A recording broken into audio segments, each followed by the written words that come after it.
Story 1. My mom spent $67,000 of my money on my entitled sister's wedding without telling me. She had access to my account for emergencies.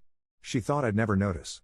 Meanwhile, my sister posted photos of her $8,000 dress, the luxury venue, everything I'd been saving for years to buy my first house. I didn't call. I didn't text. 2 days before the wedding, I calmly contacted my bank and reported it as fraudulent activity. Every transaction was reversed. On the wedding day, vendors showed up at the venue and demanded immediate payment, or they wouldn't let the wedding happen and would sue them. My phone started exploding with calls. I sent one text back, "Emergency funds only, remember?" I'm 29. My sister Amanda is 32. We grew up in one of those families where everything looked perfect from the outside: nice house in a decent neighborhood, family dinners every Sunday, annual beach vacations where we'd take coordinated photos for the holiday cards mom sent out religiously. But inside, beneath the carefully maintained surface, there was always this unspoken hierarchy. Amanda was the golden child. The firstborn. The one who could do no wrong. I was the backup. The safety net. The one who made things easier for everyone else. Mom always said it was because Amanda needed more support. She was sensitive. Struggled with confidence. Had a harder time finding her way. I learned early that my job was to not make waves, to be self-sufficient, to handle my own problems so Mom could focus on Amanda. When I was 12 and broke my arm falling off my bike, Mom spent the entire hospital visit on the phone with Amanda, who was upset about not making the cheerleading squad. When I graduated high school with honors, the celebration dinner got cut short because Amanda was having anxiety about starting community college. When I got my first job offer, Mom's response was, "That's wonderful, honey, can we talk about this later? Amanda needs help with her resume." I don't think Mom meant to be cruel. She genuinely believed she was doing the right thing. Balancing scales. Giving more to the child who needed more. That's what makes this whole situation so twisted. There was never malice, just this bone-deep conviction that my stability meant I required less care. When I turned 18, I moved out for college. 4 hours away. Far enough that I couldn't be called home every weekend to help Amanda with whatever crisis she was navigating. I worked 2 jobs the entire time: morning shifts at a campus coffee shop, evening shifts doing IT support for the university. Survived on 4 hours of sleep and whatever food I could get for free or nearly free. There were weeks where I chose between buying textbooks and eating more than instant ramen. I chose textbooks. Graduated with a degree in software engineering and a GPA that landed me a solid position at a mid-sized tech company outside the city. I wasn't pulling Silicon Valley money, but I was doing well. $68,000 a year to start. Within 6 months, I proved myself valuable enough that they bumped me to 75 after my first review. For the first time in my life, I had breathing room. Could afford furniture that wasn't secondhand. Could go to a restaurant without calculating the tip 3 times before ordering. Amanda, meanwhile, bounced between retail jobs and brief stints as a receptionist. She'd get hired somewhere, work for 6 or 8 months, then something would happen. A manager who didn't appreciate her. Coworkers who weren't supportive. Customers who were rude. The reasons varied, but the pattern stayed consistent. She'd quit or get let go, spend a few weeks recovering at Mom's house, then eventually find something new. When she was 24, after her 3rd job ended badly, something about missing too many shifts, though Amanda's version involved a conspiracy of coworkers who'd sabotaged her, she moved back in with Mom. Mom said it was temporary. Just until Amanda got back on her feet. Found the right opportunity. That temporary arrangement lasted 7 years. During those 7 years, I visited for holidays. Sat through dinners where Mom asked about my job in that polite, distant way you ask acquaintances about things you don't really care to understand. Then she'd turn to Amanda and spend an hour discussing Amanda's latest workplace drama, or dating situation, or plans to go back to school to finally finish that degree. I'd clear the dishes. Thank Mom for dinner. Drive back to my apartment and tell myself it was fine. This was just how our family worked. I started saving aggressively at 23. Had a goal: buy a house by 30. Not a mansion. Not even something big. Just a small place. 2 bedrooms, maybe 3. A yard. A garage. Something that was mine. Somewhere I could finally feel like I'd built something that no one could take away or diminish or use as leverage. By last spring, I had $67,000 saved. Every single penny accounted for. 5 years of skipping vacations while my coworkers showed me photos from Cancun and Barcelona. 5 years of driving a 2006 Honda Civic held together by rust and prayer and duct tape, listening to it make noises that cars shouldn't make. 5 years of eating ramen more nights than I care to admit, of saying no to concerts and trips and dinners out, of living in a small 1-bedroom apartment with thin walls and a landlord who took 3 weeks to fix anything. Every Friday, I'd log into my bank account and look at that number. Watch it grow. It became a ritual. A meditation. Proof that sacrifice meant something. That discipline paid off. That I was building toward something real. Here's where I messed up. Where I made the mistake that would unravel everything. 3 years ago, on a random Tuesday in March, Mom called me at work. She never called during work hours. Respected that I was busy. So when I saw her name on my screen, my stomach dropped. I stepped out of a meeting, heart pounding, imagining car accidents or medical emergencies. "Everything okay?" I answered, slightly breathless. "Oh, everything's fine, honey. I didn't mean to scare you," she laughed, that light, dismissive laugh she'd perfected. "I've just been thinking about something and wanted to run it by you." I went back into my meeting, relieved, and forgot about the call until that evening when she called again. She said she'd been watching a news segment about financial planning. About what happens when something unexpected occurs, an accident, a sudden illness, a family emergency, and no one else has access to important accounts. She painted scenarios. What if I got in a car crash and was unconscious? What if I was traveling and unreachable during a crisis? What if there was a situation where the family needed funds quickly and I couldn't respond in time? She asked to be added to my savings account. Not my checking, she made that distinction clear. Just the savings. Just for emergencies. Just in case. She made it sound so reasonable. So responsible. So obviously the right thing to do. I was 26. Still carrying around guilt from every childhood argument where I'd been told I was selfish for not thinking about the family first. Still trying to prove I wasn't the cold, distant son who'd abandoned them for his career. Still hoping that maybe if I showed them I trusted them, they'd finally see me as part of the team instead of the spare tire they kept in the trunk. I said yes. The next day, Mom came to my bank with me during my lunch break. We filled out the paperwork together. The banker explained that she'd have full access to withdraw, deposit, or transfer funds. I signed anyway. Mom thanked me. Hugged me. Said I was such a thoughtful son. We got coffee afterward at the place across the street, and she asked about my job in a way that felt genuine.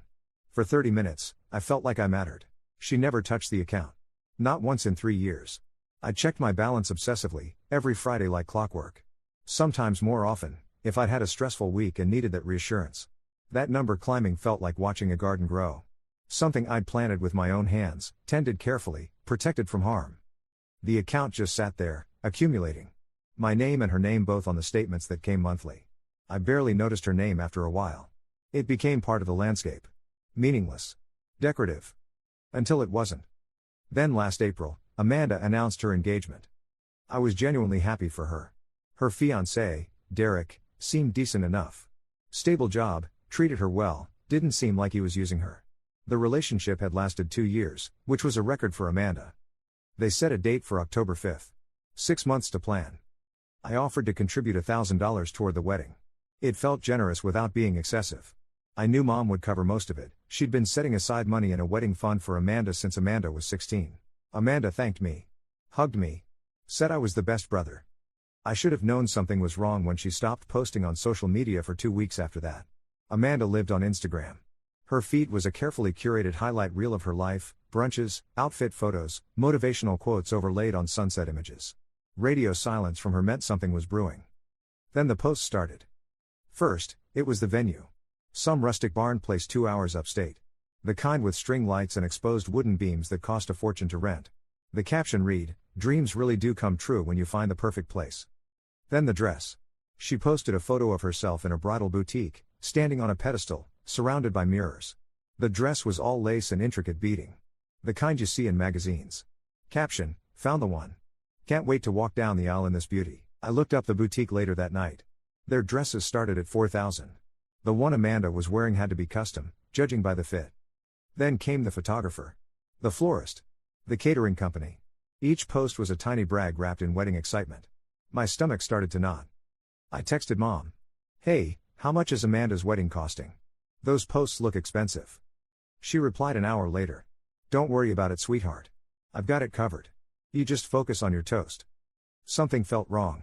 Mom wasn't wealthy. She worked as an office manager at a dental practice. Comfortable, but not rolling in money. She'd mentioned the wedding fund before, but I'd assumed it had maybe 10 or 15,000 in it. Amanda's post suggested a budget 3 times that size. I let it go. Told myself it wasn't my business. Maybe Mom had been saving more than I realized. Maybe Derek's family was contributing. But the posts kept coming. The cake, 4 tiers with gold leaf accents. The invitations, custom letterpress on thick cardstock. The honeymoon, 10 days in Tuscany. I logged into my bank account on a Tuesday night in late August. Routine balance check. Tuesday was 2 days off from my usual Friday ritual, but I'd had a good week at work. Closed a major project ahead of deadline. Got praise from my manager in front of the whole team. I was feeling optimistic. Wanted to see that number. Wanted to enjoy the tangible proof that I was on track. That 30 was going to be my year. The login screen loaded. I entered my credentials. The page refreshed.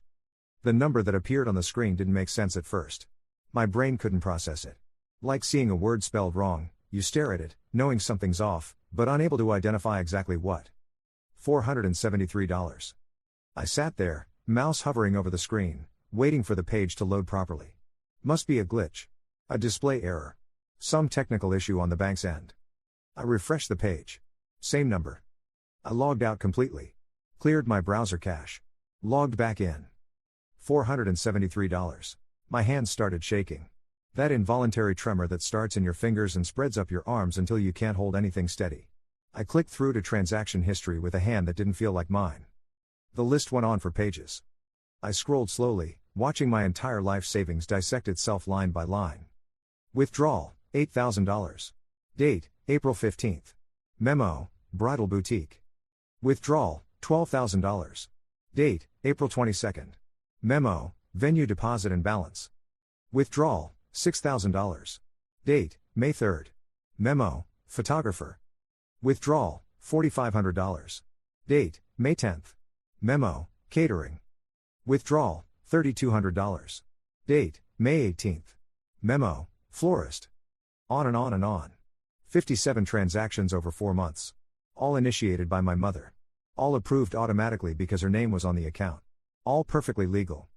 The dates aligned perfectly with Amanda's Instagram posts. Every transaction had a corresponding photo. The dress boutique withdrawal matched the day she posted herself in that lace monstrosity. The venue payment matched her announcement about the perfect location.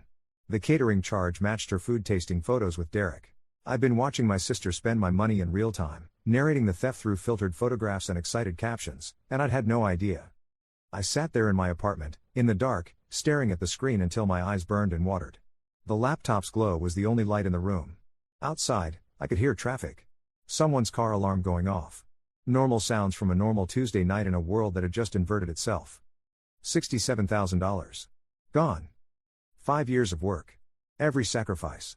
Every skipped meal, every declined invitation to travel with friends, every time I stayed home on a Friday night while everyone else went out, every morning I woke up at 5 a.m. to make it to my coffee shop shift before classes. All of it converted without my knowledge into Amanda's fairy tale wedding. The worst part wasn't even the money itself. It was the casualness of it. The ease with which Mom had simply helped herself.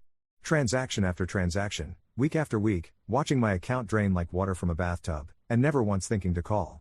To ask. To even mention it. I didn't cry. I didn't scream.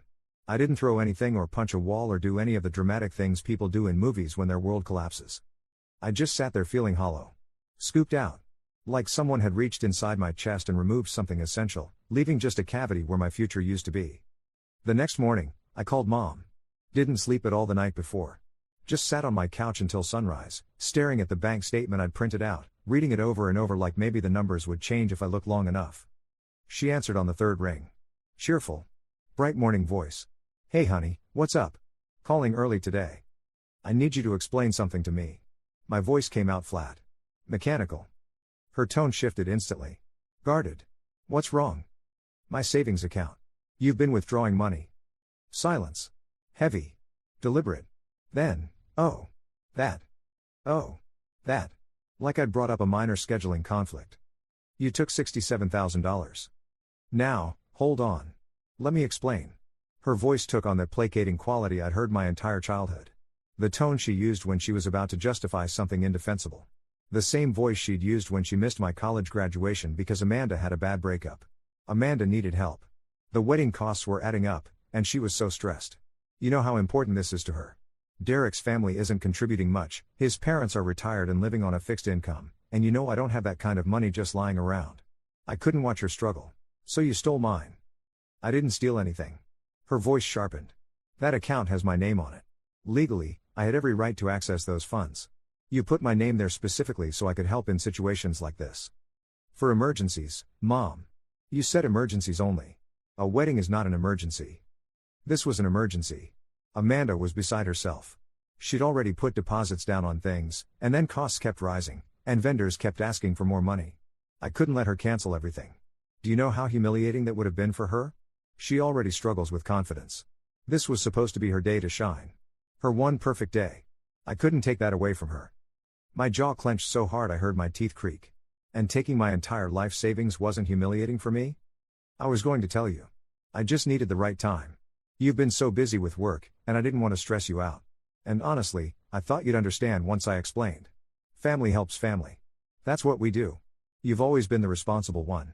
You'll save that money again. You're good with money. But Amanda only gets one wedding. This is a once-in-a-lifetime thing for her. You thought I'd understand. You're young. You have time to rebuild. Amanda's been struggling for years. She's finally happy. She finally has something good in her life. This wedding is everything to her. I couldn't let her down. Something crystallized in my chest. Cold and sharp. So you let me down instead. Don't be dramatic. I'm not saying it was ideal, but sometimes we make sacrifices for the people we love. That's what families do. You think I haven't sacrificed for you? All those years raising you, paying for things you needed? Your father left when you were 3. I did that alone. Both of you, alone. So don't act like I'm some villain here. I was trying to help your sister have one good day. By destroying 5 years of my life. You're being ridiculous. It's just money. You can earn more money. But you can't give Amanda another chance at this wedding. The date's set. The invitations are sent. 200 people are expecting. I hung up. She called back immediately. The phone buzzed in my hand. I stared at her name on the screen. Declined the call. She called again. I turned my phone off. I spent that entire day sitting on my couch, staring at the wall. Didn't eat. Didn't drink. Didn't move except to go to the bathroom. My brain felt like it was trying to process something too big to fit. Like trying to swallow something that wouldn't go down.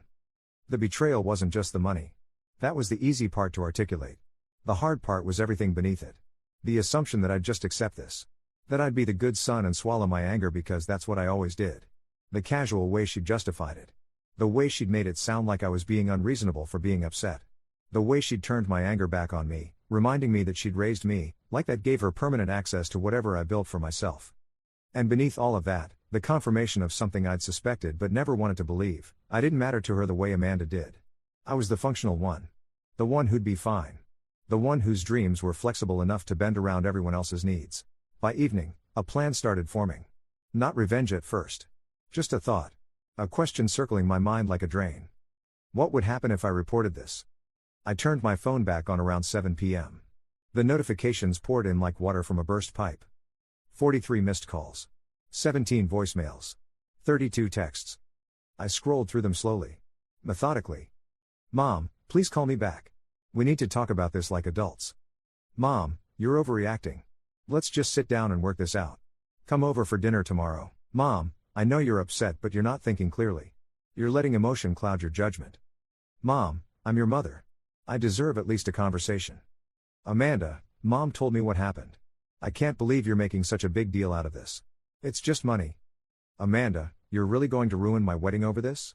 After everything Mom's done for you? Amanda, I always knew you resented me but this is next level petty. Just money. I stared at those 2 words until they stopped looking like language. Just money. As if those $67,000 had materialized out of thin air. As if they hadn't cost me anything. As if 5 years of my life were just an inconvenient number on a screen. I didn't respond to any of them. Instead, I opened my laptop. Googled unauthorized bank withdrawal by joint account holder. Spent an hour reading through legal forums, banking regulations, fraud policies. The information was confusing. Contradictory in places. Some sources said joint account holders could do anything with the funds regardless of who deposited them. Others said intent mattered. If the account was open with specific restrictions, like emergency use only, that created a different situation. I found my bank's fraud hotline. Stared at the number for 20 minutes. This was the cliff edge. The point of no return. If I made this call, there would be consequences. Not just for Mom and Amanda. For me too. For whatever remained of our family. But what was the alternative? Accept it? Let them keep the money? Show up to Amanda's wedding with a smile and pretend my future hadn't been stolen to pay for overpriced centerpieces? I dialed. The automated system guided me through options. Press 1 for account services. Press 3 for fraud or unauthorized transactions. Press 2 to speak with a representative. A woman answered. Professional voice. Thank you for calling. My name is Jennifer. Can I get your account number, please? I gave it to her. She verified my identity with security questions. Date of birth. Last four of Social Security. Billing address. Thank you, Mr. Chen. How can I help you today? I need to report unauthorized transactions on my savings account. I'm sorry to hear that. Can you tell me more about the situation? I explained carefully. Calmly. Stuck to facts. My mother had access to my account for emergency purposes only. We had a verbal agreement that the account was not to be touched except in cases of genuine emergency. She'd withdrawn $67,000 without my knowledge or consent for non-emergency expenses. I had documentation showing I'd never approved these transactions. I had text messages from 3 years ago confirming the account access was meant strictly for emergencies. Jennifer listened without interrupting. Asked clarifying questions. Took detailed notes. Her typing was audible through the phone. And you're saying you had no knowledge these transactions were occurring? None. I discovered them last night when I checked my balance. I see. And the other account holder, your mother, did she have your permission to make these withdrawals? No. The agreement was emergencies only. Was this agreement in writing? We discussed it in person when she was added to the account. I have text messages referencing it. Okay. That's helpful. And the transactions were for my sister's wedding expenses. So not an emergency. No. More typing. Mr. Chen, I need to be transparent with you about something. Because this is a joint account, and your mother's name is legally on it, this case is more complex than a standard fraud claim. Joint account holders typically have full access to funds regardless of deposit origin. However, if there was a specific agreement about usage restrictions, and you have documentation of that agreement, that changes things. I understand. I'm going to need you to email us any documentation you have. Text messages, emails, anything showing the agreed upon terms of account access. Can you do that? Yes. Once we receive that, we'll open a formal investigation. This typically takes 3 to 5 business days. If we determine the transactions were unauthorized based on your specific agreement, we can reverse them. But I need to make you aware of something important. I waited. If we reverse these transactions, the merchants who received payment will be notified that the charges are being contested. They'll be asked to return the funds. This will happen immediately, and it may cause significant complications for anyone who's already used those services. I understand. The other account holder, your mother, may also face legal consequences. The bank may file a fraud report with law enforcement. Are you prepared for that possibility? Was I? The question hung there. Jennifer waited patiently. In the background, I could hear other customer service reps talking to other customers about other problems. Yes, I said. I'm prepared. Okay. I'm initiating the claim now. You should receive an email within the hour with instructions for submitting your documentation. We'll follow up within 24 hours once we've reviewed everything. Is there anything else I can help you with today? No. Thank you. I'm sorry you're dealing with this, Mr. Chen. We'll do everything we can to resolve it. She hung up. I sat there holding my dead phone, listening to the silence of my apartment. The email came 43 minutes later. I spent the next 2 hours compiling everything. Screenshots of the text conversation from 3 years ago where Mom and I discussed the account. Screenshots of recent texts where she'd confirmed she had access to help in emergencies. A written statement explaining the timeline. Copies of Amanda's social media posts showing the wedding expenses. I sent it all at 11 p.m. Got an automated response confirming receipt. Then I sat in the dark and waited for my life to implode. The next few days moved in slow motion and hyperspeed simultaneously. I went to work. Sat in meetings. Wrote code. Responded to emails. Smiled when coworkers asked how my week was going. Said fine and busy, and you know how it is. Nobody suspected that beneath the surface, I was orchestrating the complete destruction of my sister's wedding. My phone became a war zone. The calls and texts never stopped. Mom called every day. Multiple times. Left voicemails that started apologetic and evolved into angry. You're being selfish. You're tearing this family apart. Amanda is devastated. I raised you better than this. Your father would be ashamed. That last one almost made me laugh. My father had left when I was 3. Mom had spent my entire childhood holding him up as a cautionary tale. What happens when you abandon your responsibilities? Now she was invoking him to guilt me about not accepting her theft. Amanda's messages were worse. Angrier. More desperate. I hope you're happy. You've always been jealous of me. Mom was right about you. Everyone always said you were cold. I defended you. I was wrong. When I have kids, they'll never know they had an uncle. I'll make sure of that. Even Derek started texting. His messages were more measured. Trying to play mediator. Man, I don't know what's going on with your family, but Amanda's in tears every night. Can you just talk to your mom? Look, I know families fight. My parents barely speak to my sister. But Amanda hasn't done anything wrong here. She's caught in the middle. Whatever your mom did, don't punish Amanda for it. Please. I read every message. Didn't respond to any of them. Just absorbed the impact like punches to a body already going numb. Thursday morning, I got an email from Jennifer at the bank. Subject, case update, account investigation. The email was formal. Professional. Said they'd reviewed my documentation and found it sufficient to support a fraud claim. Said the agreement regarding emergency only use constituted a verbal contract that had been violated. Said all 57 transactions would be flagged for reversal. Said the reversal process would begin Friday morning and complete over the weekend. Said I should expect potential contact from law enforcement, as the bank was required to report fraud claims of this magnitude. I read the email 4 times. Then I closed my laptop and went to bed. Didn't sleep. Just lay there in the dark, thinking about what was about to happen. Friday morning, 5 days before the wedding, the reversals began processing. I could track it in my account. Pending credits appearing. Transactions being disputed. The machinery of financial justice grinding slowly but inevitably forward. By Friday afternoon, the flood began. My phone was on silent, but I watched the notifications pile up. Calls every few minutes. Texts in rapid succession. The venue called my mother. The full payment they'd received 2 months ago had been reversed. Disappeared from their account. They needed immediate payment or they'd cancel the booking and pursue legal action for the deposits they'd already spent on staffing and preparations. The caterer called. Same story. $24,000 reversed. Food already ordered. Staff already scheduled. They needed payment immediately or they'd have to cancel and file a lawsuit to recover their losses. The photographer called. $6,000 reversed. She'd already blocked out the entire weekend. Turned down other bookings. Needed immediate payment or she'd have to withdraw from the contract. The florist. The baker. The DJ. The dress boutique. All of them, within a 3-hour window on Friday afternoon, contacted my mother to inform her that their payments had been reversed and they needed new payment immediately or they'd be forced to cancel and potentially pursue legal action. My phone started ringing at 6 p.m. Mom. Amanda. Derek. Mom again. Amanda again. Derek again. I watched each call come in, light up my screen, then go to voicemail.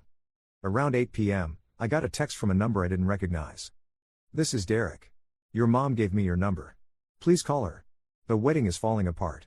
Vendors are threatening to sue. Amanda is having a panic attack. Whatever this is about, can you please just fix it? I stared at the message for a long time. Imagined Amanda having a panic attack. Gasping for air. Derek trying to calm her down. Mom frantically calling vendors, trying to explain, promising payment she didn't have. Part of me wanted to feel guilty. The part that had been trained since childhood to prioritize everyone else's feelings over my own needs. But a bigger part, the part that had been growing since Tuesday night, felt nothing but cold, crystalline clarity. They'd made their choices. Now they were facing consequences. I typed, emergency funds only, remember? Stared at it for 30 seconds. Finger hovering over send. Then I hit send. Immediately blocked the number. The voicemails kept coming throughout Friday night. I didn't listen to them. Just watched the notification count climb. 8. 12. 18. 23. Saturday morning, 4 days before the wedding, my mother showed up at my apartment. I saw her through the peephole. She looked smaller than I remembered. Older. Her face was blotchy, eyes swollen and red-rimmed. She was wearing sweatpants and an old t-shirt. I'd never seen her leave the house looking like that. She knocked. Tentative at first. Marcus? Please open the door. We need to talk. I stood there, 3 feet away, watching her distorted fisheye image through the peephole. She knocked again. Harder. More insistent. Please. Just talk to me.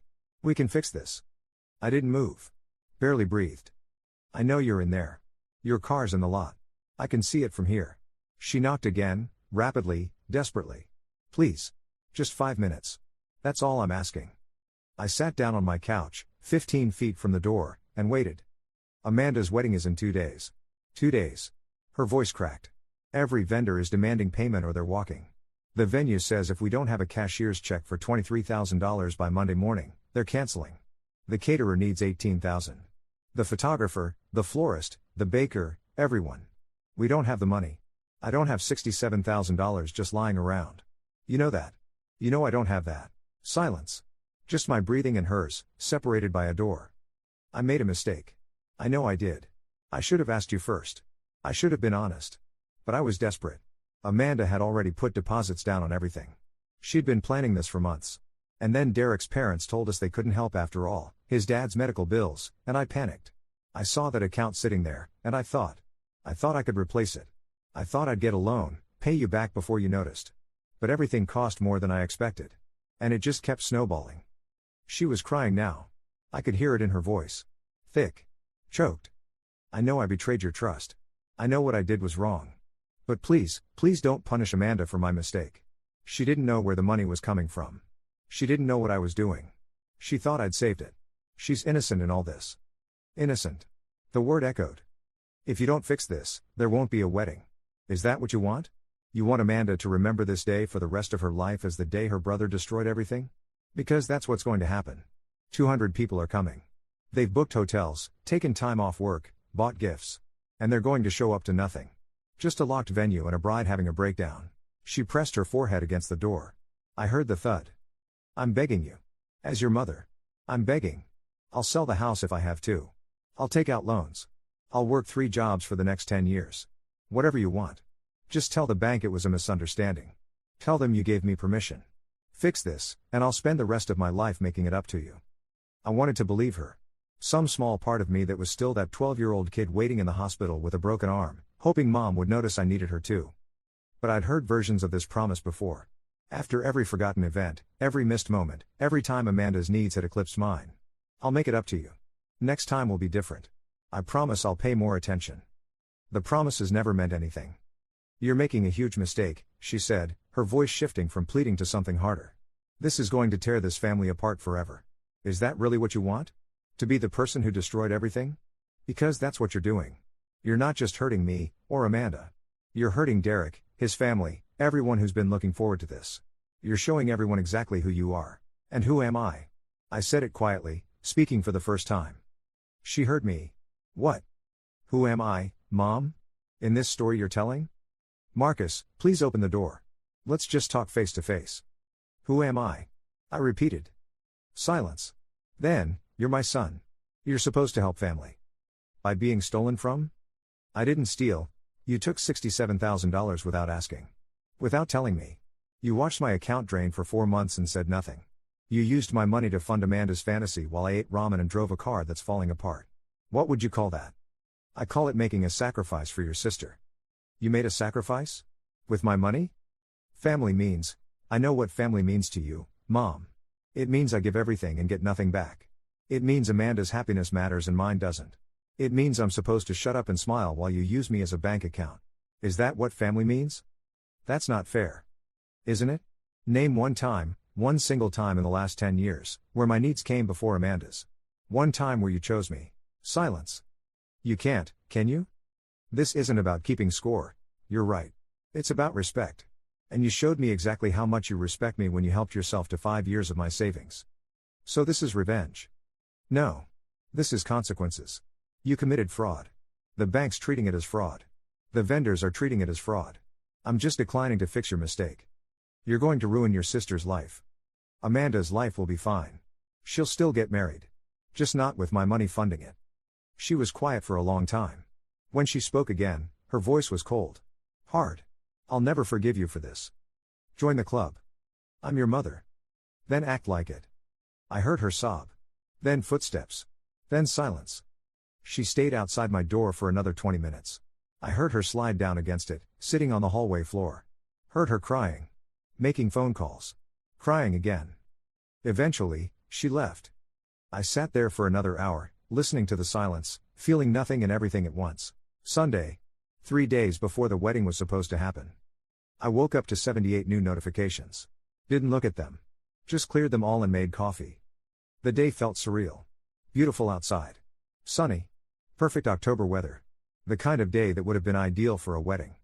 I wondered if Amanda was looking out her window, seeing the same sun, thinking the same thing. The messages got desperate. I scrolled through them while eating breakfast. Didn't respond to any, but I read every word. Amanda, I'm on my knees. Literally on my knees. Begging you. Please just tell the bank it was a misunderstanding. I'll pay you back.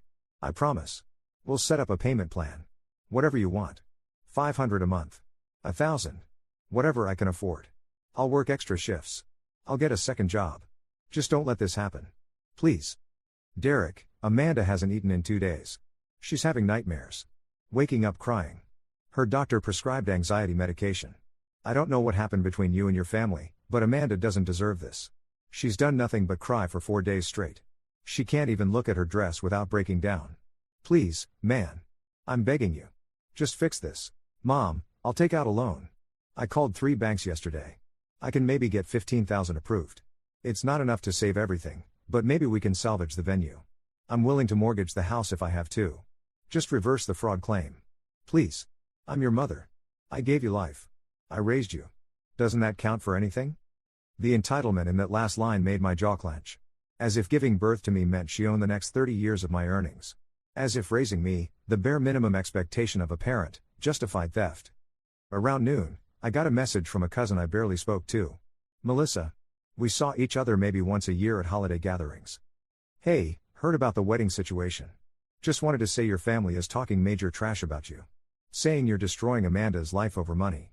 Saying you've always been cold and selfish. Thought you should know what they're saying. I stared at that message for a long time. Of course they were painting me as the villain. That was easier than acknowledging what Mom had done. Easier than accepting responsibility. I typed back, thanks for letting me know. She responded immediately, "Fui you, I think they're full of it. If someone stole 60 grand from me, I'd do worse than cancel a wedding. You're being nicer than I'd be." That message felt like oxygen. Someone, somewhere, understood. Sunday evening, I got a call from an unknown local number. Against my better judgment, I answered. Is this Marcus Chen? Male voice. Unfamiliar. Professional. Who's asking? This is James Chen, no relation, I assume. I'm the owner of Riverside Barn, the venue your sister booked for her wedding. I got your number from your mother. Look, I don't usually get involved in family stuff, but I'm in a bad position here. Your mother paid us $23,000 over the past few months. That money was reversed by your bank on Friday. I've got a wedding scheduled for tomorrow with 200 guests coming from 3 different states, and if I don't receive payment by 9 a.m. tomorrow morning, I have to cancel. And I don't mean postpone. I mean cancel completely. My insurance requires it. No payment, no event. I understand. Do you? Because if I cancel, I'm legally obligated to inform the other vendors that the event is off. The caterer, the photographer, everyone. Your sister will lose every deposit she put down with everyone. We're talking tens of thousands of dollars in lost deposits on top of the humiliation. And I'm sympathetic, I really am, but I'm also running a business. I can't host an event when payment's been reversed and I have no guarantee of replacement funds. I understand the position you're in. Then you also understand that your mother doesn't have $23,000 to give me by tomorrow morning. She's offered me $5,000. That doesn't even cover my costs at this point. Staff scheduling, insurance, the food prep, my kitchen's already done. So I need to know, and I need to know right now, are you planning to fix this? Because if you're not, I need to start making calls tonight. I need to inform guests. I need to cancel vendors. This isn't something I can delay until the last minute. I appreciate you calling, Mr. Chen. But I'm not fixing it. Long pause. You're really going to let this happen? 200 people showing up to a locked venue? Your sister humiliated in front of everyone she knows? My sister spent $67,000 of my money without permission. She called it just money. Now she's learning what that money actually meant. That's cold, man. Maybe. Have a good evening, Mr. Chen. I hung up before he could respond. My hands were shaking slightly. The first physical reaction I'd had in days. Some part of me still couldn't believe I was doing this. Still expected myself to crack. To call him back. To call the bank. To fix everything and swallow the loss like I'd been trained to do. But I didn't. I sat on my couch and waited for tomorrow. At 10 p.m., I got a 3-paragraph text from Amanda. The longest message she'd ever sent me. I know you hate me. I don't know why, but you clearly do. Maybe you always have. Maybe I got more attention growing up and you resented me for it. Maybe you thought you deserved more and I took what should have been yours. I don't know. I've spent the last 3 days trying to understand what I did to make you hate me this much, and I can't figure it out. But this is my wedding. The most important day of my life. And you're destroying it because you're angry at Mom. I didn't take your money. I didn't even know where it was coming from. Mom told me she'd been saving for years. She said she had a wedding fund. I trusted her. And now you're punishing me for trusting our mother. If you let this wedding get cancelled, I'll never forgive you. Never. You'll be dead to me. Is that what you want? To lose your sister forever over money? Because that's what's going to happen. You're making a choice right now. Choose carefully. I read it twice. Then a third time. The whole message was Amanda in miniature. The assumption that I hated her. The refusal to acknowledge her part in this. The threat disguised as a warning. The attempt to make this about sibling rivalry instead of theft and consequences. What she couldn't, or wouldn't, see was that this wasn't about her at all. It was about Mom stealing from me and expecting me to accept it. About being told my 5 years of savings were just money. About being treated like an ATM with a pulse. But Amanda had lived her entire life as the center of the universe. Everything that happened was about her. My anger had to be about her. My actions had to be targeting her. The possibility that this was about principle, about boundaries, about refusing to be used, that didn't compute in her worldview. I didn't respond. Instead, I turned off my phone for the last time before tomorrow. And waited for the wedding day to arrive. Monday, October 5th. Wedding day. I woke up at 6 a.m. to the sound of birds outside my window. Lay there for a minute, staring at the ceiling, processing the fact that today was the day. The culmination of a week's worth of choices that I couldn't take back. My phone was still off. I left it that way. Made coffee using the French press I bought 3 years ago at a thrift store. The same year I'd added Mom to my account. Strange how such a small decision, letting her have access for emergencies, had led to this moment. I sat on my balcony and watched the sunrise. It was beautiful. Clear sky going from deep blue to pale pink to gold. Slight breeze. Perfect wedding weather. The kind of day photographers dream about. Golden hour light that would have made Amanda's photos look magical. Would have. I wondered if she was awake yet. If she'd slept at all. If she was staring at her dress, hanging in her closet, still believing somehow this would all work out. That I'd crack at the last minute. That Mom would find the money. That someone would fix this. At 7:30, I turned my phone back on. The screen exploded with notifications. 106. I didn't count them consciously, my phone did, displaying that little number in a red circle that looked like a wound. I didn't read them. Didn't listen to voicemails. Didn't check texts. Instead, I opened a news app and scrolled through headlines. Climate Summit in Geneva. New streaming service launching. Local high school wins state championship. Normal news for a normal Monday. The world continuing to turn while my family imploded. Checked my work email. Responded to a message from Sarah in accounting about a project deadline. Asked Tom about the database migration scheduled for next week. Maintained the appearance of a person whose life wasn't currently burning. At 8:15, my phone rang. Unknown number. I stared at it for 3 rings. Considered not answering. But some morbid curiosity made me pick up. Marcus? Female voice. Shaking. Desperate. Barely coherent. Amanda? The venue just called Mom. They're canceling. Right now. They called at 8 and said if we don't have a cashier's check for $23,000 at their office by 9, the wedding's off. The caterer called 5 minutes later. They're pulling out too. The photographer's not coming. The florist just texted Mom saying they can't deliver without payment. It's over. Everything's over. She was sobbing. Words coming in gasps between cries. 200 people are going to show up in 3 hours and there's not going to be a wedding. No venue. No food. No flowers. Nothing. Do you understand that? Do you understand what you've done? I sat there, phone pressed to my ear, listening to my sister fall apart. Part of me wanted to feel something. Guilt. Regret. Victory. Anything. But I just felt hollow. Like I was listening to something happening very far away. Say something. Her voice cracked. Please. Just say something. I didn't say anything. Marcus, please. I'm begging you one last time. Call the bank. Tell them it was a mistake. Tell them Mom had permission. Just fix this. I'll do anything. Anything. I'll never ask you for anything else as long as I live. Just please don't let this happen. I offered you $1,000, I said quietly.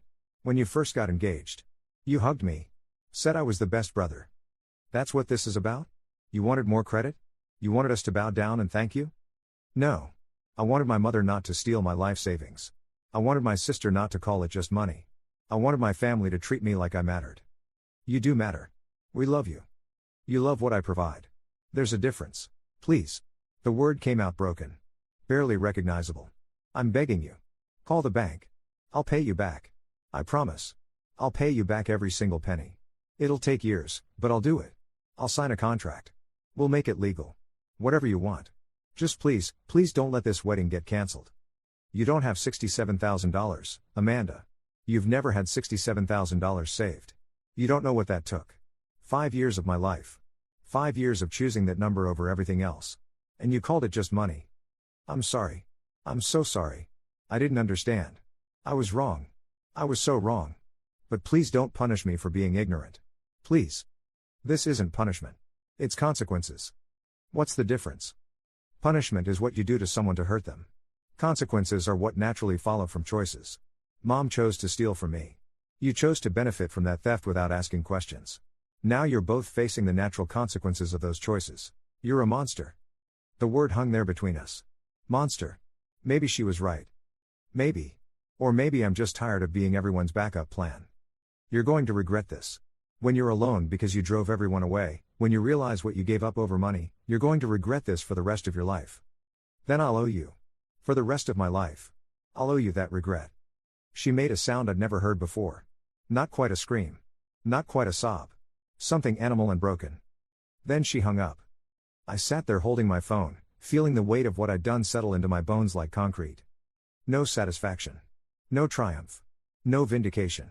Just a heavy, suffocating awareness that I'd crossed a line I could never uncross. That some part of my family had just died. That Amanda would remember this phone call for the rest of her life. And I'd remember it too.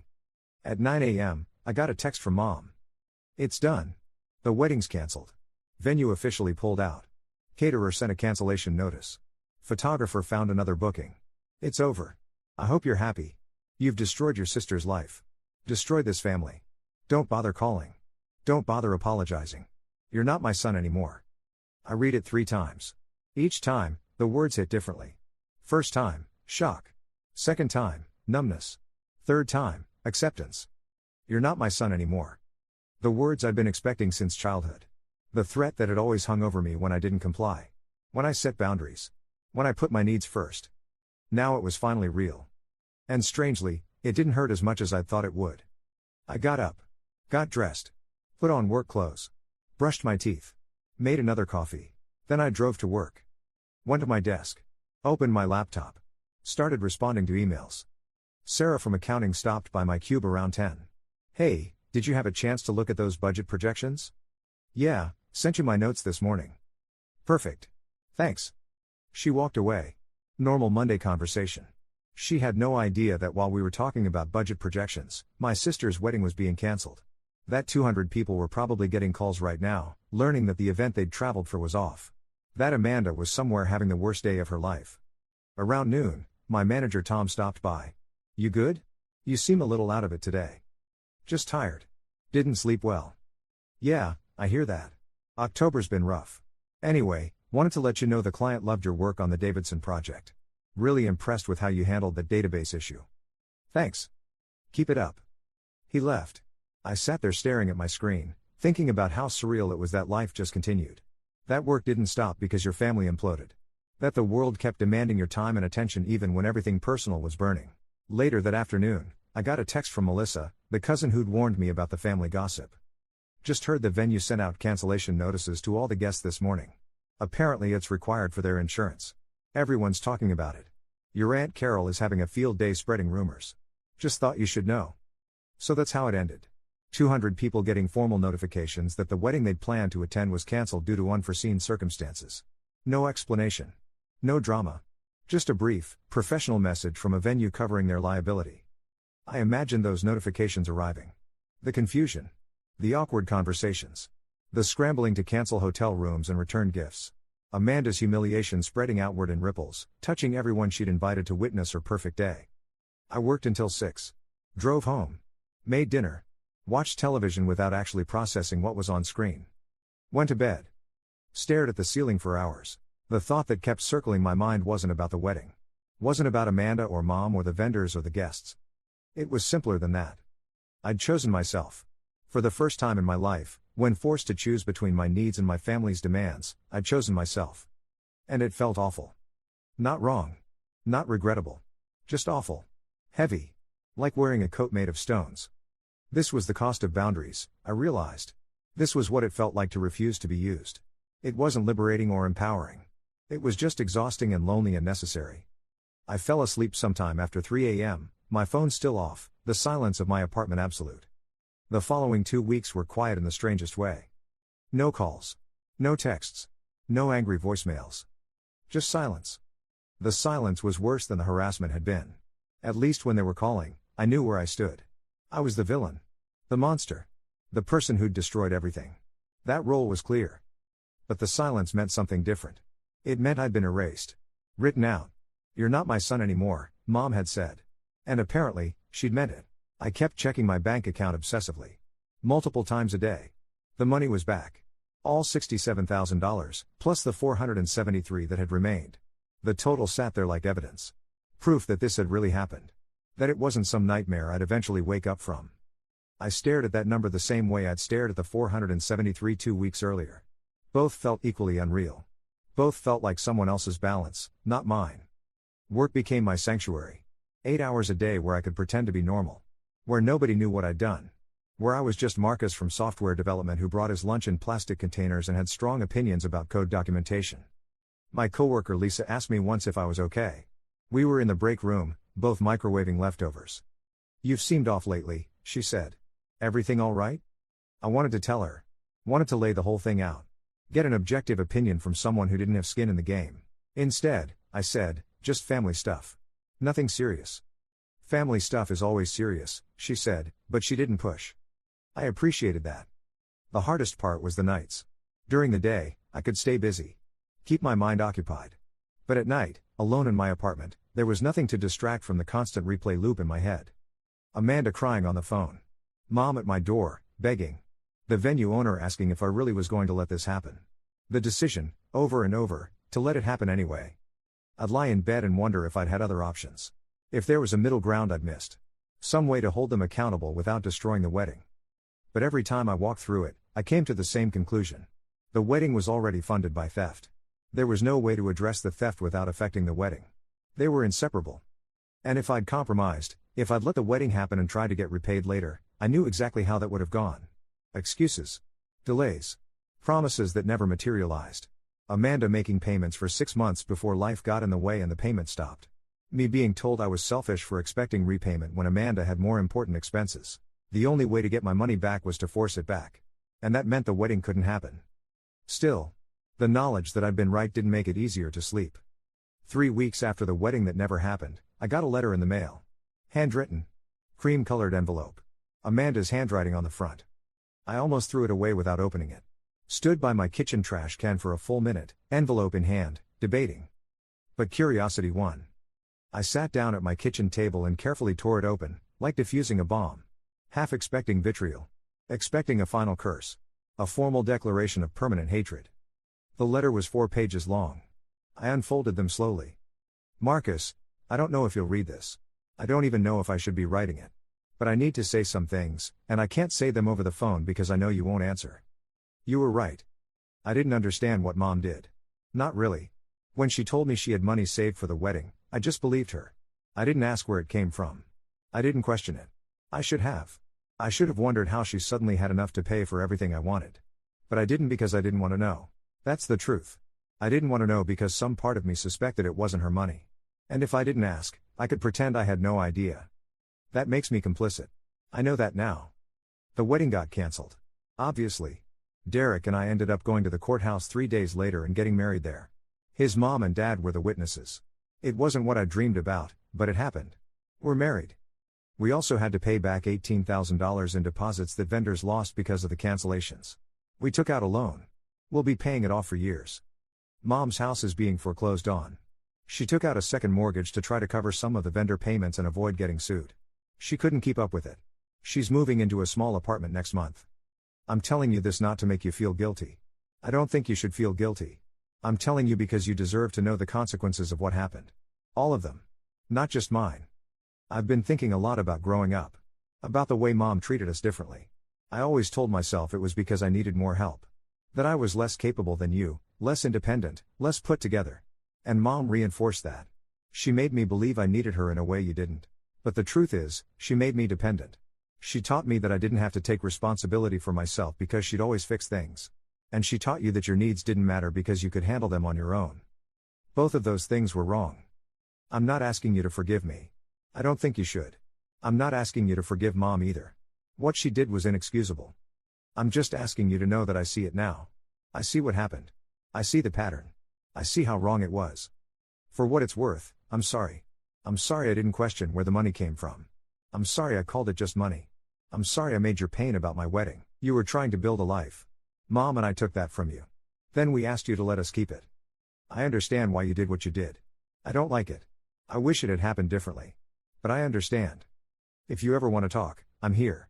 If you don't, I understand that too. Amanda. I read the letter 4 times. Each reading revealed something I'd missed before. The first time, I was defensive. Looking for manipulation. For ways she was still making herself the victim. The second time, I started to see the cracks in her self-awareness. The moments where she almost understood but couldn't quite get there. The third time, I heard genuine remorse. Imperfect. Incomplete. But real. The fourth time, I just felt tired. She was trying.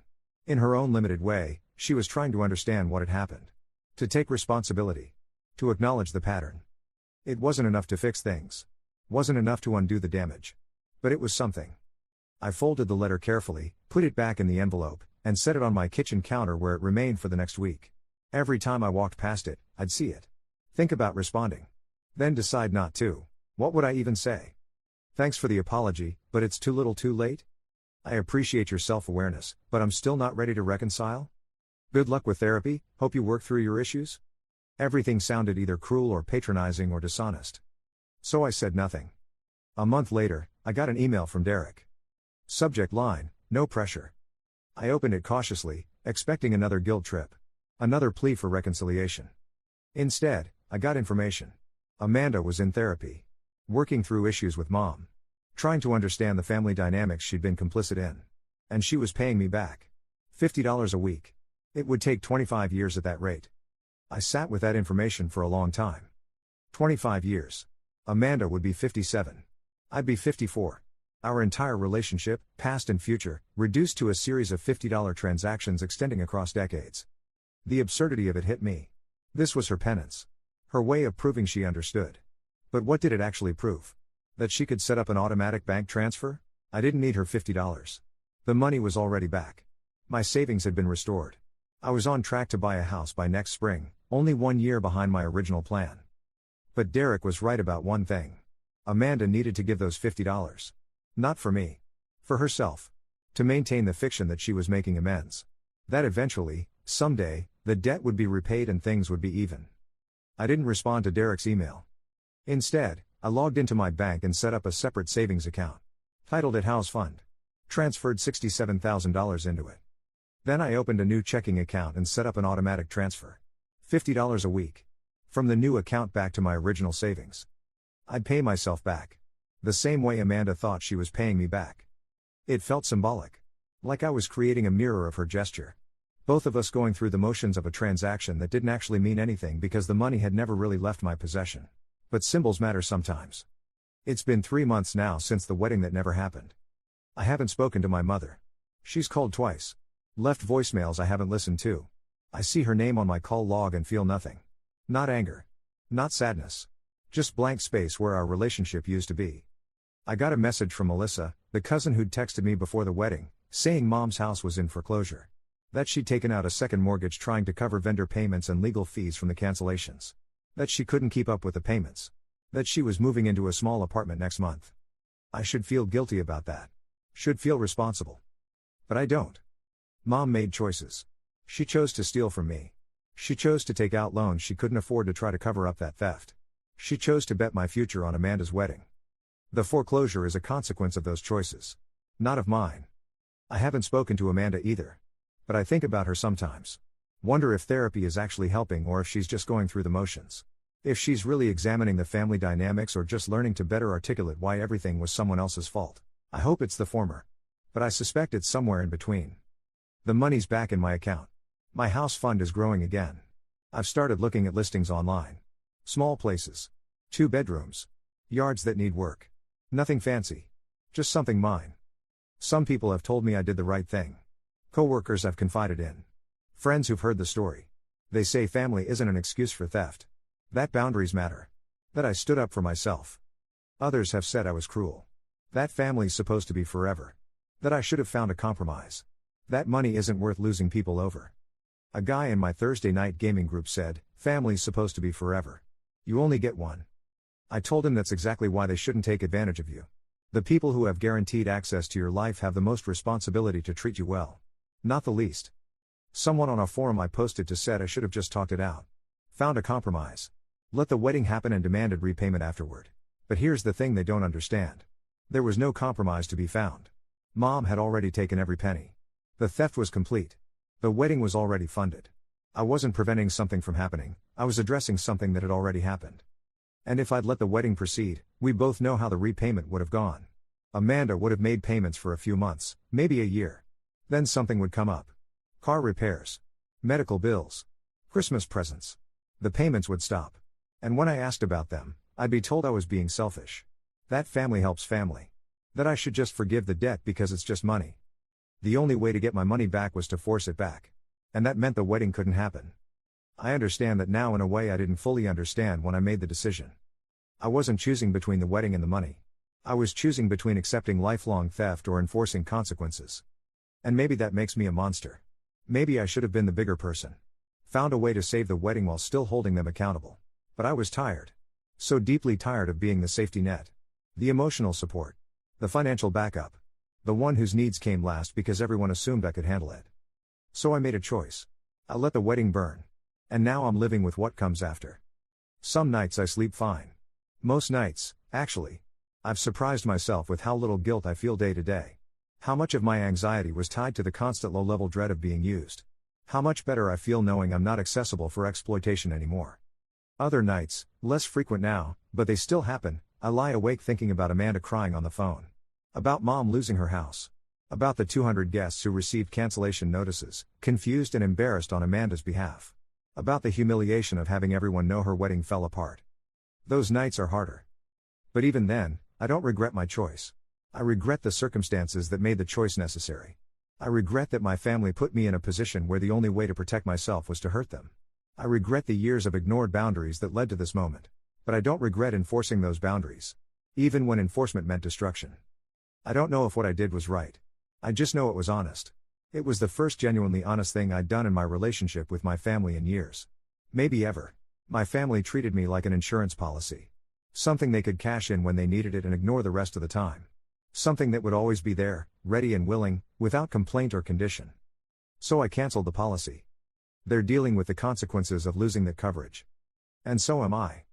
I don't regret it. But I don't feel good about it either. Maybe that's how you know it was real. The kind of decision that doesn't come with easy answers or clean resolutions or satisfying victories. Just the weight of knowing you chose yourself, even when everyone told you not to. Even when choosing yourself meant watching other people suffer. Even when it meant becoming the villain in their story so you could be the protagonist in your own. I'm still not sure if that makes me strong or selfish. If it makes me principled or cruel. If I protected myself or just destroyed everything out of spite. Maybe it's all of those things at once. Maybe decisions this big don't reduce to simple moral categories. But I'm learning to live with the uncertainty. Learning to sit with the discomfort of not knowing if I'm the hero or the villain. Learning that sometimes the right choice and the kind choice aren't the same thing. Because the alternative, being walked over, used, dismissed, stolen from, and expected to smile through it all, that I couldn't live with anymore. I tried that for 29 years. It nearly destroyed me. So here I am. 3 months later. Money restored. Family fractured. Future uncertain. And for the first time in my life, I'm okay with that. Not happy. Not proud. Not satisfied with how things turned out. Just okay. Okay with having boundaries. Okay with enforcing them. Okay with the cost of saying no. Okay with the loneliness that comes from refusing to be used. And right now, okay is enough. Because okay means I'm not drowning. Not bending. Not breaking myself into smaller and smaller pieces to fit into spaces where I'm not valued. Okay means I chose myself. And I'm learning to live with that choice. The house fund is growing. The job is stable.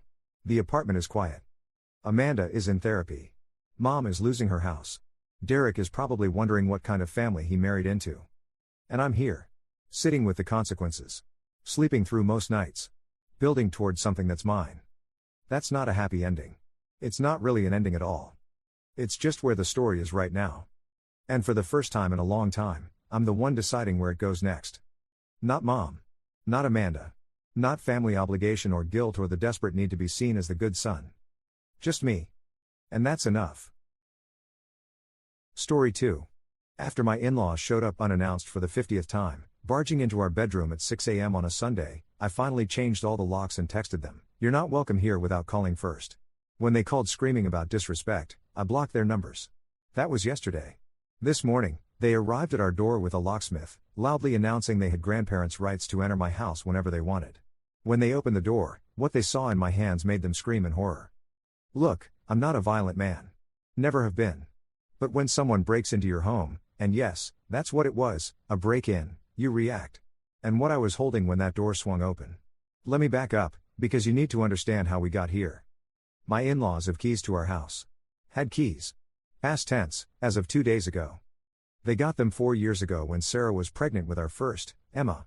My wife kept her maiden name when we married, Sarah Peterson, so technically Dale and Patricia Peterson are my in-laws, not co-namers, if that makes sense. Made sense at the time. Sarah had complications, spent 2 weeks on bed rest, and her parents were genuinely helpful. Grocery runs, cleaning, that sort of thing. The keys were supposed to be for emergencies. You know, like if one of us ended up in the hospital and they needed to grab something for us, or check on the house, or whatever normal grandparents do. Except my in-laws, Dale and Patricia, they're not normal grandparents. The first unannounced visit happened maybe 6 months after Emma was born. We're talking 7 in the morning on a Saturday. Sarah and I had been up half the night with a colicky baby, finally got her down around 5, and crashed hard. Then suddenly I'm jolted awake by voices in our kitchen. Not voices on TV or outside, voices in our house. My heart's doing that thing where it feels like it's trying to punch through your ribcage, and I'm stumbling out of bed in my boxers, half convinced we're being robbed. Nope. Just Dale and Patricia, brewing coffee like they own the place. "Oh, we didn't want to wake you." Patricia chirped when she saw my face. "We brought bagels." Sarah was mortified.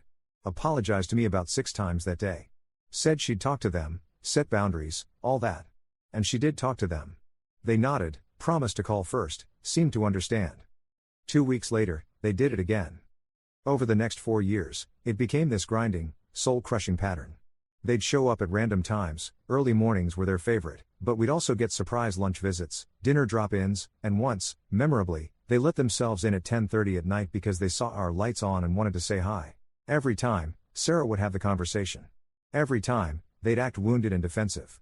Patricia would cry about how they just wanted to be involved grandparents, and Dale would get this tight-lipped look like we were being ungrateful. Then they'd behave for a few weeks before the cycle started again. The thing is, it wasn't just annoying. It was violating. You know that feeling when you come home and something's off, like someone's been in your space? We lived with that constantly. I'd come home from work and find them in our living room, or I'd be working from home and hear the front door open. Sarah stopped changing in our bedroom because her mother walked in on her twice. I started keeping my laptop locked in my office because Dale would just check his email real quick on it. We tried everything. Conversations, boundaries, family therapy that they attended exactly once before deciding the therapist was biased against them. Sarah even tried taking their keys back once, but Patricia went on this whole guilt trip about trust and family, and Sarah caved. Gave them back. I should have put my foot down harder. That's on me.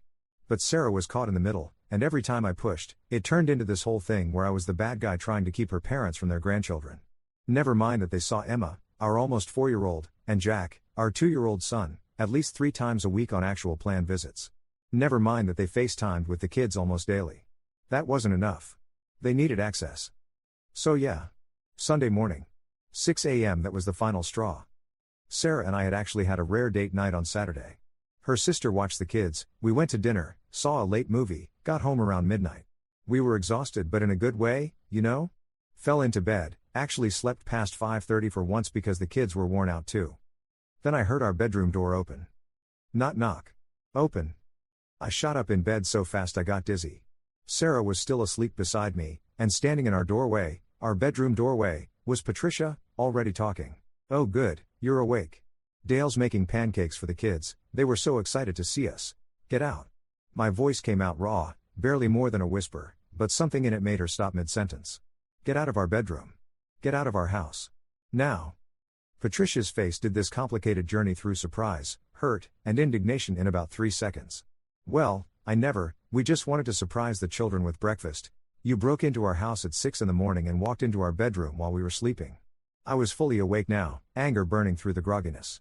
"That's not normal. That's not okay. Get out." Sarah was awake by then, sitting up, looking between us with this exhausted, defeated expression I'd seen too many times. "Mom, he's right. You can't just. We have keys." Patricia's voice went shrill. "We're family. You gave us keys." That's when Dale appeared behind her, already getting defensive. What's all the shouting? We brought supplies for pancakes. I don't care if you brought supplies for a 5-star meal, I said, getting out of bed. I'd thrown on pajama pants at some point, thank God, because I was done with having this conversation at a disadvantage. You don't let yourselves into someone's house at 6 in the morning. You definitely don't walk into their bedroom. This ends today. The argument that followed was ugly. Lots of raised voices, Patricia crying, Dale getting red-faced and talking about respect and sacrifice and how they'd done so much for us. Sarah tried to mediate, but I could see she was at the end of her rope too. The kids woke up, started crying because Grandma was crying, and the whole thing devolved into chaos. Eventually I just said, keys. Now. Hand them over or I'm calling the police. That shocked them into silence. Sarah looked at me with wide eyes, but she didn't argue. Dale sputtered something about overreaction, but Patricia, seeing I was serious, dug the keys out of her purse and literally threw them at me. They bounced off my chest and clattered on the hardwood floor. Fine, Patricia hissed. Fine. We know when we're not wanted. They left. Took their pancake supplies with them like that somehow proved a point. Sarah and I spent the next hour calming down the kids and then had a long, difficult conversation about what came next. To her credit, Sarah was done too. She'd been done for a while, I think, but she'd been holding on to this hope that her parents would change, that she could make them understand. Seeing them in our bedroom that morning, seeing how they'd upset the kids, it finally broke through. We need to change the locks, she said quietly. Not ask. Not warn them. Just do it. I called a locksmith that day. By Monday afternoon, we had new locks on every door. I also installed a video doorbell I'd been meaning to put up for months. Then I sent a group text to Dale and Patricia. After this morning's incident, we've changed our locks. From now on, you need to call before coming over. No exceptions. This isn't negotiable. We love you and want you in our lives, but we need boundaries respected. Please acknowledge you've read this message. The response was immediate and nuclear. My phone started ringing within 30 seconds. Sarah's phone lit up right after. We let them go to voicemail. Then the text started. Long, rambling paragraphs about betrayal and disrespect and how we were poisoning the children against them. Patricia sent a message that was basically a novel about how much they'd sacrificed and how we were ungrateful. Dale's texts were shorter but angrier, talking about rights and family obligations. None of them acknowledged my actual message. None of them agreed to call first. It was all deflection and guilt-tripping and outrage. So I blocked their numbers. Both of them. On my phone and Sarah's. I blocked them on social media too. Sarah hesitated on that one, but I pointed out they could still reach us through her sister if there was a genuine emergency. That was yesterday. Tuesday morning. Wednesday morning, this morning, I was getting ready for work. Sarah was already gone, had an early shift at the hospital where she works as a nurse. My mom had come over to watch Emma and Jack because their daycare was closed for some staff training day. Mom was great, she'd called the night before to confirm the time, brought the kids' favorite muffins, the whole proper grandparent routine. I was in my home office around 8 a.m., on a video call with my team, when I heard something that made my blood run cold. The front door opening. Not knocking. Opening. Or trying to open, the new locks held, obviously, but I could hear someone jiggling the handle, then voices outside. Dale's voice, raised and angry, saying something about change the locks and unbelievable. I muted my call and got up, heading toward the front of the house. My mom was already in the living room, looking confused and worried, with both kids behind her. Then I heard something that made my hands start shaking with rage. A drill, they'd brought a locksmith. I could hear Dale outside, talking to someone, saying, "Yeah, my daughter and son-in-law changed the locks on us. We're the grandparents, we've had keys for years. They're just being difficult." I looked through the window and saw exactly what he described. Dale, Patricia, and a guy in a locksmith uniform, with a drill, actively working on my front door lock. They were breaking into my house. "Call the police," I said to my mom, voice tight. "Now. Tell them someone's breaking into the house." She pulled out her phone immediately, no questions asked.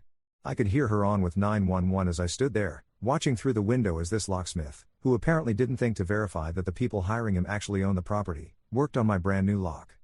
Here's where my brain did something probably stupid but definitely satisfying. I went to my kitchen and grabbed my tool bag from under the sink. Found what I was looking for, the biggest, most intimidating pipe wrench I own. It's probably 15 inches long, solid steel, the kind of thing that looks exactly like what someone would grab as a weapon.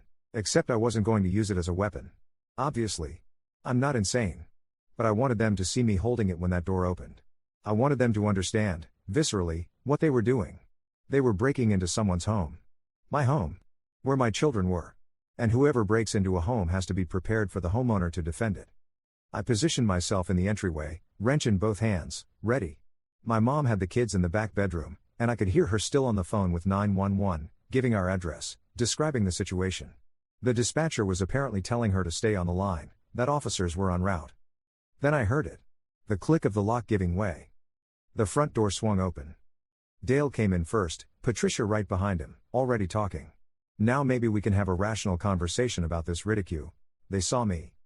Patricia screamed. Actually screamed, this high-pitched shriek that the whole neighborhood probably heard. Dale went white, stumbled backwards into the locksmith, who looked confused and alarmed.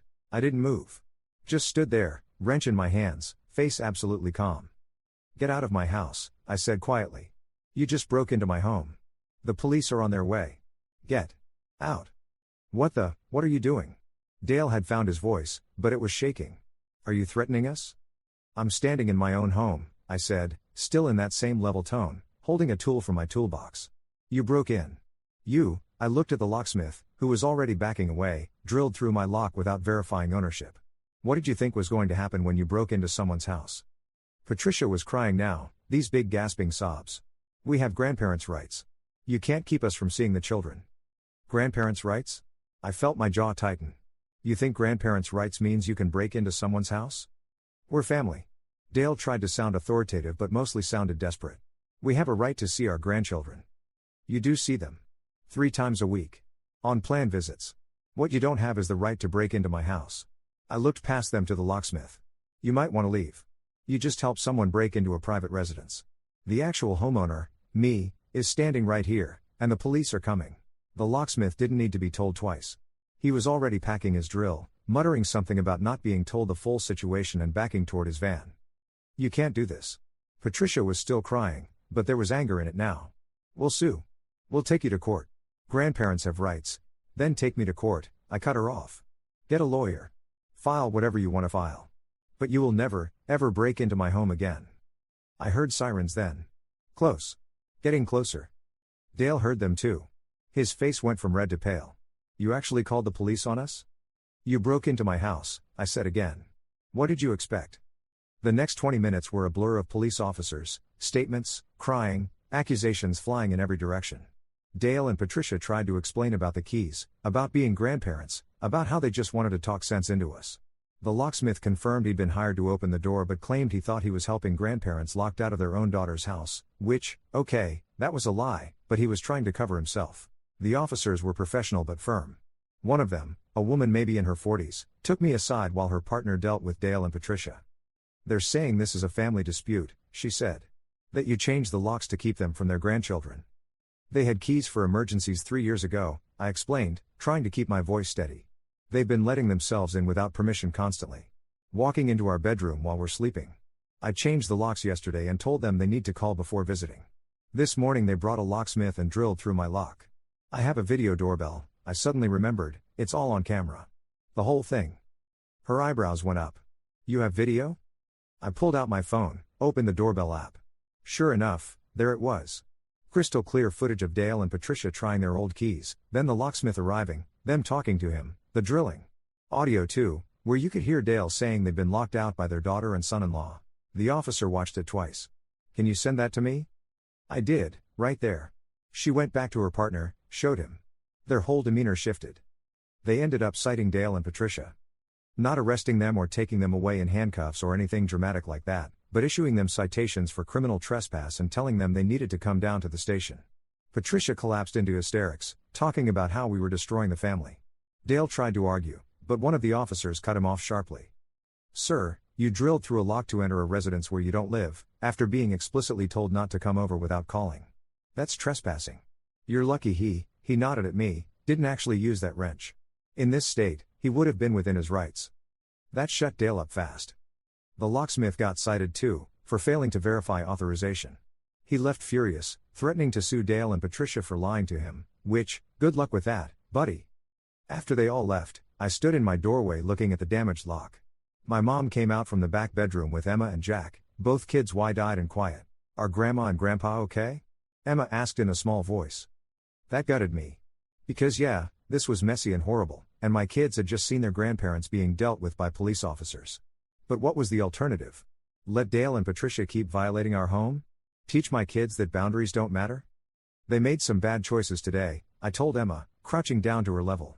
Sometimes when grown-ups make bad choices, other grown-ups have to help them understand why those choices were wrong. Not a great explanation, but what do you say to a 5-year-old? Sarah came home around noon, having left work early after I called her. She'd already heard from her sister, who'd heard from their parents, so she knew most of it. She looked exhausted and sad but not surprised. They really brought a locksmith, she said, staring at the damaged door frame. They really did. And you grabbed the pipe wrench. I wanted them to understand what they were doing. Breaking into someone's house. I paused. I wasn't going to use it. I know. She leaned against me, and I put my arm around her. I know you wouldn't. But they needed to be scared, I finished. They needed to understand this isn't normal. Isn't okay. We stood there for a while, looking at the mess. Sarah's sister called later that afternoon. Amy's always been the reasonable one in that family, so I wasn't surprised when she said, I heard what happened. Are you guys okay? Sarah put her on speaker. We're okay. Shaken up. The kids are confused. I'm so sorry, Amy said, and she sounded genuinely distressed. I've been telling them for years they need to respect your boundaries. Mom called me crying about grandparents' rights and being arrested, and I told her she did this to herself. She didn't want to hear it.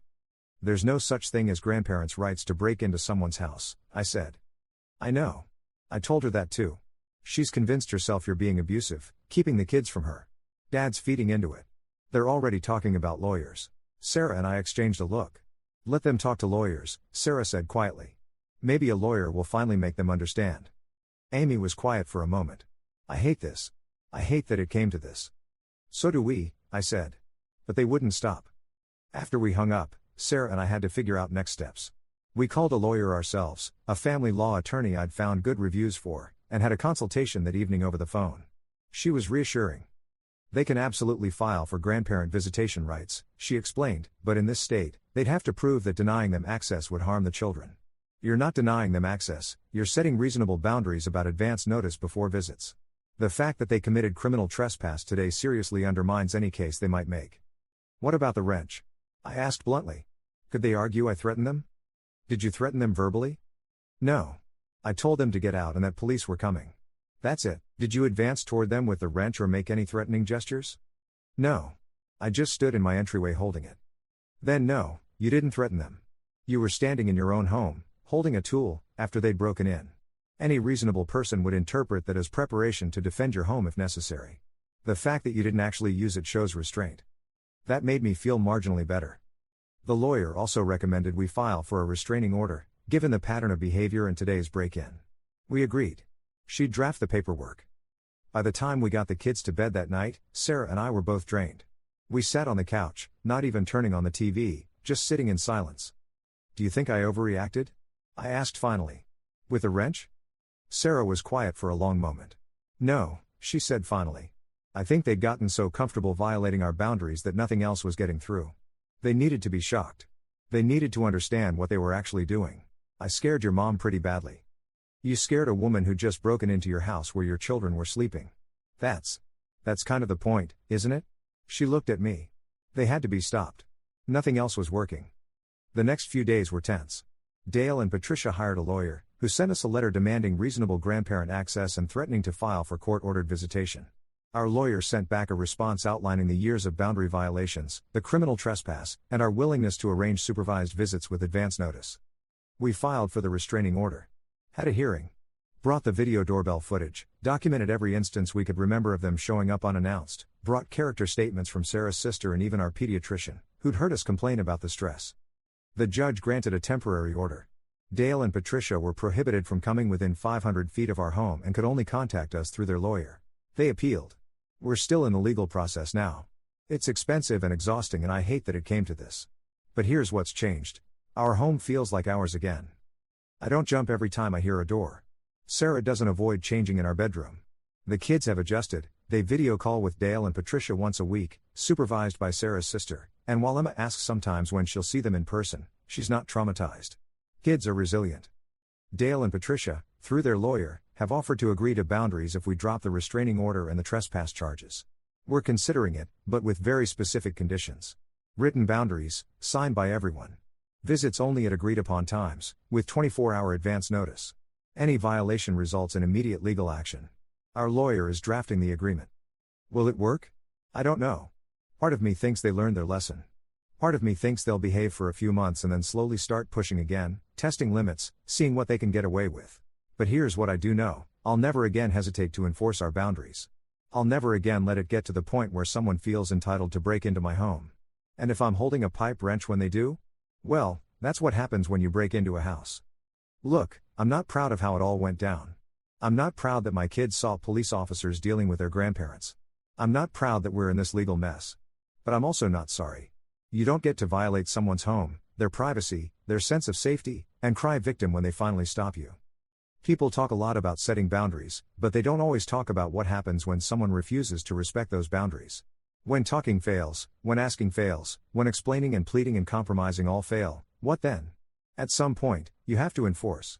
You have to be willing to be the bad guy in someone else's story. Because here's the thing Dale and Patricia never understood: they weren't entitled to unlimited access to our lives just because they were grandparents. They weren't entitled to keys to our house forever just because we gave them keys once. They weren't entitled to break in when we changed the locks. Family isn't a free pass for bad behavior. Love isn't an excuse for violation. And grandparents' rights don't mean a thing when you're standing in someone's home after drilling through their lock. So yeah. That's how I ended up standing in my entryway with a pipe wrench, facing down my in-laws after they broke into my house. That's how a Sunday morning bedroom invasion turned into criminal charges and restraining orders and lawyers in this whole nightmare. Was there a better way to handle it? Maybe. Probably. But I've learned something important: sometimes the only way to make someone understand they've gone too far is to show them exactly what line they've crossed. And sometimes, that means standing your ground with a pipe wrench in your hands and sirens on the way. I sleep better now, though. Our bedroom door stays closed. The house stays locked. And when someone knocks, we actually get to decide whether to answer. That's worth everything. But let me tell you about what happened in the weeks after that morning. Because the pipe wrench incident? That was just the beginning of understanding how deep this problem really went. 3 days after the break-in, Sarah's sister Amy invited us over for coffee. Without the kids, she specifically asked if my mom could watch them. That should have been my first clue something was up. We showed up at her place around 10 a.m. on Saturday. Amy answered the door looking exhausted, like she hadn't slept in days. Her husband, Marcus, gave us both sympathetic looks and immediately offered coffee. So, Amy said once we were all sitting down, "I need to tell you some things about Mom and Dad. Things I should have told you years ago." Sarah tensed beside me. "What things?" Amy took a breath. "They did this with me too. The boundary thing. When Marcus and I first got married, before we had kids, they still had keys to my apartment. They'd let themselves in constantly. I'd come home from work and find Mom had reorganized my kitchen. Dad would be there watching TV like he lived there. It drove Marcus insane." "Why didn't you tell me?" Sarah asked quietly. "Because you were the golden child," Amy said it without bitterness, just stating a fact. "I was the difficult one who moved 3 hours away and abandoned them. You stayed local, became a nurse like Mom wanted, married a guy with a good job. I didn't want to poison that for you." Marcus jumped in. "When we finally changed our locks and told them they needed to call first, they lost it. Your mom cried for weeks. Your dad stopped speaking to us for almost 6 months. They told everyone in the family that Amy was keeping them away out of spite." "What changed?" I asked. "We got pregnant," Amy said. "Suddenly they wanted back in. Showed up at the hospital when I was in labor even though we'd specifically said we wanted it just to be us. Barged into my recovery room. I was so hormonal and exhausted I just let it happen. Gave them keys again to help with the baby. That was Riley, our first. We have 3 kids now." Sarah was staring at her sister. "They had keys to your place too?" "For about 8 months after Riley was born. Then they started doing the same thing, showing up at all hours, letting themselves in, undermining my parenting choices. Mom would feed Riley things I'd specifically said not to give her yet. Dad would criticize how we'd baby-proofed. It was constant." "So what did you do?" Sarah asked. "Moved." Amy's laugh was bitter. "We literally moved. Found a place 20 minutes farther away, didn't tell them the address for a month, and when we finally did, we made it clear, no keys. Ever. They could visit, but they had to call first. It took about a year of really rocky relationship stuff before they mostly accepted it." "Mostly?" I said. "They still push," Marcus said. "They just know with us there's a hard line they can't cross anymore.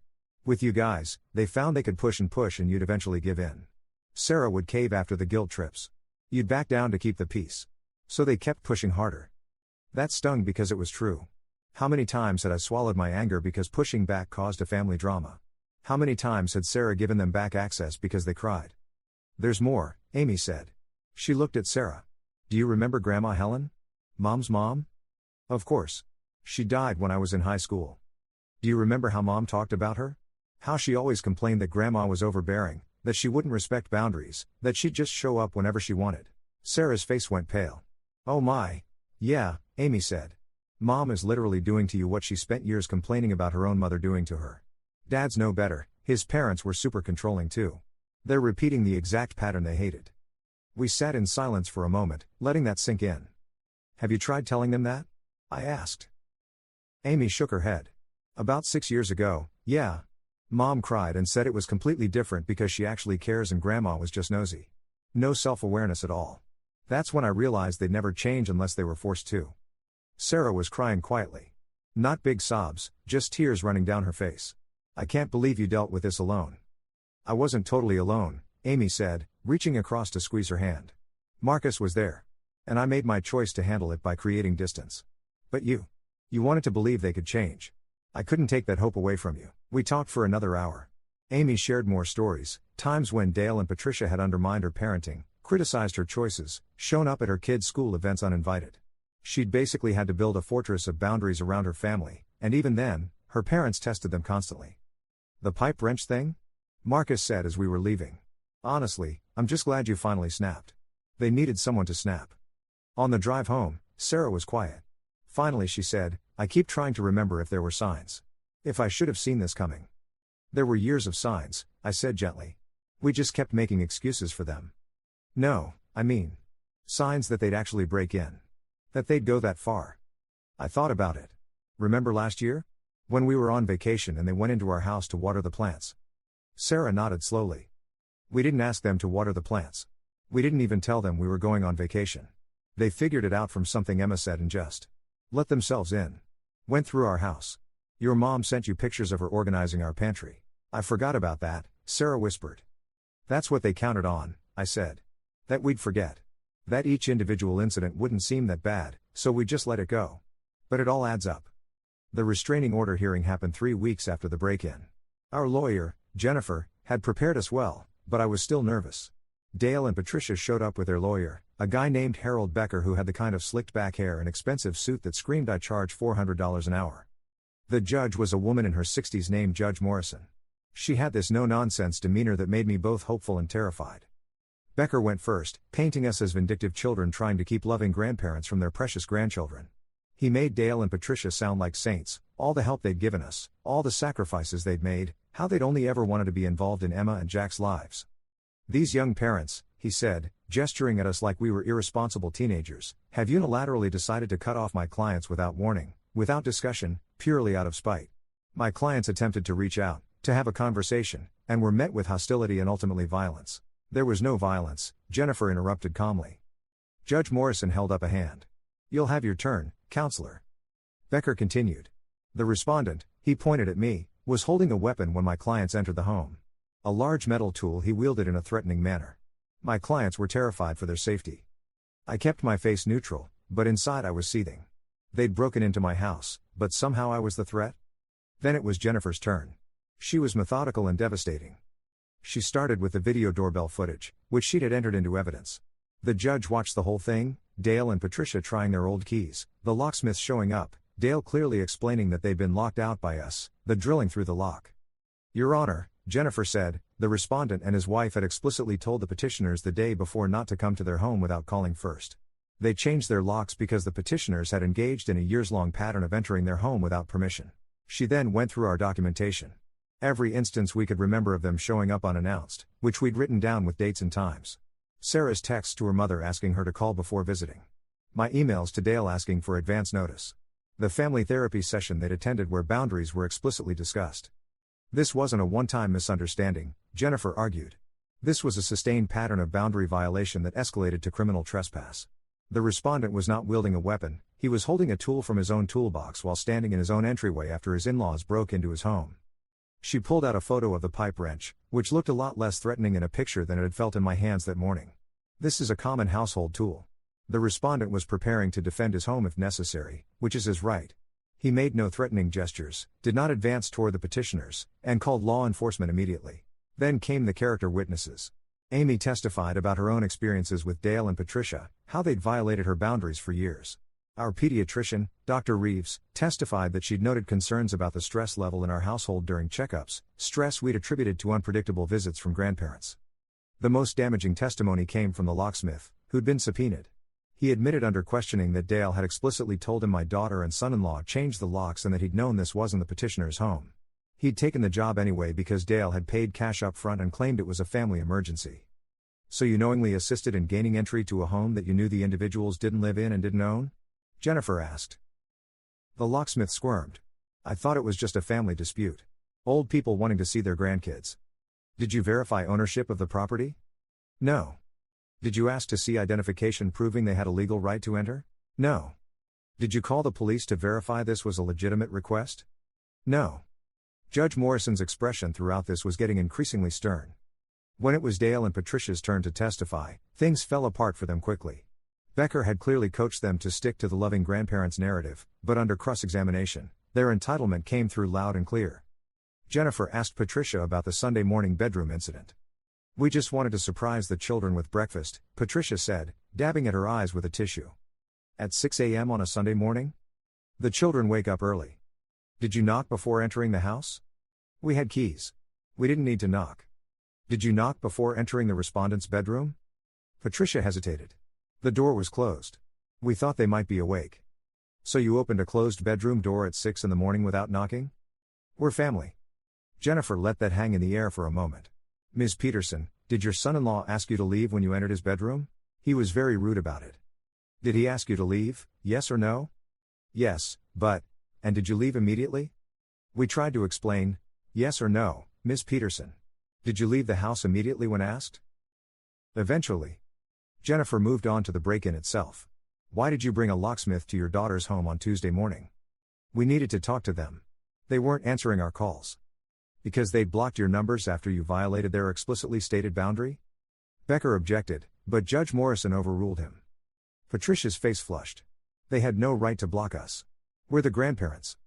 Do you believe grandparents have a legal right to enter their adult children's homes whenever they choose? We have a right to see our grandchildren. That wasn't the question. Do you believe you have a legal right to enter your daughter's home without permission? Patricia looked at her lawyer desperately, but he couldn't help her. We're family, she said again, like it was a magic spell that explained everything. Dale's testimony was worse. He was angry, barely containing it, and Becker clearly regretted putting him on the stand. Mr. Peterson, Jennifer asked, when the locksmith had opened the door and you entered the home, what did you see? That lunatic, he gestured at me, standing there with a weapon. You saw the respondent standing in his own entryway, in his own home, which you'd just broken into. We didn't break in. We're the grandparents. You hired a locksmith to drill through a lock on a door to a home you don't own, don't live in, and had been explicitly told not to enter. What would you call that? Dale's face was red now. I'd call it trying to have a conversation with my own daughter. Your daughter was at work. He blinked. What? Your daughter, Sarah Peterson, was at work during her scheduled nursing shift. She wasn't home. Only the respondent, his mother, and your grandchildren were home. So who exactly were you planning to have this conversation with? Dale opened and closed his mouth. He clearly hadn't thought about that. Did you know your daughter was at work? No. So you broke into the home primarily occupied at that time by your son-in-law, his mother, and your grandchildren, without knowing whether your daughter was even present? We just wanted to talk. While your grandchildren were home? You wanted to force a confrontation while Emma and Jack were present? Dale looked trapped. We weren't going to force anything. We just needed to make them understand. Understand what? That you don't treat family this way. Jennifer paused, letting his anger fill the courtroom. Mr. Peterson, do you believe breaking into someone's home is treating family well? He had no answer for that. The judge's ruling was swift and clear. Restraining order granted. Dale and Patricia were to stay 200 feet from our home, our workplaces, and the kids' daycare. Contact only through attorneys. Violation would result in arrest. I'll add this, Judge Morrison said, looking directly at Dale and Patricia. I've been on the bench for 23 years. I've seen a lot of family disputes. But I've rarely seen such a fundamental lack of understanding about basic boundaries and respect. You don't have the right to enter anyone's home without permission, family or not. You don't have the right to ignore explicit boundaries because you're grandparents. And you certainly don't get to hire someone to break through a lock and then claim victimhood when the homeowner reacts to defend his property. She turned to us. That said, I encourage you to eventually find a way to repair this relationship. Those children deserve to know their grandparents. But that repair has to start with respect, and right now, the petitioners have shown none. We left the courthouse dazed. Patricia was sobbing in the hallway. Dale was shouting something about appealing. Becker was trying to calm them down and probably calculating how much he could bill them for an appeal he knew would fail. In the car, Sarah let out a long breath. Did that just happen? It happened, I said. My parents broke into our house, and a judge just confirmed that yes, that was actually breaking in. Yeah. She started laughing. Not happy laughter, this slightly hysterical sound that made me worried for a second. But then she said, all those years. All those excuses I made for them. All those times I told myself they meant well and just didn't understand. And it took a judge to finally say it. They were wrong. I wasn't crazy. I reached over and squeezed her hand. You were never crazy. The next few weeks were quiet. No contact from Dale and Patricia, though Amy said they were telling everyone who'd listen how we destroyed the family. Some relatives took their side, a couple of Sarah's cousins called her cruel. Others, especially ones who dealt with Dale and Patricia's boundary issues themselves, quietly reached out with support. Emma asked about her grandparents a few times. We explained in age-appropriate terms that Grandma and Grandpa had made some choices that meant they needed to stay away for a while. She seemed to accept it, though she did draw them a picture for when they're not in timeout anymore, which broke my heart a little. Jack, at 2, barely noticed. He was more interested in the fact that my mom was coming over more often and always brought cookies. It was Sarah's birthday, about a month after the restraining order, when things took another turn. We were having a small dinner party. Just Amy and Marcus, a couple of Sarah's friends from the hospital, my mom. The kids were already in bed. We were having a nice time, actually, first real celebration we did since everything exploded. Then someone knocked on the door around 8 p.m. Everyone went quiet. My first thought was police, or something wrong. But when I checked the video doorbell, my stomach dropped. Dale and Patricia. Standing on the sidewalk across the street. Not close enough to violate the restraining order, they were about 200 feet away, technically on public property. But they were there, holding what looked like wrapped presents. Don't open it, Amy said immediately. Call the police. They're not technically violating, I said, watching them on my phone. They're staying across the street. They know it's Sarah's birthday. Jennifer, our lawyer, had told us that showing up even without violating the distance could be considered harassment, but it was a gray area. Sarah came to look at the phone. Her face went through several emotions: hurt, anger, sadness, resignation. They really can't help themselves, can they? We watched as Patricia set the presents down on the sidewalk, then backed away a few steps. Dale put something else down, a card, maybe? Then they both stood there, clearly visible under the streetlight, looking at the house. Waiting. They wanted us to come out. Wanted a confrontation, or reconciliation, or something. Wanted to force an interaction on Sarah's birthday because they knew she'd be emotional. I'm calling the police, I said. Sarah put her hand on my arm. Wait. She grabbed her phone, stepped out onto the porch, staying well back from where they stood, and called her mother. I watched through the screen as Patricia's phone rang and she answered. Sarah. Sweetheart, happy birthday. We just wanted to. Mom, you need to leave. Sarah's voice was steady. You're violating the spirit of the restraining order, and you know it. We're not on your property. We just wanted to bring you presents. It's your birthday. Mom, I'm 32 years old. I don't need presents badly enough to reward you breaking into my house. We didn't break in. Dale's voice in the background. We had keys. You hired a locksmith to drill through my lock after I explicitly told you not to come over. That's breaking in. And now you're standing at my property line on my birthday, trying to manipulate me into talking to you. Patricia was crying now. I could hear it through the phone. We just miss you. We miss the babies. Emma made you that drawing. I know she did. Amy showed me on video chat. That was very sweet of her. You let Amy see them? Patricia's tears turned to anger instantly. You let your sister see our grandchildren but not us? Amy respects boundaries. Amy calls before coming over. Amy has never broken into my house. That's not fair. Mom, leave. Take your presents. Leave. If you're still there in 5 minutes, I'm calling the police, and this time, you will be violating the order because I've explicitly told you to leave. She hung up. We watched through the camera as Patricia stood there, stunned. Dale said something to her, angry gestures. Patricia looked torn. For a moment, I thought they might actually leave. Then Patricia picked up one of the presents and started walking across the street toward the house. She's going to violate, Amy said. She can't help herself. But Patricia stopped at the curb on our side of the street, about 50 feet from the house, still outside the restraining order boundary. Set the present down on the grass. Stood there crying. Dale pulled out his phone. Started recording. Pointed it at our house. "Oh, that's smart," Marcus muttered. "Create content for their victim narrative." Sarah stepped back inside, closed the door. "I'm calling the police." The officers who responded were the same ones from the break-in. They recognized us, recognized Dale and Patricia. The conversation was brief. No, they hadn't technically violated the distance requirement, but yes, they'd been asked to leave and hadn't. Warning issued. If they came back, arrest. Dale and Patricia finally left, taking their presents with them. The whole thing was captured on video, both our doorbell camera and whatever Dale had been recording on his phone. The next day, Patricia posted on social media a long, rambling post about how they just wanted to give their daughter birthday presents and been threatened with arrest. How we'd poisoned Sarah against them. How they'd done nothing wrong but love their grandchildren too much. The comments were a mix. Some people sympathized with them. Others pointed out that if there was a restraining order, there was probably a good reason for it. A few people who knew us privately messaged Sarah with support. Amy commented publicly, "You broke into their house. You're lucky all you got was a restraining order." Patricia deleted the whole post within an hour, but the damage was done. Their narrative of being victimized grandparents had cracks in it now. What Dale and Patricia never understood, what I'm not sure they'll ever understand, is that this was never about keeping them from Emma and Jack. This was about them understanding that our home, our family, our lives were ours to control. That they didn't get unlimited access just because they were grandparents. That family doesn't mean no boundaries. We'd have been happy to see them regularly. We'd invited them to structured visits. We'd offered video calls, outings to the park, holiday gatherings. What we wouldn't accept was them treating our house like their house. Our children like their children. Our lives like extensions of theirs. And when talking didn't work, when asking didn't work, when begging didn't work, we had to enforce. We had to be willing to be the villains in their story. That's the part nobody tells you about setting boundaries. They make it sound easy in therapy. Just communicate clearly, they say. Just be firm, they say. But they don't prepare you for when the other person refuses to hear you.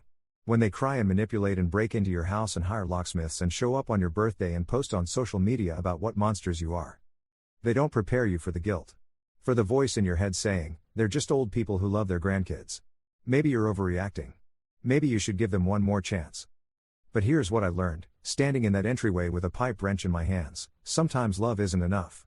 Sometimes good intentions aren't enough. Sometimes people who genuinely care about you can still violate you, control you, refuse to see you as a separate person with separate needs. And sometimes, the only way to save the relationship, or at least, to save yourself, is to blow it up completely and see what survives the blast. We're still in mediation. Their lawyer and ours are working on an agreement that might let them see the kids again. Supervised visits. Advance notice. Clear consequences for violations. Whether it'll work, I don't know. What I do know is that I sleep better. That Sarah seems lighter, less anxious. That our home feels like ours again. That when Emma asks about Grandma and Grandpa, I can honestly tell her that we're working on it, that grown-ups sometimes need time to figure things out, but that we all love her very much. And I know that if it happens again, if they violate whatever agreement we reach, if they push the boundaries again, I won't hesitate. I'll enforce immediately. I'll call the police immediately. I'll protect my family and my home immediately. Because that's what that morning taught me. Not that I'm capable of violence, I'm not, and I never was going to actually use that wrench. But that I'm capable of standing firm. Of saying no and meaning it. Of being willing to be the bad guy if that's what it takes. That's worth everything. Story 3. My brother made inappropriate comments to my wife at our housewarming dinner, despite being on probation for this exact behavior. When I confronted him, my parents claimed he was just being friendly and I was too sensitive. I believed them. That was a mistake. On Thanksgiving, he followed her into the kitchen and crossed a line that left her in tears. When I told my family what happened, my father stood and said, "She's lying for attention." That's when I lost it and taught my brother a lesson he'd never forget. Yesterday, my mother called demanding I pay his medical bills after his accident, or face legal disownment. I just smiled and said, "Look, I need to tell you something, and I need you to believe me when I say I'm not the bad guy here. At least, I didn't start out that way." My brother Ryan has always been what my mother calls charming and what everyone else in the world would call a creep with good hair. For 28 years, I watched my parents make excuses for him while he left a trail of uncomfortable women and awkward family gatherings in his wake. But I'm getting ahead of myself. Let me start with the housewarming party, because that's when I first saw the warning signs I should have acted on immediately. Sarah and I had just bought our first house. Nothing fancy, just a 3-bedroom ranch with decent bones and a kitchen that didn't make me want to cry. We'd invited both families over for dinner, one of those look at us being real adults kind of nights. Sarah spent 3 days cooking, cleaning, arranging flowers she'd bought from the farmer's market.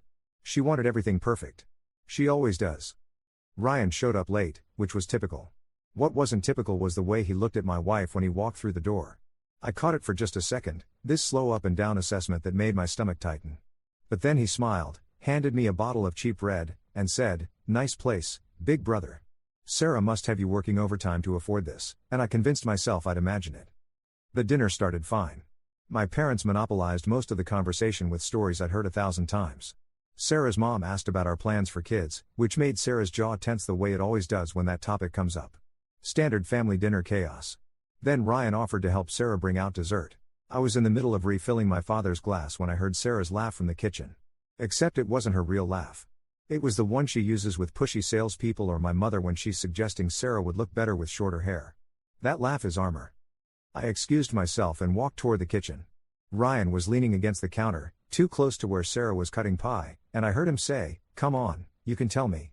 Does my boring brother actually keep you satisfied, or do you ever think about what it'd be like with someone who knows how to have a little fun?" Sarah's hands had stopped moving. The pie server was frozen midair. "Ryan, that's completely inappropriate," she said quietly. "I'm just being friendly," he said, and I could hear the grin in his voice. "You're family now. We should be comfortable with each other." I stepped into the doorway. "What's going on?" Ryan turned, completely unfazed. "Just chatting with my sister-in-law." "You picked a good one, man." Sarah's face was flushed, but she smiled at me. "Everything's fine. Just getting dessert ready." I should have pressed.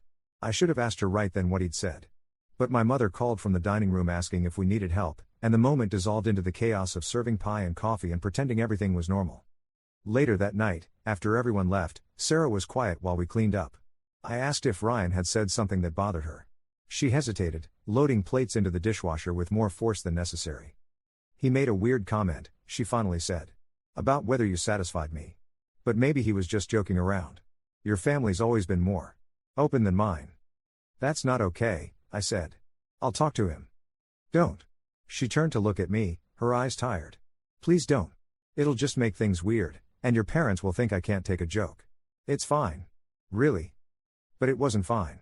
I could see it in the way she held herself, arms crossed, shoulders slightly hunched. Still, I let it go. That was my first mistake. The next morning, my mother called. Before I could even say hello, she launched into it. "Your father and I are concerned about last night." "Concerned about what?" "You seem tense." Sarah seemed uncomfortable. "We want to make sure everything's okay between you two." I almost laughed. "Mom, we're fine. Why would you think otherwise?" "Well, Ryan mentioned that Sarah seemed a bit cold when he was trying to be friendly in the kitchen. He's worried he somehow offended her, but he was just trying to make conversation. You know how women can be sensitive sometimes." My grip tightened on the phone. "What exactly did Ryan tell you?" he said to Sarah. "Just that he was asking about married life, making small talk." But apparently Sarah got upset. "Ryan feels terrible. He's always been such a sweet boy, and the last thing he'd want is to make his sister-in-law uncomfortable." Sweet boy. Right. This was the same sweet boy who'd been fired from 2 jobs for making female coworkers uncomfortable. The same one who'd been on probation last year after a neighbor filed a complaint about him making explicit comments to her while she was getting her mail. "Mom, Ryan said something inappropriate to Sarah." She was uncomfortable because he crossed a line. Silence. Then, in that voice she uses when she's decided I'm being unreasonable, "Oh, honey. I think you might be reading too much into things. Ryan was just being friendly. You've always been a bit sensitive when it comes to your brother. Maybe that's something you and Sarah should work on in your marriage, being able to take a joke." "This isn't about jokes, Mom. This is about respect." "Well, I hope you'll talk to Sarah about being more welcoming to family." Ryan's heart was in the right place. He always is. She hung up before I could respond. I told Sarah about the call. She just shook her head. "See? This is why I said not to make it a big deal. Now your mother thinks I'm the problem." "You're not the problem. Ryan is." "Maybe," she said. "But fighting with your family over it won't change anything. Let's just avoid him as much as possible." So we did. For 6 months, we showed up to family functions, stayed for exactly the appropriate amount of time, and left before things could get uncomfortable. Ryan kept his distance, or seemed to. My parents acted like nothing had happened. Life moved forward. Then came Thanksgiving. My parents insisted on hosting at their place, the big farmhouse where I grew up. Sarah and I arrived early to help with prep. The kitchen smelled like butter and herbs, and my mother was in her element, directing everyone like a general commanding troops. My father was already in his chair in the living room, the television showing football highlights he wasn't really watching. Ryan showed up around 2 in the afternoon. He'd brought a girlfriend this time, a quiet blonde named Melissa who looked like she wanted to disappear into the wallpaper. He was all charm and smiles, kissing my mother's cheek, shaking my father's hand. He nodded at me, then his eyes found Sarah. "Hey, Sarah. You look great. Marriage must be treating you well." "Thanks, Ryan," she said, her voice carefully neutral. She moved to the other side of the kitchen island, putting distance between them. Dinner was fine at first. Melissa barely spoke. Ryan kept the conversation flowing with funny stories from his new job in sales. My mother beamed at him like he was describing a cure for cancer instead of his technique for closing deals on used cars. My father grunted approvingly between bites of turkey. Sarah and I exchanged glances across the table. Just a few more hours, I thought. Then we could leave. After dinner, Sarah stood to start clearing plates. My mother protested, saying we were guests, but Sarah insisted. "I want to help. You cooked all day." I started to stand, but my father caught my arm. "Let the women handle cleanup. Come watch the game with me." It was a trap disguised as tradition, but I followed him to the living room anyway. Ryan came too, leaving Melissa awkwardly perched on the edge of her chair, unsure whether to help or stay put. We'd been watching the game for maybe 10 minutes when I heard it. A crash from the kitchen, then Sarah's voice, sharp and loud. "Get away from me." I was on my feet before I could think. My father called after me, something about women being dramatic, but I was already moving. The kitchen doorway framed a scene I'll never forget. Sarah was pressed against the counter, her face white. Ryan stood maybe 2 feet from her, his hand still raised like he'd been reaching for something. Or someone. A serving platter lay shattered on the floor between them. My mother stood frozen by the sink, dish towel in her hands. "What happened?" I said, though my voice didn't sound like mine. Sarah's eyes met mine, and I saw something there I'd never seen before. Not just discomfort. Fear. "He touched me," she said quietly. I was reaching for a dish, and he came up behind me and put his hand on my hip and whispered something in my ear. I was helping her reach the shelf, Ryan said immediately, all injured innocence. She startled and knocked the platter over. "I didn't mean to scare you, Sarah. I'm sorry." "You didn't scare me. You grabbed me." Her voice was shaking now. "And you said, if you ever get tired of playing house with my brother, I could show you what a real man does." The room went silent except for the distant sound of the television from the other room. "That's ridiculous," Ryan said. "Mom, I didn't say anything like that. I was just trying to help, and now she's making up stories." My mother's face had gone rigid. "Sarah, honey, you must have misheard. Ryan wouldn't say something like that." "I didn't misheard anything." Sarah's hands were clenched into fists. "He's been making comments since the housewarming party. I've tried to ignore it, but this time he actually put his hands on me." My father had appeared in the doorway. "What's all this noise about?" Ryan turned to him, palms up in supplication. "Dad, I swear I didn't do anything. I tried to help Sarah get a dish from the high shelf, and now she's claiming I said all these terrible things. I don't know why she'd lie like this." "She's not lying," I said. My voice came out low and hard. "Ryan, you need to leave. Now." "I'm not going anywhere until Sarah apologizes for making false accusations," Ryan said, and now there was an edge to his voice. My father stepped fully into the kitchen. "Nobody's leaving until we get to the bottom of this. Sarah, are you sure you heard correctly? Sometimes when we're startled, we can misinterpret things." Sarah's face crumpled. I watched tears start to stream down her cheeks, and something in my chest cracked. She looked at my father, this man who'd always been the reasonable one in the family, the one who supposedly valued truth and fairness. "I'm not lying," she whispered. "Why would I lie?" My father's expression didn't change. He looked at her for a long moment, then at me, then at Ryan. Finally, he straightened to his full height and crossed his arms. "She's lying for attention." The words hung in the air like smoke. Like poison. My mother gasped but said nothing. Ryan's face showed relief. Melissa had appeared behind my father, her eyes wide. "What did you just say?" I heard myself ask. "You heard me," my father said. "Women do this sometimes. They want to cause drama, be the center of attention. Your brother has had problems in the past, yes, but he's been working on himself. He's on probation, for crying out loud. Why would he risk everything by doing what she's claiming?" "Because he's done it before," I said. "Multiple times. That's why he's on probation." That was different. Those women were strangers. This is family. Ryan knows better. Sarah made a sound that might have been a laugh or a sob. I can't believe this. I told you what happened, and you're calling me a liar. I'm saying you're confused, my father said, his voice taking on that patronizing tone he used when he thought he was being reasonable. Or maybe you're trying to cause problems between the brothers. Some women like to create conflict.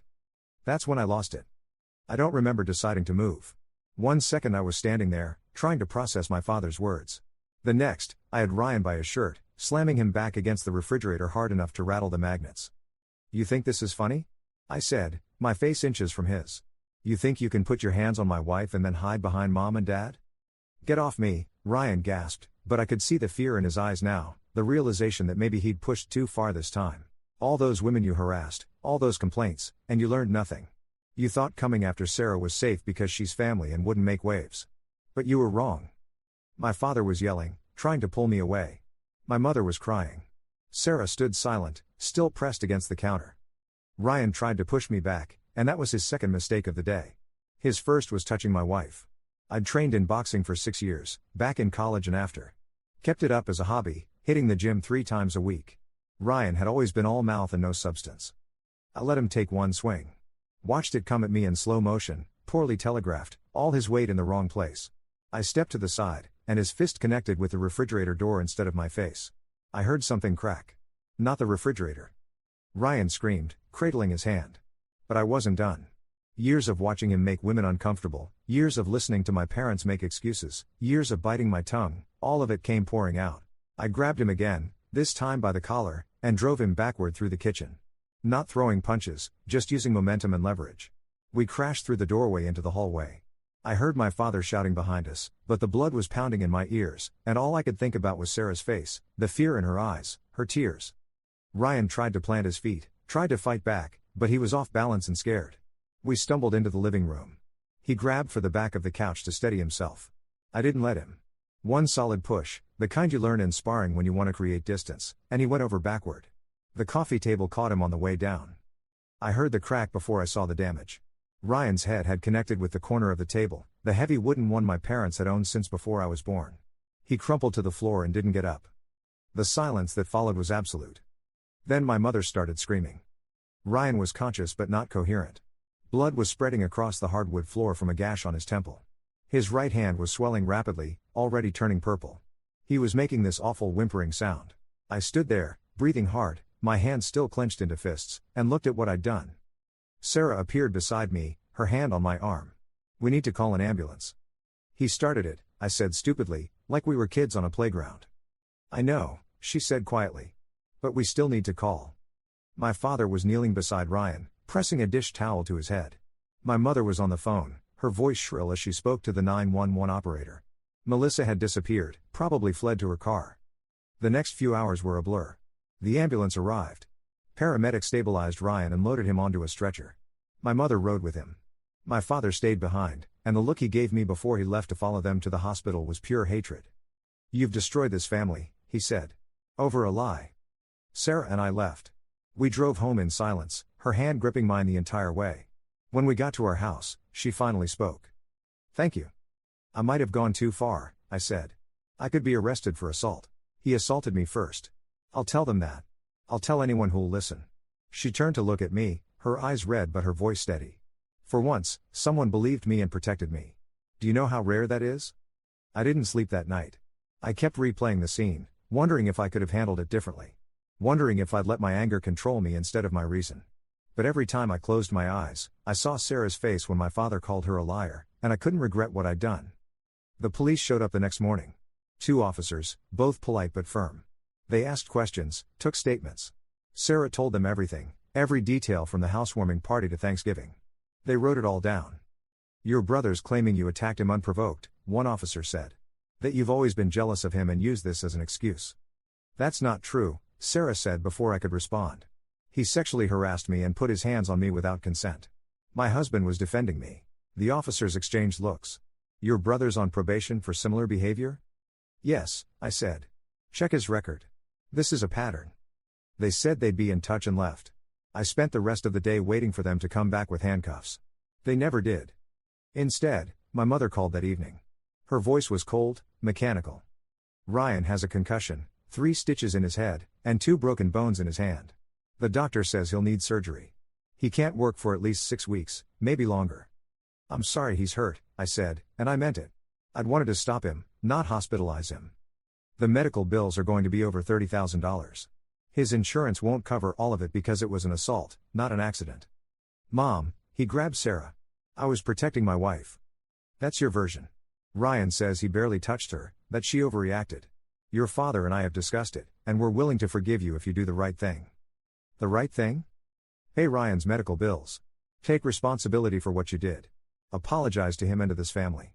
I almost laughed. Almost. You want me to apologize for defending my wife against your son's harassment? We want you to stop pretending Sarah didn't lie about what happened. We want you to admit you lost control and nearly killed your brother over nothing.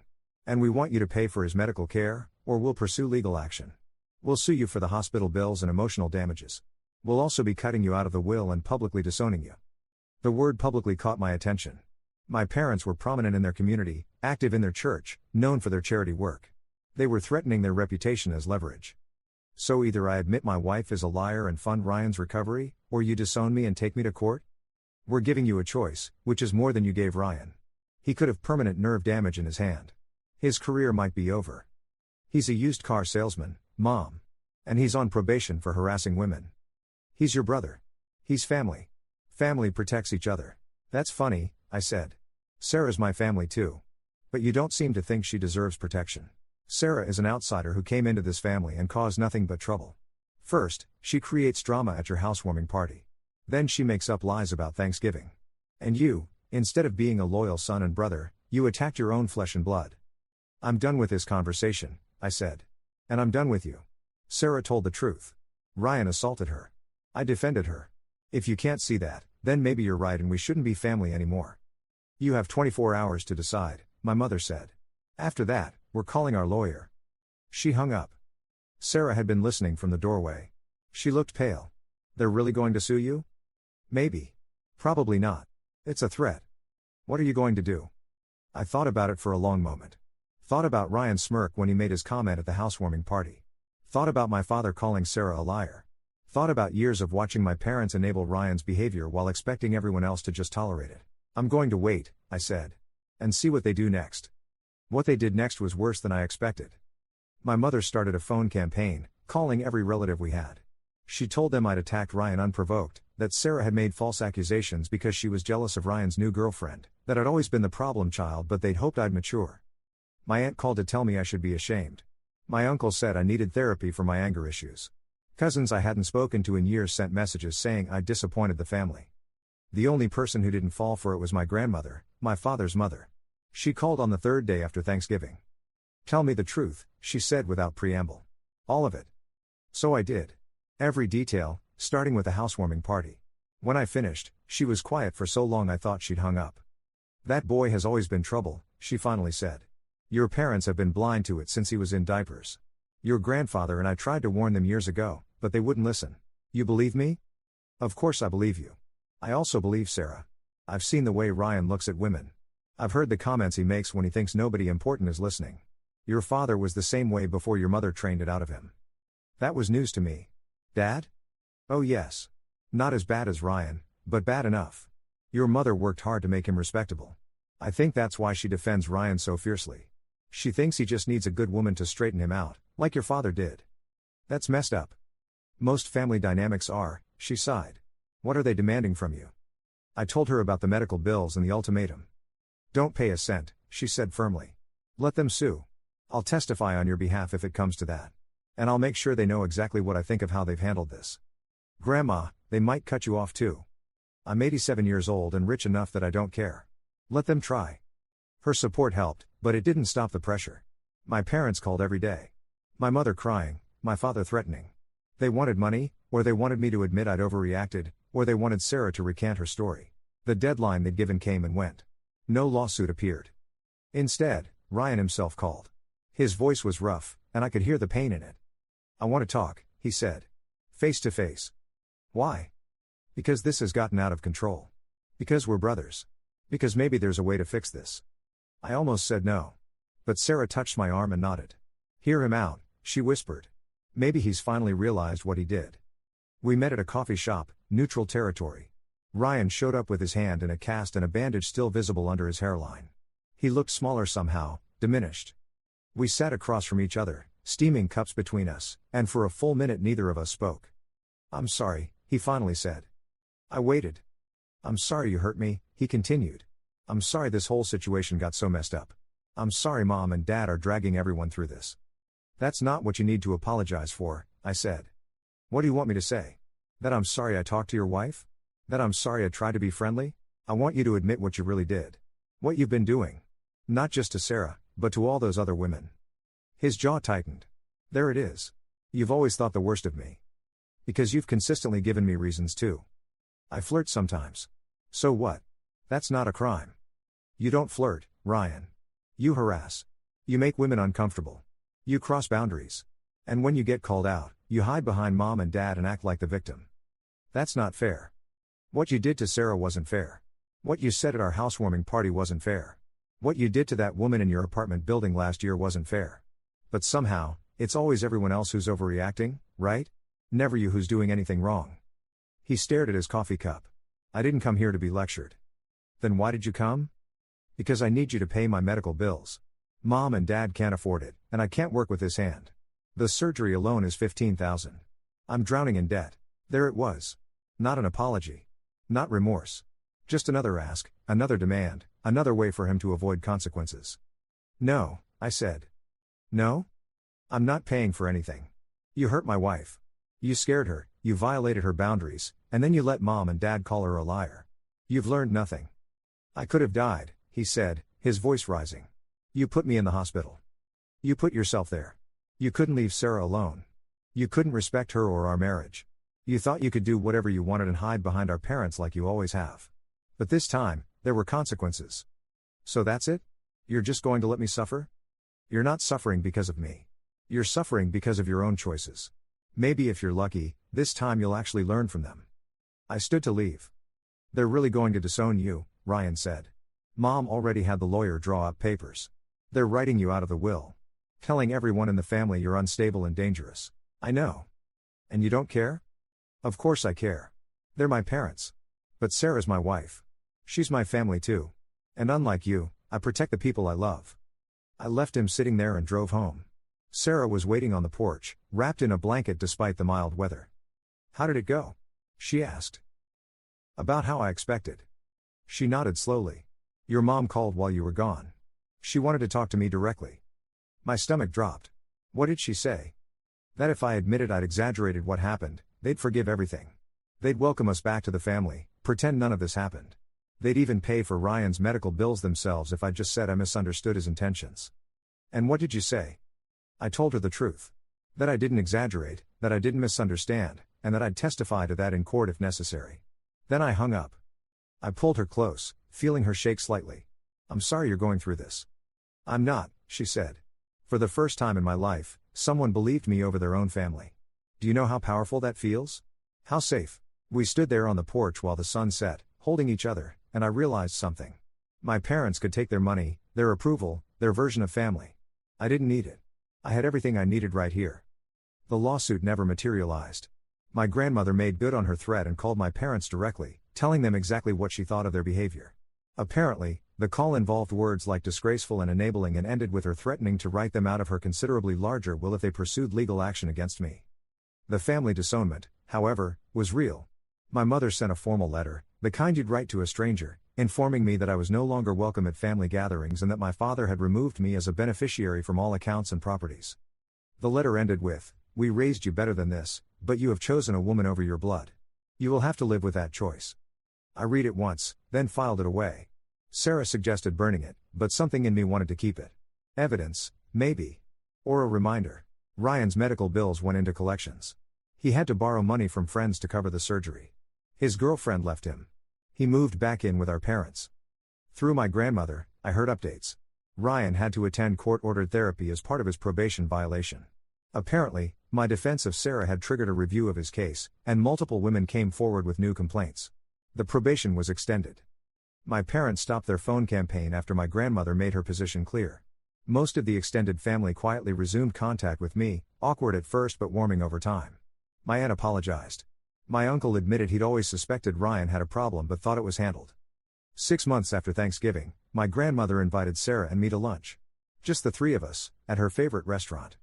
"I want you to know something," she said after we'd ordered. "I've changed my will. Your parents don't know yet, but they will eventually. I'm leaving everything to you." "Grandma, that's not necessary." "Hush. I'm old and rich and mean enough to do what I want.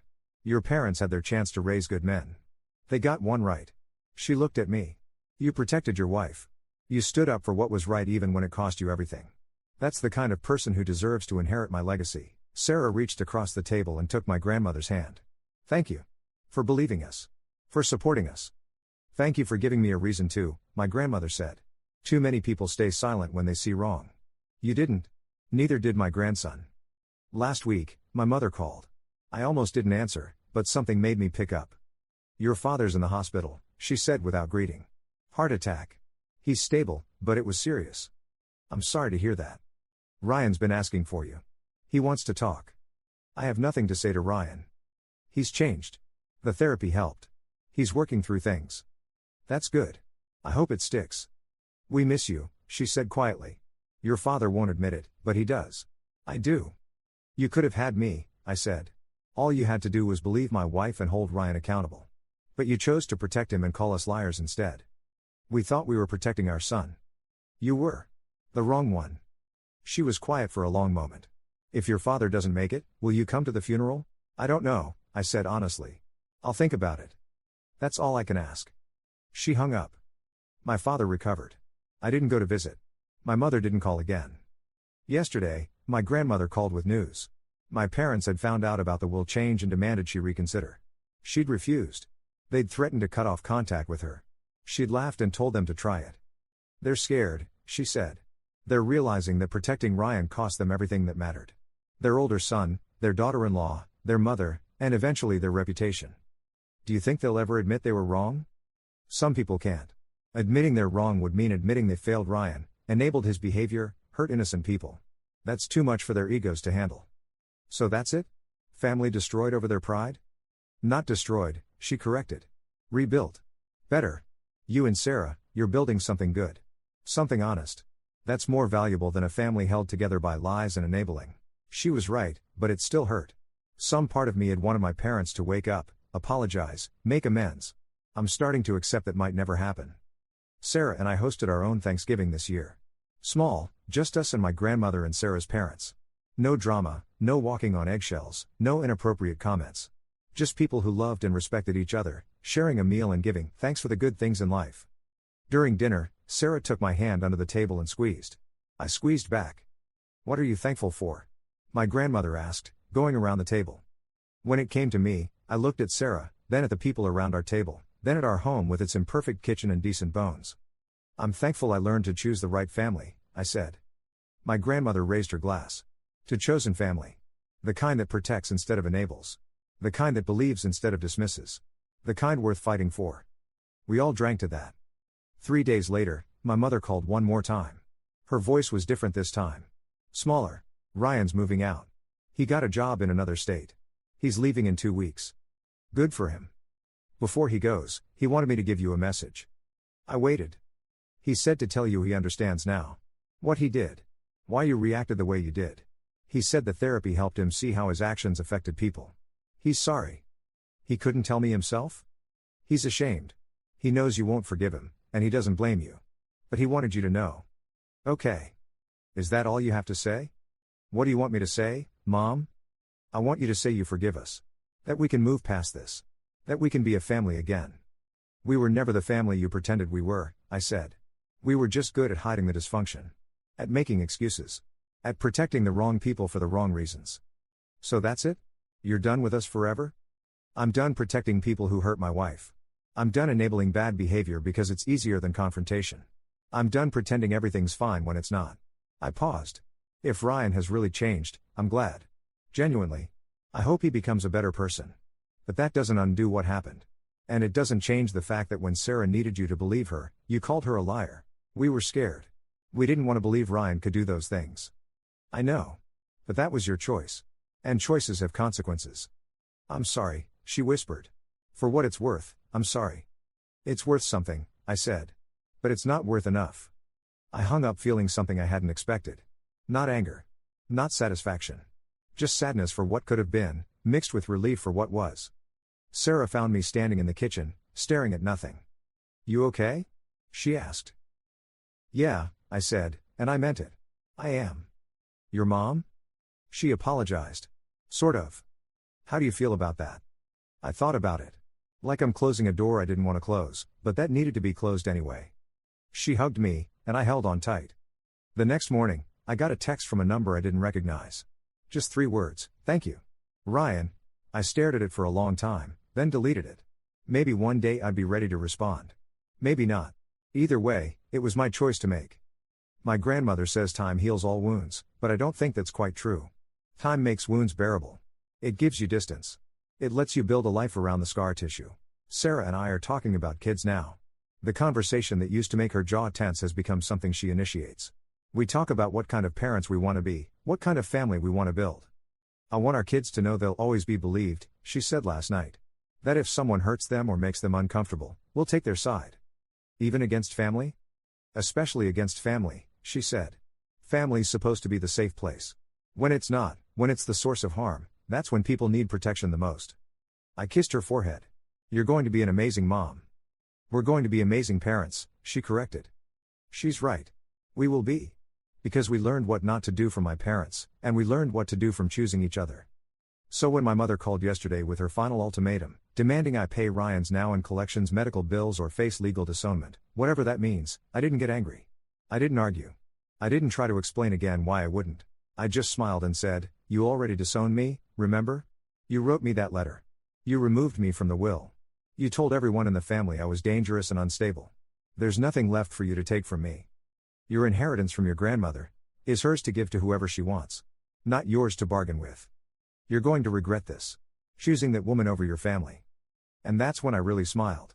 Because she still didn't get it. After everything, she still thought Sarah was the problem. She still thought family was defined by blood alone. She still thought love meant enabling and excusing instead of protecting and believing. "Mom," I said, my voice calm, almost gentle, "I didn't choose Sarah over family. I chose to build a real family with someone who deserves to be protected. You chose to protect an abuser over doing what was right. We both made our choices. I just happened to be able to live with mine." "You'll die alone," she said, her voice breaking.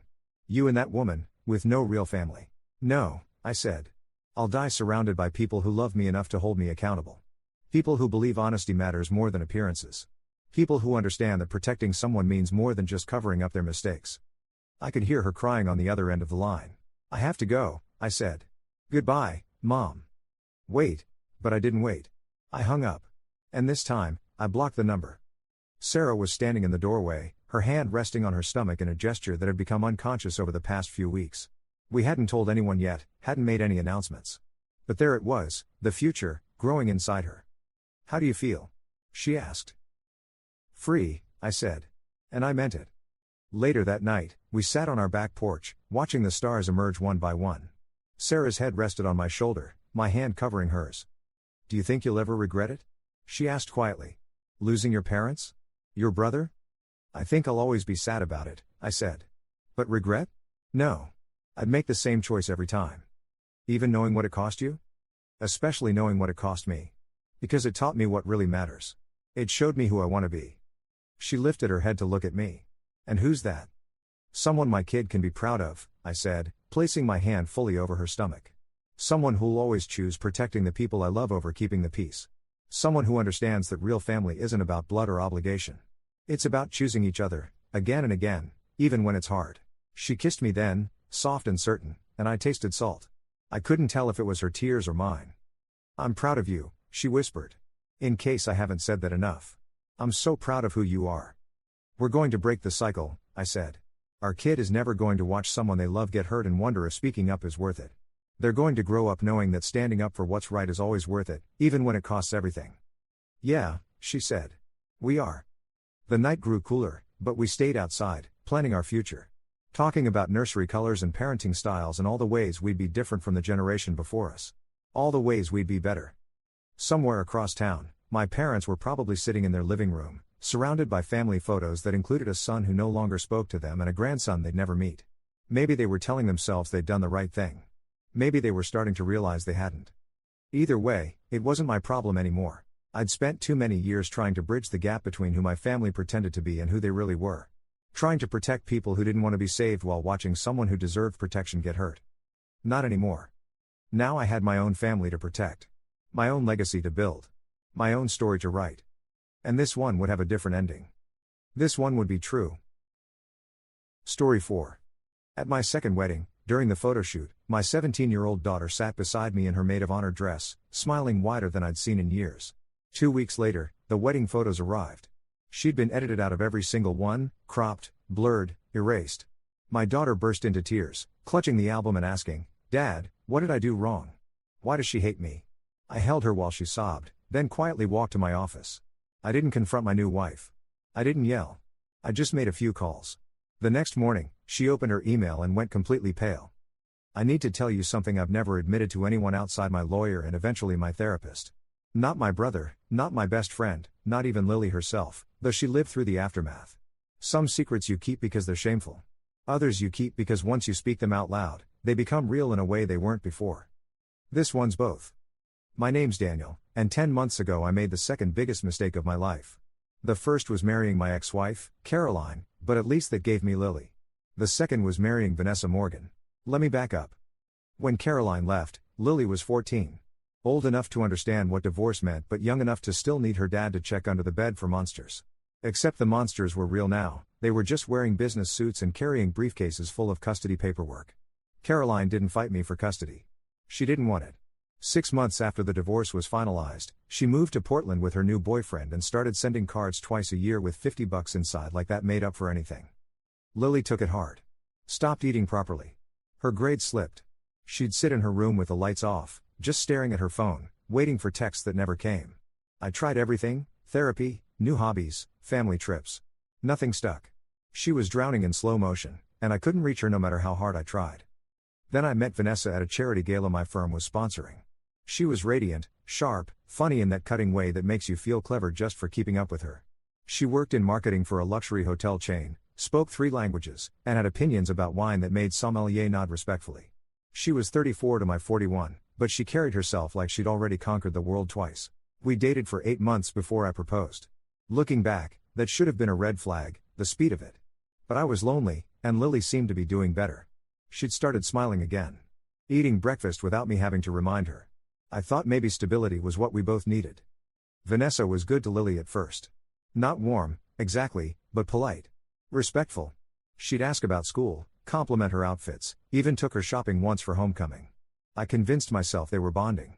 That Vanessa just wasn't the nurturing type but would grow into it. People change, right? Love makes us better. I was wrong about that too. The cracks started small. Vanessa would make comments about Lily's eating habits, how she needed to watch her figure if she wanted to be pretty.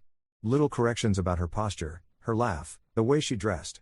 I'd pull Vanessa aside and say something, and she'd apologize, claim she was just trying to help. Said her own mother had been hard on her growing up, and it made her stronger. I should have seen it then. Should have recognized the pattern. But I was in deep, and when you're drowning yourself, you can't always save someone else. The wedding was set for early June, right after Lily's junior year ended. Small ceremony, just family and close friends. 50 people max. I asked Lily to be my maid of honor, and for the first time in months, she lit up. Actually lit up. She started planning her dress, asking questions about the ceremony, practicing her speech. She wanted to do it right. Wanted to make me proud. The day itself was perfect. Unseasonably cool for June, clear skies, the venue, a restored barn upstate, looked like something out of a magazine. Lily wore a dusty rose dress we'd picked out together, her hair in soft curls, minimal makeup because she'd always been beautiful without trying. She stood next to me during the ceremony with her hands folded, tears in her eyes during the vows. During the reception, she gave her speech. Talked about how much I meant to her, how hard the past few years had been, but how grateful she was that I never gave up on us. She thanked Vanessa for making me happy again, for being patient with her. Her voice cracked twice, but she powered through. When she finished, half the room was crying, including me. Vanessa hugged her afterward. Held her for a long moment, whispered something I couldn't hear. Lily nodded and smiled, wiped her eyes. I thought, finally, this is going to work. The photographer, a woman named Grace who came highly recommended, spent 3 hours capturing everything. Group shots, candids, formal portraits. She took dozens of photos with Lily in them, standing next to me, sitting beside Vanessa, laughing with my brother's kids. Grace kept saying how photogenic Lily was, how the camera loved her. 2 weeks later, the photos arrived via courier. Vanessa had ordered a premium package, full album, digital files, framed prints. She insisted on opening it alone first, said she wanted to review everything before showing me. I thought it was sweet, her wanting to make sure everything was perfect. That evening, she called Lily down to the living room. Said she had something to show her. I was in my office finishing a client brief, heard them talking, heard Vanessa's voice go high and excited. Then nothing. Just silence. Then crying. I came downstairs to find Lily on the couch, album open on her lap, shoulders shaking. Vanessa was standing by the window, arms crossed, face carefully blank. I looked at the album. Lily wasn't in any of the photos. Not one. Photos where she'd stood directly next to me had been cropped so tightly I looked like I was standing in a void. Group shots had her spot blurred out, like someone had smeared Vaseline over that part of the lens. The ones where cropping wasn't possible, like the formal portrait where she'd been sitting between Vanessa and me, had been edited professionally. Her entire figure removed, the background seamlessly filled in, as if she'd never existed. The framed print hanging in our entryway? Just me and Vanessa. No Lily. I couldn't breathe. Couldn't process what I was seeing. I flipped through the album again, faster, desperate to find just one photo where she remained. Nothing. Lily looked up at me. Her face was blotchy, eyes red, nose running. She was 17 but looked 12 in that moment, small and scared and confused. "Dad," she whispered. "What did I do wrong? Why does she hate me?" I pulled her into my arms, and she collapsed against me, sobbing so hard her whole body convulsed. She kept asking the same question over and over. "What did I do? Why does she hate me? What's wrong with me?" Vanessa spoke then, voice measured. "I think you're overreacting. The photographer must have made a mistake. I'll contact her." I looked at her over Lily's head. Her expression was smooth, practiced, but her eyes gave her away. There was satisfaction there. Pride in a job well done. "Get out," I said quietly. "Daniel, get out of this room. Now." She left. Lily cried herself into exhaustion, then fell asleep on the couch. I carried her upstairs, tucked her in like I used to when she was little, and sat on the edge of her bed watching her breathe. Her face was swollen, streaked with dried tears. On her nightstand was the speech she'd written for the wedding, printed on lavender cardstock in her careful handwriting. I walked to my office, closed the door, and sat in the dark. Here's what I understood in that moment. Vanessa had planned this. The timeline was too perfect, the editing too thorough. She'd likely contacted Grace days after the wedding, maybe even before. Had her remove Lily from every single photo, create an alternate version of our wedding day where my daughter simply didn't exist. Then she'd packaged it beautifully, had it delivered, and revealed it to Lily herself, probably while I was conveniently occupied. This wasn't cruelty. It was strategy. A message. A power play designed to put Lily in her place, show her who really mattered in this family now. I didn't confront Vanessa that night. Didn't yell or demand explanations. I just sat there in the dark, feeling something cold and terrible crystallize in my chest. My phone buzzed. Text from my brother. "Hey, saw the wedding photos V posted on Instagram. They're gorgeous. But where's Lily? Tell me that's just a preview batch." I opened Instagram. Vanessa had posted 15 photos. All beautifully filtered, professionally lit. Not one included Lily. I put my phone down and made my first call. Grace the photographer answered on the third ring, confused about why I was calling at 10 p.m. I asked her directly, "Did she edit Lily out of our wedding photos?" Long pause. Then, "Mr. Hayes, I sent you the full gallery 3 days after the wedding. 218 photos, including dozens with your daughter. Your wife contacted me 2 days later and requested a second version with specific edits.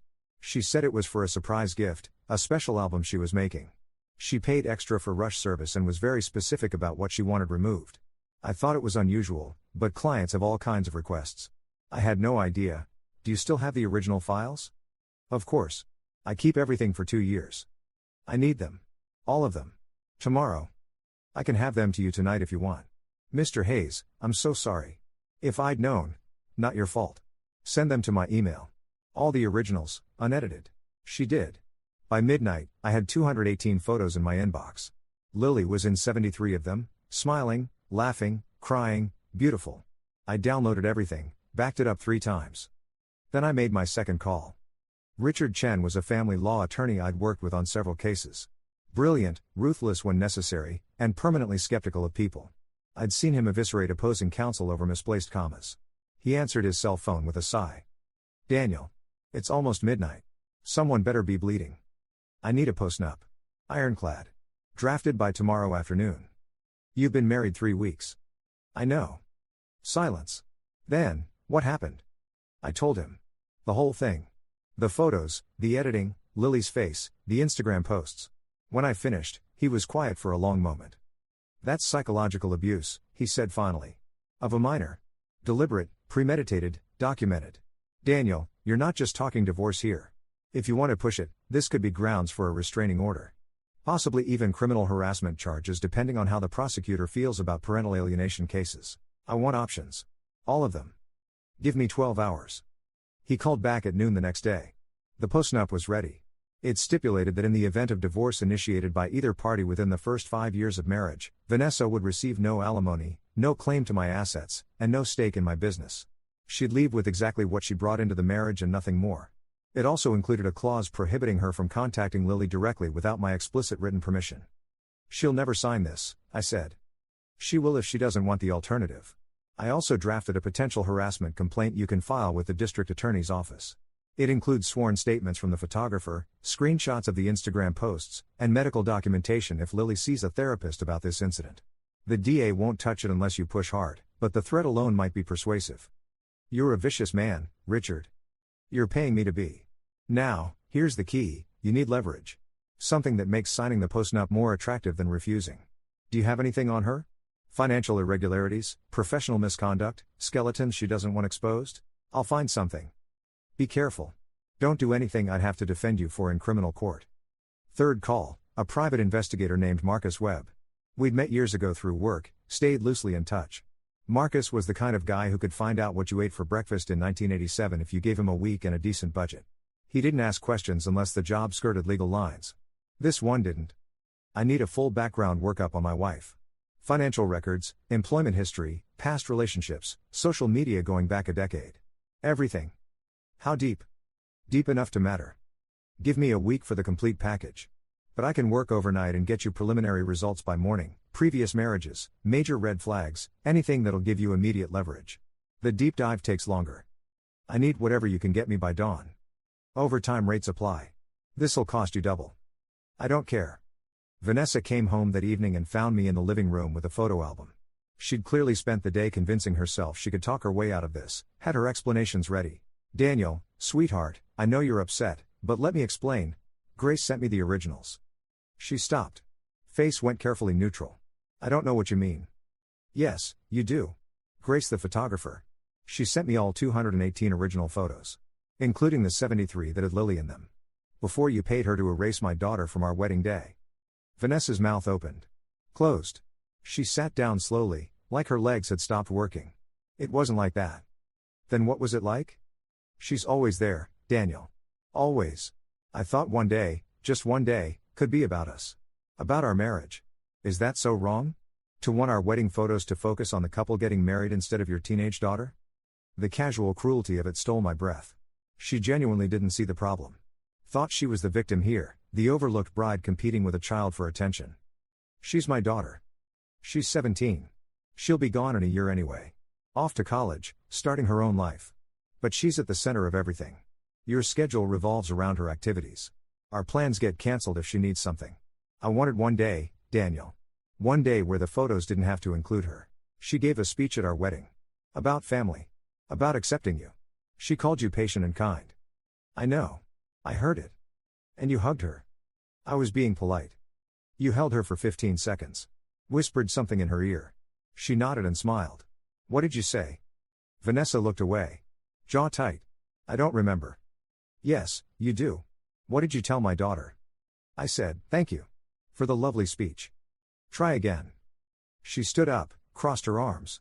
That's when I saw it, the shift from defensive to combative. She was done pretending to be sorry. I said she gave a nice speech, but actions matter more than words. I told her I expected her to respect our marriage and my role in this family. I told her she needed to start acting like an adult instead of a child competing for daddy's attention. At our wedding. You told her that at our wedding. She needed to hear it. She's 17, Vanessa. Exactly. Almost an adult. Time she learned the world doesn't revolve around her. I stared at this woman I'd married, this stranger wearing my wife's face, and felt the last thread of whatever I'd felt for her snap clean. Pack a bag. You're staying somewhere else tonight. You're throwing me out? I live here. Not anymore. Get your things and leave. You can't do this. I'm your wife. For now. Her face went white. Then red. Then white again. You're divorcing me? Over this? Over her? Over the fact that you psychologically abused my daughter and feel absolutely no remorse. Yes. She'll get over it. Kids are resilient. Get out. Daniel, you're being irrational. Let's talk about this tomorrow when you've calmed down. If you're not out of this house in 30 minutes, I'm calling the police and having you removed. Your choice. She left. Took a suitcase and her laptop and left without another word. I heard her car peel out of the driveway, tires screeching. Lily came downstairs 10 minutes later. She'd been listening from her room. Dad? Hey, sweetheart. Is she coming back? Not tonight. Maybe not at all. She sat next to me on the couch. We didn't say anything for a while. Then she leaned her head on my shoulder. I'm sorry, she whispered. You have nothing to be sorry for. Nothing. You understand me? This is not your fault. I should have tried harder. Been nicer to her. Maybe if. Lily. Look at me. I waited until she met my eyes. You did nothing wrong. You were kind, respectful, welcoming. You gave a beautiful speech about family.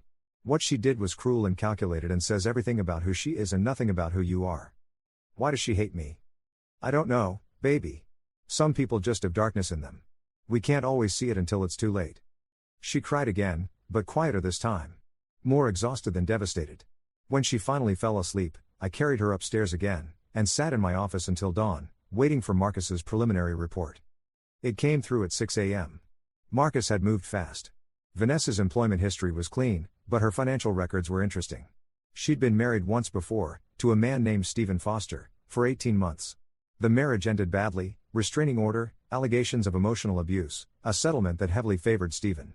Vanessa had moved cities shortly after, changed jobs twice in 3 years, and kept her previous marriage completely off her social media profiles. Marcus had tracked down Stephen Foster. He was willing to talk. I called him at 8 a.m. He answered warily, clearly confused about who I was and why I was calling.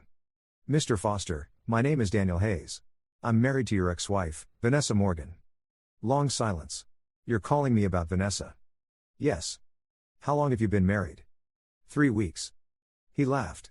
Not a happy sound. Did she show her true face already, or are you just cautious? Both. You have kids? A daughter. 17. Get out now. Seriously. Whatever you're calling about, whatever she did, it's only going to get worse. Vanessa doesn't handle competition well. She especially doesn't handle other women well, even if they're children. My sister was 19 when I married Vanessa. Lived with us for a few months while she was between apartments. Vanessa made her life miserable. Little comments, stolen belongings, lies about where my sister went and what she said. By the time I figured out what was happening, my sister refused to be in the same room with her. Vanessa told me I had to choose. Her or my sister. What did you do? I chose wrong. Told myself Vanessa would calm down once my sister moved out. She didn't. Found a new target, my mother. Then my best friend's wife. Vanessa needs to be the center of everything, and anyone who threatens that becomes an enemy. She's skilled at making it look like she's the victim, like everyone else is the problem. It took me a year to see through it. How did you get out? Restraining order after she destroyed my car and told the police I did it myself for insurance money. Had security footage that proved otherwise, but even then it was a nightmare. She fought the divorce for months, tried to take everything. Told anyone who'd listen I was abusive, controlling, isolating her from friends. None of it was true, but it didn't matter. She's convincing. Did you get a settlement? My lawyer was better than hers. She walked away with nothing except what she'd brought into the marriage. But it cost me $50,000 in legal fees and a year of my life. Worth every penny. I haven't spoken to her since the day the divorce was finalized. If I needed you to testify about her behavior patterns in a custody or harassment case, would you? Absolutely. I've got documentation, text messages, emails. Everything I kept for the restraining order. Hang on. Sounds of shuffling papers. Give me your email. I'll send you copies. If it helps keep a kid safe from her, I'll do whatever you need. He sent the files within the hour. Text messages where Vanessa called his sister vile names, threatened to have her arrested for theft, accused her of trying to seduce him. Emails to his mother filled with passive-aggressive critiques disguised as concern. Documented lies about his friends. A police report about the car. Photos of the damage. The restraining order. Marcus's full report came through that afternoon. Vanessa had pulled this pattern 3 times before. One ex-boyfriend who filed harassment charges that were dropped due to insufficient evidence. A roommate who moved out suddenly and refused to give details. A colleague who quit her job after Vanessa got her written up for fabricated policy violations. Pattern. Method. History. I forwarded everything to Richard Chen. He called me an hour later. This is gold. Absolute gold. Pattern of behavior, documented incidents, multiple witnesses. If she fights you on the postnup or the divorce, we bury her with this.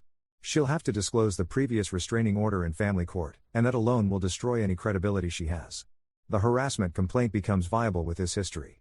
We could push for a full psychiatric evaluation. What do I do? You give her one chance to do this the easy way. Offer the postnup, offer a clean divorce, offer to keep all this quiet if she walks away peacefully. If she refuses, you unleash everything. Press the harassment angle, file for an emergency restraining order barring her from contacting Lily, and make it clear you'll pursue charges if she doesn't cooperate. Mutually assured destruction. People like Vanessa understand power dynamics. Right now, you hold all the cards. When? Tomorrow. Let her stew overnight. She'll be angry, defensive, looking for a way to regain control. You show her she has none. You show her the cost of fighting. Then you offer her an exit ramp. She'll take it. And if she doesn't? Then we go to war. And Daniel? We'll win. Vanessa called 47 times that day. Left 16 voicemails ranging from apologetic to enraged to sobbing. I didn't answer. Blocked her number. She tried emailing. I set up a filter. That evening, Lily asked if I was really getting divorced. I told her yes. She asked if it was because of her. I told her the truth. I was divorcing Vanessa because she was cruel to my daughter, and I would always choose Lily. Always. No question. No hesitation. Lily hugged me for a long time. I love you, Dad. I love you too, sweetheart. More than anything. The next morning, Richard and I met Vanessa at her lawyer's office. She'd hired someone fast, a man named Thompson who looked exhausted already. Vanessa wore a cream blazer and styled hair, her face a mask of controlled calm. She wouldn't look at me. Richard slid the postnup across the table. This is simple. You sign, walk away with your premarital assets, and this ends quietly. Or you refuse, and my client pursues every legal avenue available to him. Including filing a formal harassment complaint with supporting documentation, seeking a restraining order on behalf of his minor daughter, and making sure every detail of your previous marriage becomes public record in family court. Thompson read the document. His face went gray. He leaned over to Vanessa and whispered urgently. She shook her head, whispered back. He tried again. She cut him off. This is extortion, she said, voice shaking. You can't threaten me like this. It's not a threat, Richard said. It's a choice. Sign and leave quietly, or refuse and face the consequences of your actions. The documentation is extensive. Testimony from your ex-husband, your ex-boyfriend, former colleagues. Photos, text messages, police reports. A clear pattern of psychological abuse and manipulation spanning years. The district attorney may or may not pursue charges, but the restraining order will be granted. You'll be barred from contacting Daniel's daughter. The details will be part of public divorce proceedings. Your employer will likely be notified during discovery. Your reputation will be. Stop. Vanessa's voice was barely a whisper. She looked at Thompson. If I sign? Then it's over, Richard said. Clean divorce, no alimony, no claims to assets. You leave with what you brought. Daniel doesn't pursue criminal complaints, doesn't file for the restraining order unless you initiate contact with his daughter. No public exposure of your history. You move on with your life. And if I don't? Then we proceed with litigation. Full discovery. Public hearings. Testimony from every person you've hurt. It will be expensive, exhausting, and you will lose. The postnup ensures you leave with nothing either way, but the second path guarantees your reputation is destroyed in the process. Your choice. Thompson whispered to her again. She closed her eyes. 30 seconds passed. Then she picked up the pen. Where do I sign? Richard showed her. She signed 4 places, fast angry strokes. Then she stood up, grabbed her purse, and walked out without a word. Thompson stayed behind. She'll comply, he said quietly. She knows she's beaten. But watch your back. People like her don't forget. Is that a legal warning? It's a human one. The divorce took 7 months to finalize. Vanessa moved to Boston, got a new job, blocked both of us on everything. True to the agreement, she never tried to contact Lily. Never called, texted, or showed up. Just disappeared from our lives like she'd never existed. Except she had existed. And the damage she'd done didn't vanish with her. Lily started therapy 2 weeks after Vanessa left. Took her 6 months to stop apologizing for everything. Another 4 to stop asking if I regretted marrying Vanessa because of her. She still has nightmares sometimes about the photo album, about being erased. Her therapist says it's a form of PTSD, that betrayal by a parental figure cuts deep and takes years to heal. But she's healing. Slowly. She's a senior now, got early acceptance to 3 colleges, wrote her admissions essay about resilience and learning to recognize manipulation. She's stronger than I'll ever be. I haven't dated since the divorce. Don't plan to for a while. Maybe ever. Lily deserves my full attention, and I've learned the hard way that I'm a terrible judge of character when it comes to women. Some lessons you only learn by losing something precious. I almost lost Lily. Almost let someone else convince me that protecting my daughter was overreacting, that a child's pain was less important than an adult's ego. I think about that sometimes. How close I came to choosing wrong. How easy it would have been to tell Lily she was overreacting, that Vanessa meant well, that family is complicated and she needed to try harder. How many parents make that choice every day, prioritizing a new partner over their kids, convincing themselves it's for the best.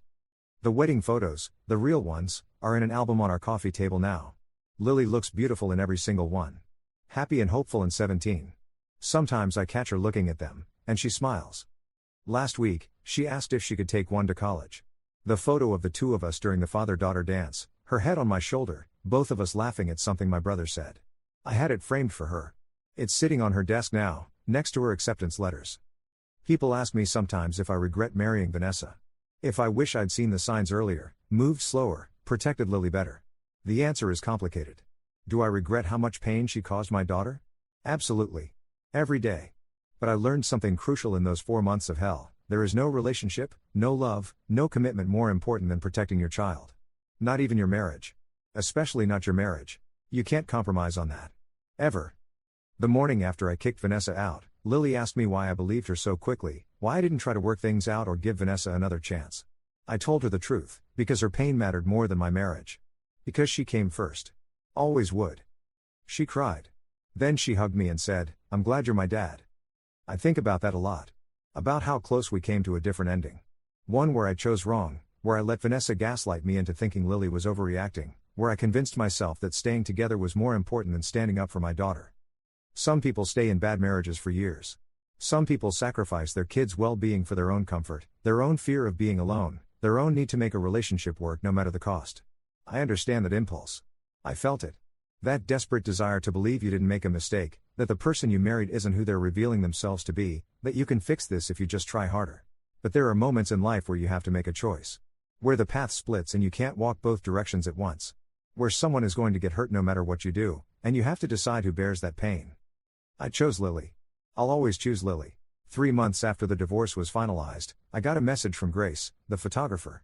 She'd heard about what happened through mutual connections and wanted me to know she felt terrible about her role in it. I told her she had nothing to apologize for, that she'd actually been crucial in helping me prove what Vanessa had done. She asked if she could do something to make it right. I thought about it for a day, then asked if she'd be willing to do a new photo session. Just me and Lily. Something to replace the memories of the wedding day. We met at a park in autumn, golden leaves everywhere, soft afternoon light. Grace spent 2 hours capturing us together. Laughing, talking, being ourselves. No pressure, no performance, just a father and daughter who'd survived something terrible and come out stronger.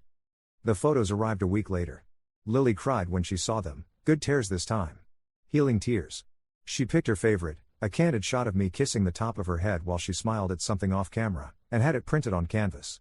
It hangs in the living room now, right where Vanessa's wedding photo used to be. Sometimes Lily's friends come over and ask about the photo, about why it's just the 2 of us. She tells them it's complicated, but that I'm the best dad she could ask for. That I chose her when it mattered. I don't think I'm a hero. I just did what any parent should do, protected my kid. But I've learned that not everyone makes that choice. That there are fathers who prioritize their own happiness over their children's well-being, who let new partners push their kids aside, who convince themselves that blended families require sacrifice and compromise from everyone, including the kids. They're wrong. The compromise can't come at your child's expense. Ever. Last week, Lily got her acceptance letter from her first choice school. She'll be leaving for college in August, starting her own life, becoming the incredible adult I always knew she would be. Part of me is terrified, she's my whole world, and the house will be so quiet without her. But mostly I'm proud. She survived something that should have broken her. Should have convinced her she wasn't wanted, wasn't important, wasn't loved. Instead, she learned that she matters. That the people who truly love her will fight for her. That she deserves better than people who make her feel invisible. I think that's the real victory here. Not that I divorced Vanessa or protected my assets or stood up for my daughter, though those things matter. The real victory is that Lily knows her worth now.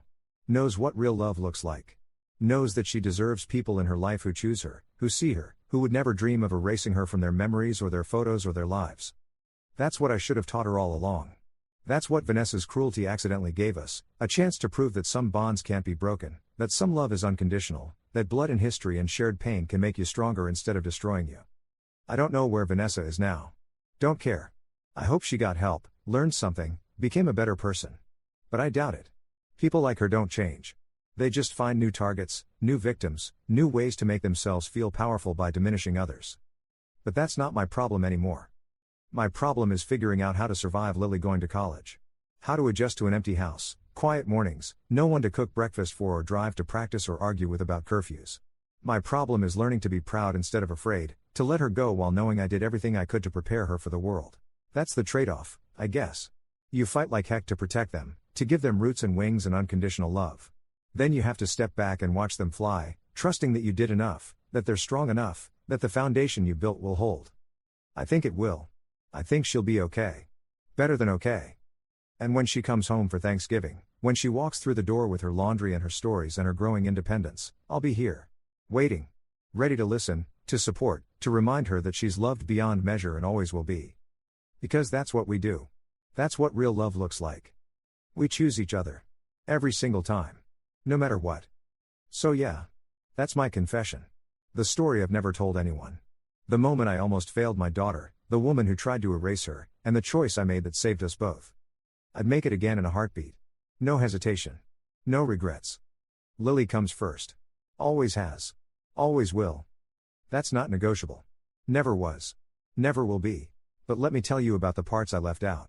The details that kept me awake at 3 a.m., staring at the ceiling, wondering if I'd been blind or just desperate not to see. 3 weeks before the wedding, Vanessa started making comments about the seating chart. Kept saying Lily should sit with my brother's kids at the family table, that it would be weird for her to be at the head table with us. I pushed back, said she was my maid of honor, of course she'd be up front. Vanessa smiled and dropped it, but I remember the look in her eyes. Like she was filing that information away, making calculations I couldn't see. 2 weeks before, Vanessa suggested Lily might be more comfortable in a different dress color. Said dusty rose clashed with the bridesmaid dresses, that maybe Lily should wear something that matched the general palette but didn't draw so much attention. I told her Lily and I had already chosen the dress together, that she looked beautiful in it, that it was staying. Vanessa nodded, said of course, whatever I thought was best. Another smile. Another calculation. 1 week before, I came home early and heard Vanessa on the phone in our bedroom. The door was mostly closed, but her voice carried. She was talking to someone about the photographer, about how important it was to get the shots right, how this was her day and she needed everything to be perfect. Then she said something that made my blood run cold, though I didn't fully process it at the time. I just need her to understand that certain people are more important in certain moments, you know? Like, I'm not trying to be mean, but there's a hierarchy here. I knocked on the door. She jumped, ended the call quickly, turned around with that bright smile. I asked who she was talking to. She said her mother, discussing last-minute wedding details, nothing important. I believed her because I wanted to. Because we were a week away from the wedding and I'd already sent the invitations and paid the deposits and told Lily how excited I was to start this new chapter. You believe what you need to believe sometimes. Until you can't anymore. The night before the wedding, we stayed in separate rooms at the venue, some tradition Vanessa insisted on about not seeing the bride before the ceremony. I spent the evening with Lily, ordering takeout, watching bad movies, laughing about nothing. She fell asleep on the couch around midnight, and I covered her with a blanket, watching her breathe, feeling this overwhelming sense of gratitude that she was still here, still fighting, still choosing to be part of my life despite everything she'd been through. Caroline had sent a card that afternoon.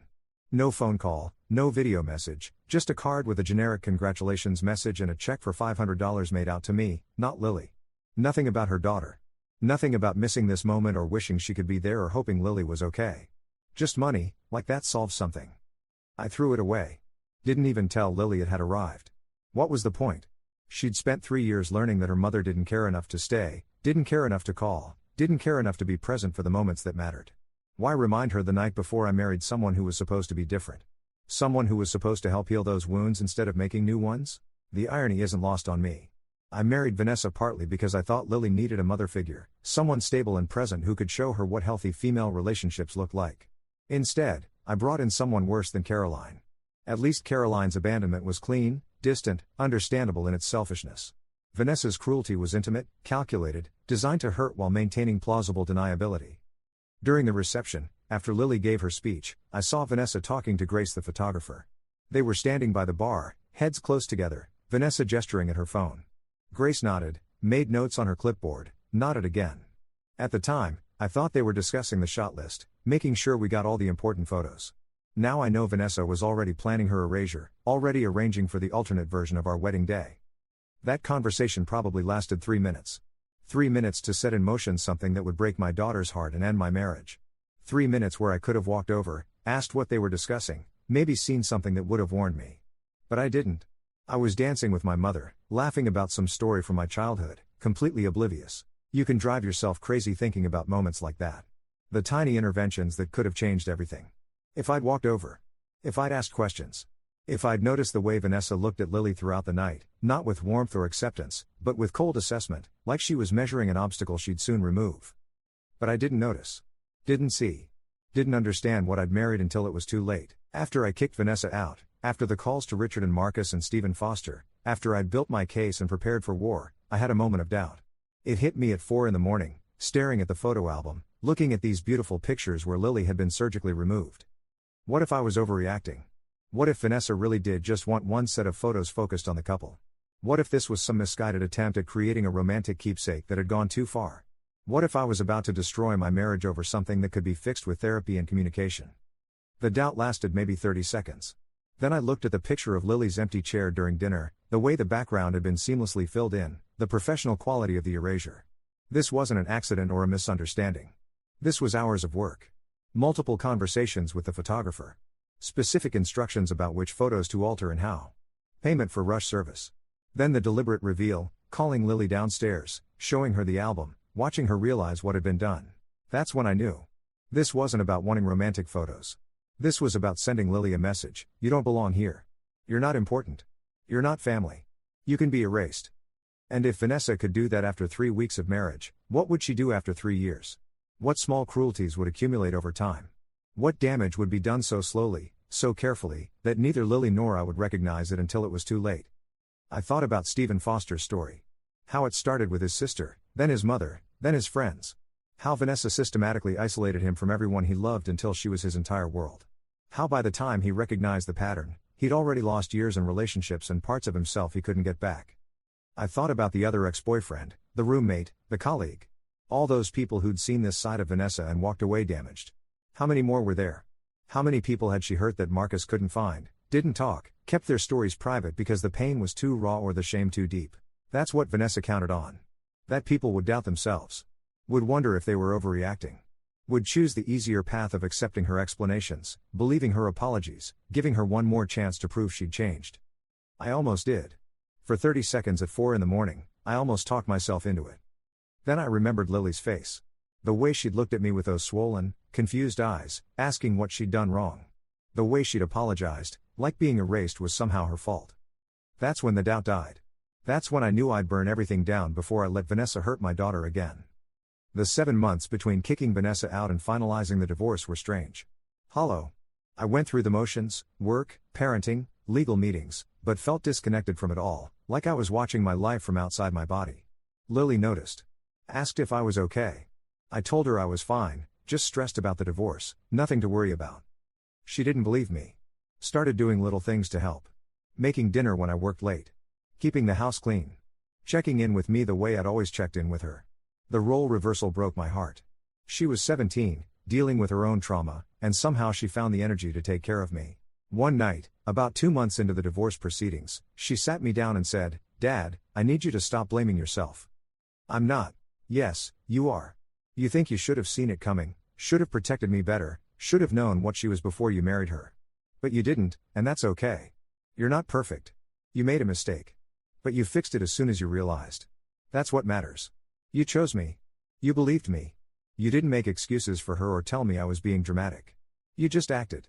Do you know how rare that is? You shouldn't have to deal with this. Any of this. Maybe not. But I did, and we're getting through it together. And Dad? I'd rather have one parent who chooses me every single time than 2 parents who stay together and let me be hurt. You gave me that. You gave me proof that I matter. That's worth more than a perfect family or a happy marriage or whatever. I couldn't speak. Just pulled her into a hug and held on while she held me back. That's when I started healing. Not all at once, but slowly. The guilt didn't disappear completely, I don't think it ever will, but it became manageable. Survivable. I stopped replaying every moment, every missed sign, every conversation where I could have chosen differently. Started focusing instead on what I'd done right. The calls I'd made. The evidence I'd gathered. The choice to believe my daughter over my wife. Richard called me halfway through the divorce process with an update. Vanessa's lawyer had tried to negotiate better terms, claiming the postnup was signed under duress, that the threat of harassment charges constituted coercion. Richard had responded by sending over the full documentation package, every text from Stephen Foster, every police report, every witness statement. Thompson called back an hour later and dropped the challenge. Vanessa would comply with the original agreement. No further negotiation.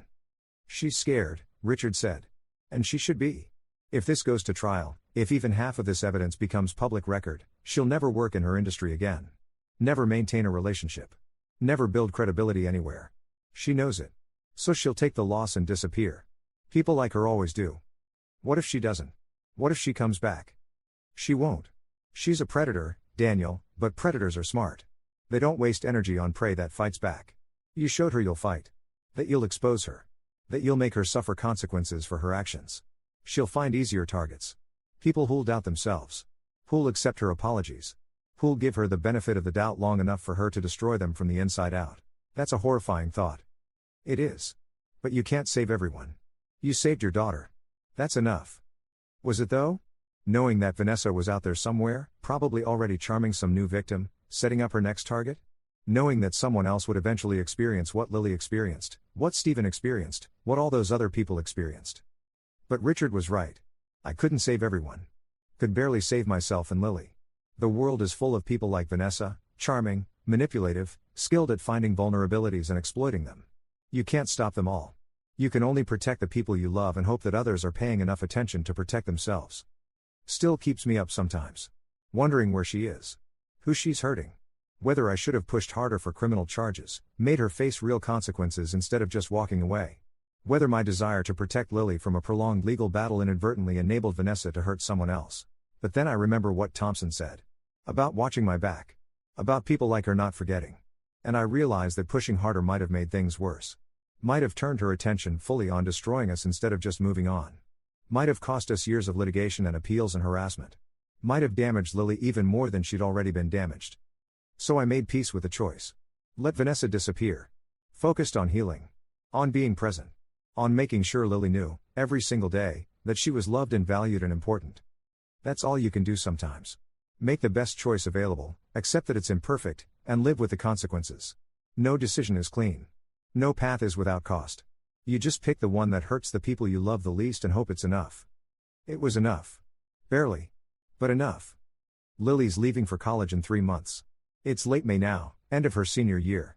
The house is covered in brochures and packing lists and course catalogs. She's excited, nervous, ready. We spent last weekend shopping for dorm supplies, filling carts with extra long sheets and desk lamps and plastic storage containers. Normal parent things. Normal teenage things. Like the past 10 months never happened. Except they did happen. And we're both different because of it. Stronger in some ways, scarred in others. But together. Still together. Still choosing each other. That's the real ending. Not the dramatic confrontation or the legal victory or the satisfying revenge. Just a father and daughter, survivors of something terrible, building a future where that pain matters less each day. Just us. Like it always should have been. Like it always will be. Story 5. On my 22nd birthday, after working a double shift, my mom smiled and handed me an envelope with a bow. Inside was a formal letter of disownment. Before I could react, she looked at me and said, "You're lazy and pathetic.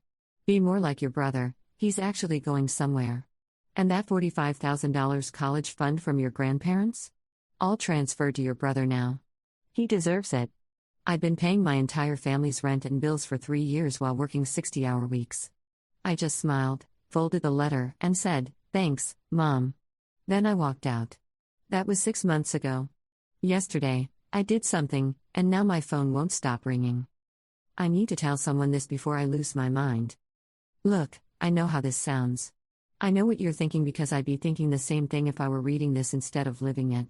You're probably wondering if I'm exaggerating, if I'm the unreliable narrator who's twisting the story to make myself look better. You're probably thinking there has to be more to it, that mothers don't just destroy their daughters for no reason, that families don't work like this. I wish you were right. But you're not. 6 months sounds like forever and yesterday all at once. I've typed this out 4 times already and deleted it because putting it into words makes it real, makes me accountable, makes me the person who actually did what I'm about to tell you. But I'm tired of carrying this alone, and maybe if I say it out loud, or type it out, whatever, it'll stop replaying in my head every single night at 3 a.m. when I should be sleeping. Let me start at the beginning. The real beginning, not the birthday. That'll make more sense. I was 19 when Dad left. Just packed a bag one Tuesday morning and walked out while Mom was at the grocery store and Matthew was still asleep. He left a note on the kitchen counter that said I can't do this anymore and nothing else. No explanation. No forwarding address. No phone number. Just those 5 words and the sound of his truck pulling out of the driveway for the last time. Mom fell apart. I'm talking complete breakdown, days in bed, crying until she couldn't breathe, refusing to eat. Someone had to hold things together. Matthew was only 17 and useless on his best days. So it fell to me. It always fell to me. I dropped out of community college mid-semester. Couldn't afford it anyway once Dad stopped sending money, which happened immediately. I got a job at Applebee's because they were hiring and I needed something fast. Then I picked up weekend shifts at a coffee shop because one job wasn't enough to cover rent and food and utilities and everything else that adults apparently need to survive. Mom promised it was temporary. Just until I get back on my feet, she'd say, patting my hand like I was the one who needed comfort. Just until I find a new job. Just until things settle down. 3 years later, things had never settled down. But I'm getting ahead of myself. Let me tell you about the birthday. The envelope was cream-colored. Expensive paper. The kind my mother would have called classy even though she bought it at Staples. There was a gold bow stuck to the front, slightly off-center, and I remember thinking it looked like something you'd put on a gift for a child. I was standing in our kitchen, well, their kitchen, I guess it was never really mine, still wearing my Applebee's uniform because I'd just finished a double lunch rush into dinner service. My feet were screaming. There was dried ketchup on my sleeve from when a toddler threw his plate and I wasn't fast enough to dodge. It was 9:47 p.m. I know because I checked my phone, hoping for birthday messages that hadn't come. My friends from high school had all moved away for college or jobs or just to get out of this town. The ones who stayed didn't stay in touch. Hard to maintain friendships when you're working every waking hour and smell like fryer grease. Mom was sitting at the table with her coffee, the one with the chipped handle she refused to throw away because it was from some trip to Gatlinburg in 2003. Her nails were freshly done. French tips. I'd paid for those nails 2 weeks earlier when she said she needed to look presentable for a job interview that never happened. The interview excuse had been used 7 times in the past year. I'd stopped asking for details after the 3rd time. She was wearing makeup too. Full face. Lipstick. The expensive kind she kept in the bathroom cabinet and only used for special occasions. I should have known something was wrong right then. Mom didn't do her makeup to sit at home at night. "Happy birthday, sweetie," she said, sliding the envelope across the table. Her smile was wide. Too wide. Like someone had stretched it across her face and pinned it at the corners. I thought it was a card. Maybe cash, though that would have been a first. Mom hadn't given me money since I was 16 and babysitting paid better than birthday gifts. I wiped my hands on my apron, they were sticky with something I didn't want to identify, and picked up the envelope. The paper felt thick. Official. My name was handwritten on the front in calligraphy. Actual calligraphy, the kind you pay someone to do. For a second, my stupid, desperate brain thought maybe this was something good.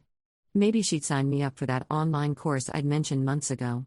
Maybe she'd found a way to salvage some of the college fund and then this was the paperwork. I opened it while she watched, sipping her coffee with this little smile that should have warned me but didn't. The letterhead said Harrington and Associates, family law attorneys. My brain stuttered. Tried to make it make sense. Family law. Maybe this was about Dad? Maybe she'd finally tracked him down for child support or alimony or something useful? Then I read the first line. This document serves as formal notification of voluntary parental disownment under the laws of... The words blurred. I had to blink 3 times before they came back into focus. Disownment. That was the word. Disownment. I read it again. Then again. The sentences kept rearranging themselves, refusing to mean what they clearly meant. My eyes tracked over cessation of parental rights, severance of familial bonds, termination of inheritance rights, like I was reading a foreign language I'd only half learned. Keep reading, Mom said. Her voice was light. Cheerful, even. Like she just recommended I try the pot roast recipe she'd seen on Pinterest. My hands started shaking.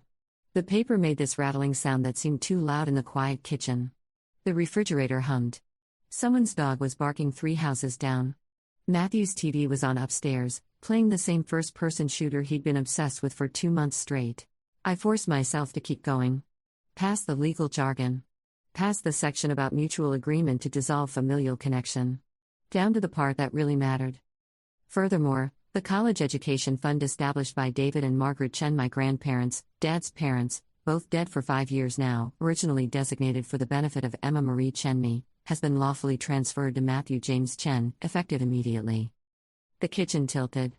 Or maybe I tilted. Hard to tell. Your grandparents, your father's parents, set that money aside for you when you were born, Mom said. She was still using that conversational tone, like we were discussing weekend plans. $45,000. They wanted you to go to college. Get a degree.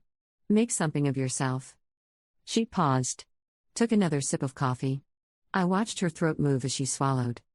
But they're gone now, and the fund was actually in my name as custodian. Legal guardian access until you turn 21. Well, you're 22 now, so technically I could have done this last year, but I wanted to give you time. Time to prove yourself. To show me you deserved it. Deserved it, I repeated. My voice sounded wrong. Flat. And you didn't, she said it simply. Matter-of-factly. Like she was commenting on the weather. You're lazy and pathetic. Be more like your brother, he's actually going somewhere. You? You're a waitress. You'll always be a waitress. Why should you get that money when you're just going to waste it on community college classes you'll probably fail anyway? Matthew. My brother. 20 years old and still living at home. Still unemployed. Still playing video games in his room 16 hours a day while I worked myself half to death paying bills he didn't even know existed. Matthew, who I'd bought groceries for last week because he said he was hungry and couldn't be bothered to go to the store himself. Matthew, who'd failed out of community college twice, once for academic probation after he stopped attending classes to play World of Warcraft, and once for literally forgetting to register for the semester and not noticing until October.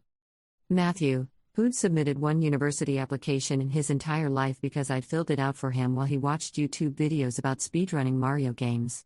That Matthew was going to Northwestern. To be a surgeon. He starts in the fall, Mom continued, her eyes bright with something that looked almost like joy. Pre-med. Can you imagine? My baby boy, a surgeon. I always knew he had potential. He just needed the right opportunity. I must have made some sound, a laugh or a sob, I couldn't tell which, because her expression hardened. Don't give me that look, she snapped. You had every opportunity. I gave you a roof over your head. Food. Support. And what did you do? Dropped out of school. Refused to apply yourself.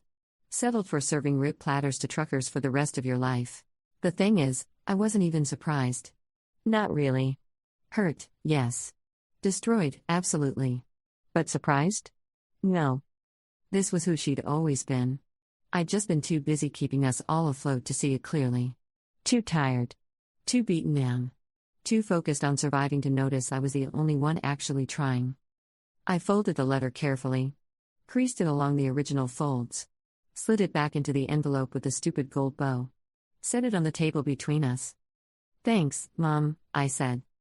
Her smile faltered. Just for a second. Like she'd expected tears or screaming or begging. Like she'd wanted me to fall apart so she could comfort me and feel magnanimous. Feel like the bigger person. That's it? She asked. That's all you have to say? What else is there? You could apologize. For being such a disappointment. For wasting these last 3 years when you should have been making something of yourself. I looked at her. Really looked at her. At the fresh manicure and the department store makeup and the chipped coffee mug from a vacation 20 years ago when things were still normal. Happy birthday to me, I said. Then I walked out. The screen door slammed behind me. It was the kind of dramatic exit you see in movies, except I wasn't storming off to some fabulous new life. I was walking 6 blocks in my work uniform, carrying nothing but my phone and my car keys and a heart that felt like it had been put through a blender. My car was parked on the street. A 2004 Honda Civic with a dent in the passenger door and an air conditioning system that only worked when it felt like it. I bought it cash 2 years ago from a guy on Craigslist who smoked so much the interior still smelled like ashtrays no matter how many air fresheners I hung from the rearview mirror. I sat in the driver's seat for I don't know how long. 5 minutes. 20. An hour. Just sat there with my hands on the steering wheel and my work shoes still on even though they were killing my feet. I should have cried. I wanted to cry. But I just felt empty, like someone had scooped out everything inside me and left a shell that knew how to breathe and blink but not much else. Finally, I started the car and drove. Nowhere in particular at first. Just away. Away from that house and that kitchen and that woman who'd looked me in the eyes and told me I wasn't worth the money my dead grandparents had set aside for me before I could even walk.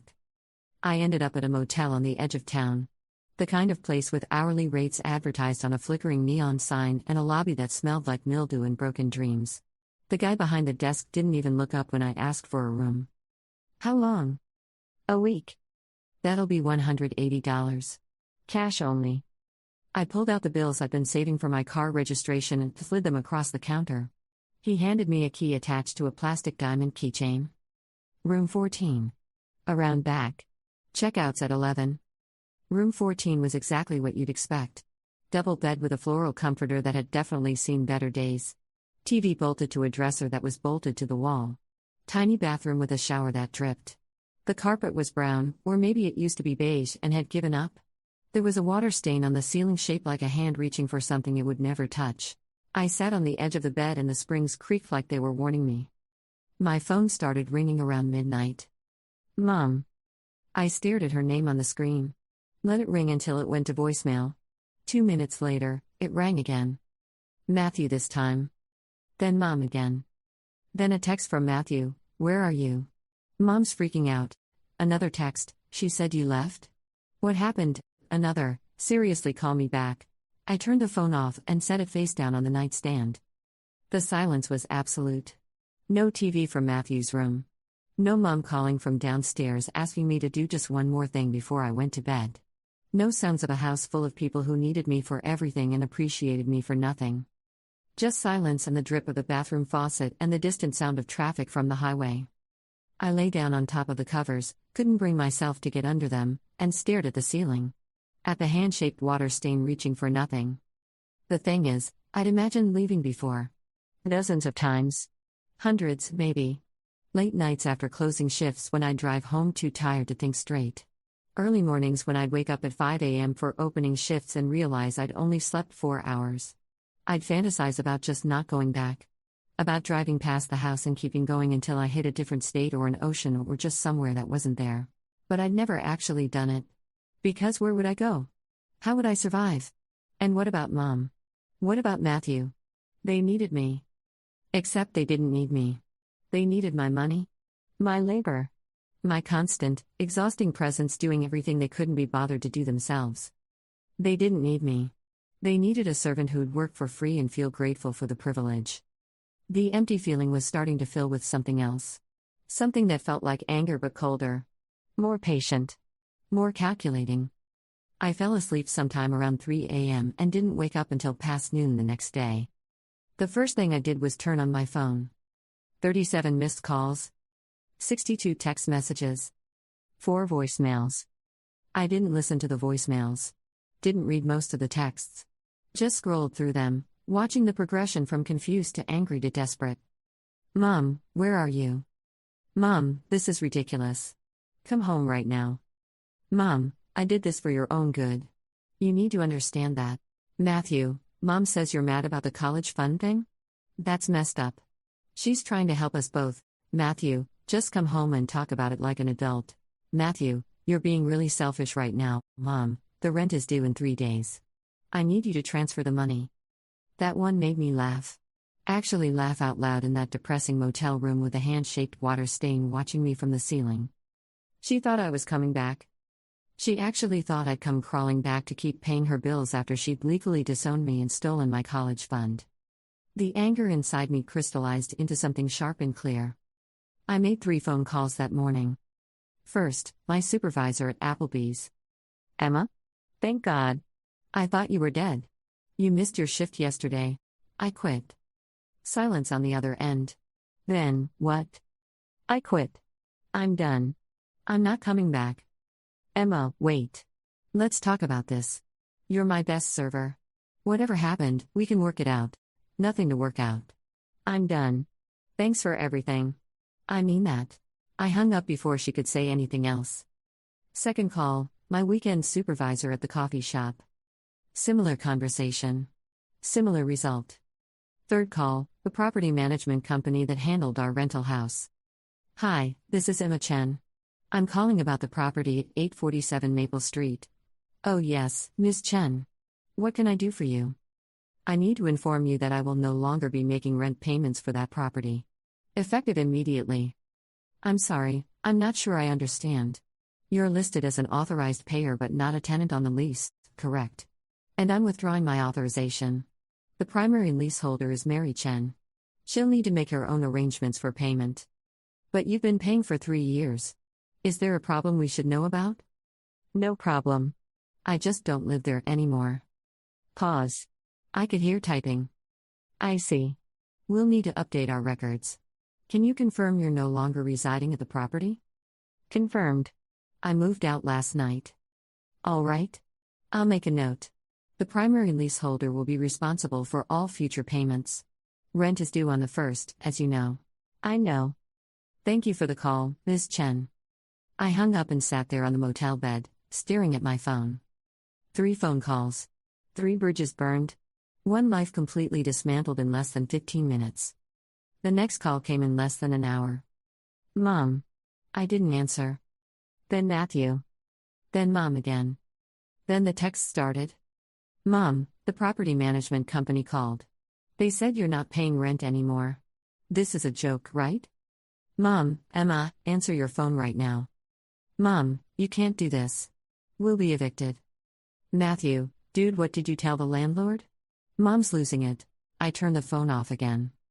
Over the next 3 days, I lived in that motel room like it was a cave I'd crawled into to die. I ate vending machine food. Watched cable TV shows I'd never heard of. Took long showers just to feel clean. Slept more than I had in 3 years combined. And I thought about fairness. About justice. About what happens when you give everything to people who appreciate nothing. About what it means when your own mother looks you in the eye and tells you you're worthless while cashing checks you earned on your feed for 10 hours straight. On day 4, I went to the public library. I used one of their computers. Logged into the shared household account Mom had insisted we needed for family emergencies. The account I'd set up 3 years ago with my name and social security number because Mom's credit was too bad to open anything. Balance, $247.32. My last paycheck from the coffee shop. I transferred every penny to a new account I just opened at a different bank across town. Then I closed the shared account entirely. Next, I logged into the utility company accounts. Electric, water, gas, internet. All in my name. All set to autopay from the now closed account. I changed every password. Updated the contact information to a new email address Mom didn't have access to. Removed all payment methods. Then I sent a polite email to each utility company explaining that I no longer lived at the property and would not be responsible for future charges. The property management company had already been notified.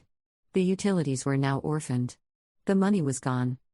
My phone was still off, but I could imagine what was happening at the house. The confusion. The calls to customer service. The slowly dawning horror when they realized I hadn't just walked out. I'd burned everything to the ground on my way out the door. But I wasn't done. Not even close. I spent the next week looking for a real job. Not another serving position where I'd work myself to exhaustion for minimum wage plus tips. A real job with benefits and paid time off and the kind of stability that lets you sleep at night. The job search was humbling in ways I didn't expect. I had no degree. My resume was a single page listing 3 years at Applebee's and weekend shifts at a coffee shop. My professional references were a manager who'd watched me quit over the phone and a supervisor who probably thought I'd had some kind of breakdown. But I kept applying. Filled out forms at the library. Printed resumes on the cheapest paper they sold at Office Depot. Wore the one pair of dress pants I owned to interviews, hoping nobody noticed they were too short and slightly frayed at the hem. The rejection emails came fast. Thank you for your interest, but we've decided to move forward with other candidates. We're looking for someone with more relevant experience. The position has been filled. I started to wonder if Mom was right. If I really was just a waitress. If this was all I'd ever be. Then I got a call from a medical billing company. We were impressed by your attention to detail, the hiring manager said. Her name was Patricia, and she had a kind voice that didn't sound like she was reading from a script. And your work history shows dedication. 3 years at one job in the service industry? That tells me you understand commitment.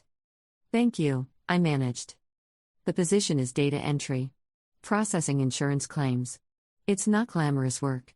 Lots of spreadsheets and phone calls and dealing with insurance companies who will argue about every penny. But it pays $18 an hour, full benefits after 90 days, and there's room for advancement if you're willing to learn. $18 an hour. Full benefits. Room for advancement. I wanted to cry. Instead, I said, when can I start? How about Monday? I started that Monday. Showed up 20 minutes early in my 2 short dress pants and a blouse I'd bought at Goodwill for $3. Patricia showed me to a cubicle in a room full of identical cubicles, all occupied by people staring at computer screens and typing with the rapid-fire precision of people who'd been doing this for years. Don't worry, Patricia said, seeing my face. Everyone's intimidated on their first day. You'll pick it up fast. And hey, at least nobody's going to yell at you about their steak being overcooked. She was right. The work was tedious but peaceful. No customers screaming about wait times. No managers demanding I smile more. No rush to turn tables before the dinner crowd arrived. Just me and a computer screen and endless rows of medical codes that needed to be matched with patient information and insurance providers. It was boring. Repetitive. Mind-numbing at times. It was perfect. Finding an apartment was harder. Everything in my price range was either too dangerous, too disgusting, or required first month, last month, and a security deposit I couldn't afford. I looked at 12 places before I found the studio. It was in a complex called Riverside Gardens, which was optimistic since there was no river and no gardens. Just 3 identical buildings arranged in a U-shape around a parking lot with more potholes than pavement. The paint was peeling. The landscaping was dead. The swimming pool advertised on the sign out front had been drained and filled with leaves probably 3 years ago. But the studio itself was clean. Small, really small, like you can touch the kitchen sink from the bathroom door, small, but clean. The carpet was worn but not stained. The appliances were old but functional. The windows had screens and the door had a deadbolt, and the landlord seemed more interested in whether I had money than whether I had references. First month and security deposit, he said. That's it. 12-month lease. Rent's due on the 1st. You're late on the 6th, there's a fee. You damage anything, you pay for it. We good? We're good. $650 a month.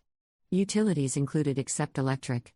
Furnished with whatever the previous tenant had left behind, a futon that sagged in the middle, a card table with 3 chairs, a floor lamp with no shade. I signed the lease with shaking hands. Paid him with a cashier's check from my new bank account. Took the keys. Welcome to Riverside Gardens, he said without enthusiasm. I moved in that afternoon. My possessions fit in 2 trips from my car. Backpack of clothes. Bag of toiletries from the motel bathroom. The folder with the disownment letter and bank statements that I couldn't bring myself to throw away. That was it. 22 years of life reduced to 2 bags and a folder of evidence. I stood in the middle of my studio apartment, mine, with my name on the lease and nobody else's, and felt something crack open in my chest.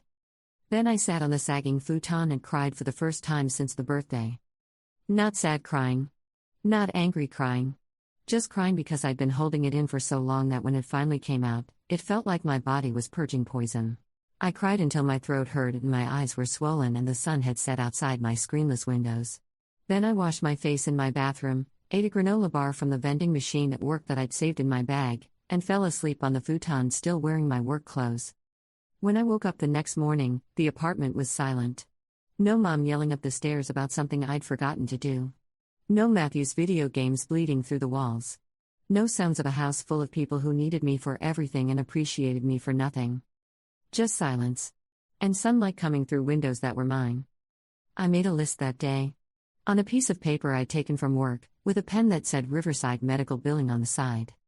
Things I need: sheets for the futon, towels, mine are still at the house, dishes/silverware, food that isn't vending machine snacks, lampshade, phone charger that works, things I want: to feel safe, to sleep more than 4 hours, to not check my bank account every hour, to stop looking over my shoulder, to feel like I deserve this. The second list was harder to accomplish than the first. I bought sheets at a discount store. $5 for a twin set that didn't quite fit the futon but were better than sleeping directly on questionable upholstery. Towels from the same store, scratchy and thin but functional. Dishes from Goodwill, mismatched plates and bowls and cups that somebody else had used and discarded but were good enough for me. I filled my refrigerator with actual food. Not gourmet meals or organic produce, but real food. Bread and peanut butter and bananas and frozen dinners that weren't the cheapest option on the shelf. Every small purchase felt revolutionary. Like I was claiming space in the world that was just mine. Work became my anchor. I showed up early every day.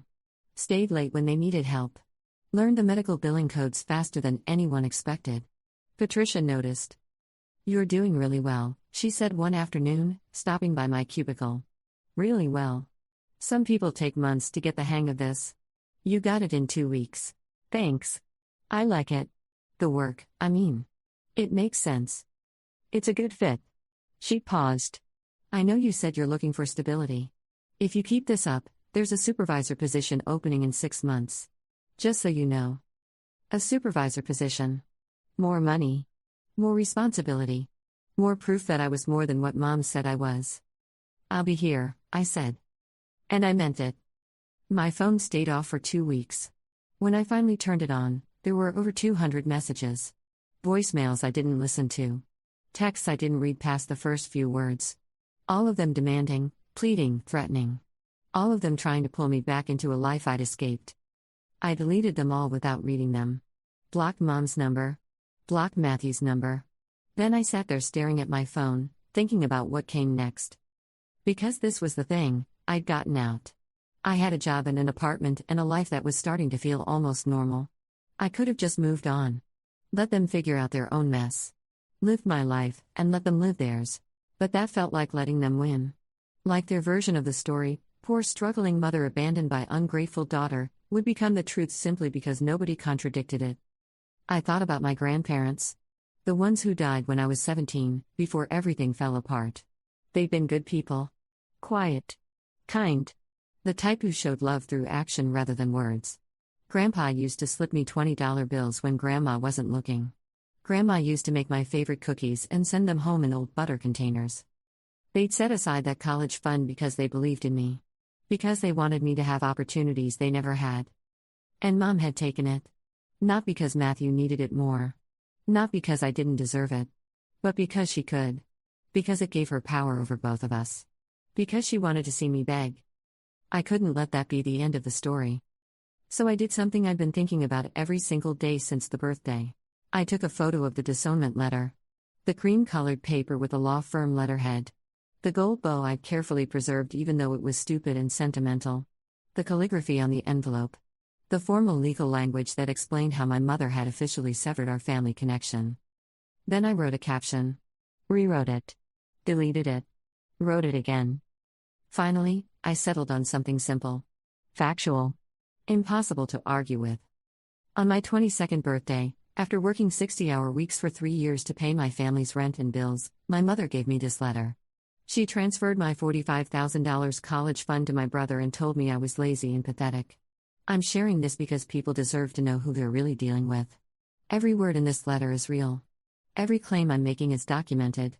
And I'm done protecting people who never protected me. I attached the photo. Added another photo of a bank statement showing 3 years of rent payments from my account. Added a third photo of a text from Mom demanding I transfer the rent money immediately. Then I tagged everyone I could think of. Mom's friends from church. Her former co-workers from the hospital. The neighbors she was always trying to impress. That woman Janet from her book club who she was constantly competing with. My finger hovered over the post button for a full minute. This was it. Once I posted this, there was no taking it back. No pretending it was all a misunderstanding. No family dinners where we awkwardly pretended nothing had happened. This was scorched earth. I pressed post. Then I set my phone down and went to make dinner. Spaghetti from a box, sauce from a jar, the kind of simple meal I could actually afford now that I wasn't feeding 3 people on poverty wages. By the time I finished eating, the post had 50 shares. By the time I washed my dishes, it had 200. By the time I went to bed, it had been seen by over 5,000 people. I watched it happen in real time, refreshing the page every few minutes even though I knew I shouldn't. Watching the share count climb. Watching the comments roll in. I can't believe this. Mary always seemed so nice. This explains why Emma dropped out of school. Her mother was using her. I worked with Mary at the hospital in 2018. She was always talking about how hard she had it as a single mother. Never mentioned that her daughter was paying all her bills. Matthew Chen is going to Northwestern? That kid failed out of community college twice. How did he even get accepted? This is financial abuse. Full stop.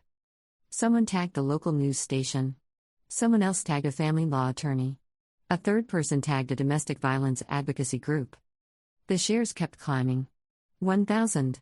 2,000. 5,000. Someone found Mom's LinkedIn profile and screenshot it. She'd listed herself as healthcare professional even though she hadn't worked in healthcare for 3 years. Someone else found Matthew's Instagram, full of photos of him gaming and eating food I'd bought and living in a house I'd paid for. The comments on his posts were brutal. How's Northwestern? Oh wait, you got in using money stolen from your sister who was literally working herself to death to keep you fed. Imagine being 24 years old and letting your little sister pay your rent while you play video games. The secondhand embarrassment is killing me. This dude really thought he was going to be a surgeon and couldn't even show up to community college classes. I should have felt bad. Should have felt guilty about the public humiliation. About strangers dogpiling my family members. About potentially ruining Matthew's life before it really started. But I didn't feel bad. I felt vindicated. Someone made a TikTok. A girl I'd never met, maybe 19 or 20, sitting in her car talking directly to the camera. So I just saw this post about a girl whose mom literally disowned her after she'd been paying all their bills for 3 years, and I'm sitting here crying because this is exactly what my aunt did to my cousin, and nobody believed her, and everyone still talks to my aunt at family gatherings like she's this sweet old lady when she's actually a monster, and I'm so glad this girl posted the receipts because we need to stop protecting people who hurt us just because they're family. The video had 100,000 views in 6 hours. The comments were full of people sharing their own stories. Their own toxic parents. Their own moments of finally saying enough. I'd accidentally started something bigger than just my story. A local blogger picked it up. Wrote a long post about financial abuse within families, using my situation as a case study. The post went viral on its own, shared by domestic violence advocates and family counselors and people who'd experienced similar situations. Then the news stations started calling. I didn't answer. Didn't want to be interviewed. Didn't want my face on TV or my voice on the radio. The story was already out there. Adding my physical presence felt unnecessary. But Mom couldn't handle the truth being public. 3 days after my post, she logged into her old Facebook account, the one she'd made years ago but barely used, just to comment on my post. This is slander and defamation. None of this is true. Emma has always been troubled and has serious mental health issues. She abandoned her family and is now making up lies to justify her behavior. I'm consulting with my attorney about legal action. This post will be removed and Emma will be held accountable for her lies. The internet ate her alive. Within minutes, dozens of people were commenting. Your attorney? You mean the one who wrote this fake disownment letter that's literally in the photo? If it's slander, why does she have documentation? Bank statements don't lie. Imagine calling your daughter mentally ill after legally disowning her and stealing her college fund. The audacity. You're consulting with an attorney? Good. I hope they explained to you that everything in this post is provably true and you have no legal recourse. Someone found Mom's new Facebook account and started sharing screenshots of it. Someone else created a Twitter thread documenting the whole situation. A third person made a YouTube video analyzing the disownment letter and explaining why it wasn't legally valid. My story had become internet folklore. A cautionary tale. A rallying cry for everyone who'd ever been used by their family and told they were ungrateful for objecting. Mom deleted her comment. Then her account. But the screenshots lived forever. That's when the messages started getting desperate. Mom created a new phone number just to text me. Please take down the post. People are saying horrible things. I can't go to church anymore. I can't go to the grocery store. Janet won't talk to me. Please, I'm begging you. I stared at the message for a long time. Imagined her sitting in that house I'd paid for, realizing that actions have consequences. That you can't destroy someone and expect them to protect you from the fallout. I typed back, I can't control what other people share or say. I just posted my truth. What happens after that isn't up to me. Her response came immediately, you're destroying me. You destroyed yourself, I wrote. I'm just not cleaning up your mess anymore. I blocked the new number. But she wasn't done. She called Aunt Linda, crying about how I was ruining her life. How she'd made a mistake but didn't deserve this level of punishment. How I was being cruel and vindictive. Aunt Linda called me to tell me about it. Your mother called me sobbing, she said. Wanted me to convince you to take down the post. What did you tell her? I told her that she made her bed and now she gets to lie in it. I also told her that your grandparents, my brother and his wife, would be ashamed of what she did to you. That didn't go over well? I bet. She's claiming she was going to give you the money back eventually. That it was all just a test to see if you'd stand on your own 2 feet. I laughed. Couldn't help it. A test. That's what she said. I told her that if that was true, she should have communicated that at literally any point instead of disowning you and calling you lazy and pathetic. What did she say to that? She hung up on me. Aunt Linda sighed. Look, I know she's in a bad spot right now. The whole town knows what happened. She's getting death threats online. Death threats? Nothing credible, I don't think. Just angry people being angry on the internet. But she's genuinely scared. And I wanted you to know, in case that matters to you. I thought about it. Tried to feel something. Sympathy. Guilt. Concern. All I felt was tired. It doesn't, I said. Not because I want her to be scared, but because I spent 3 years being scared.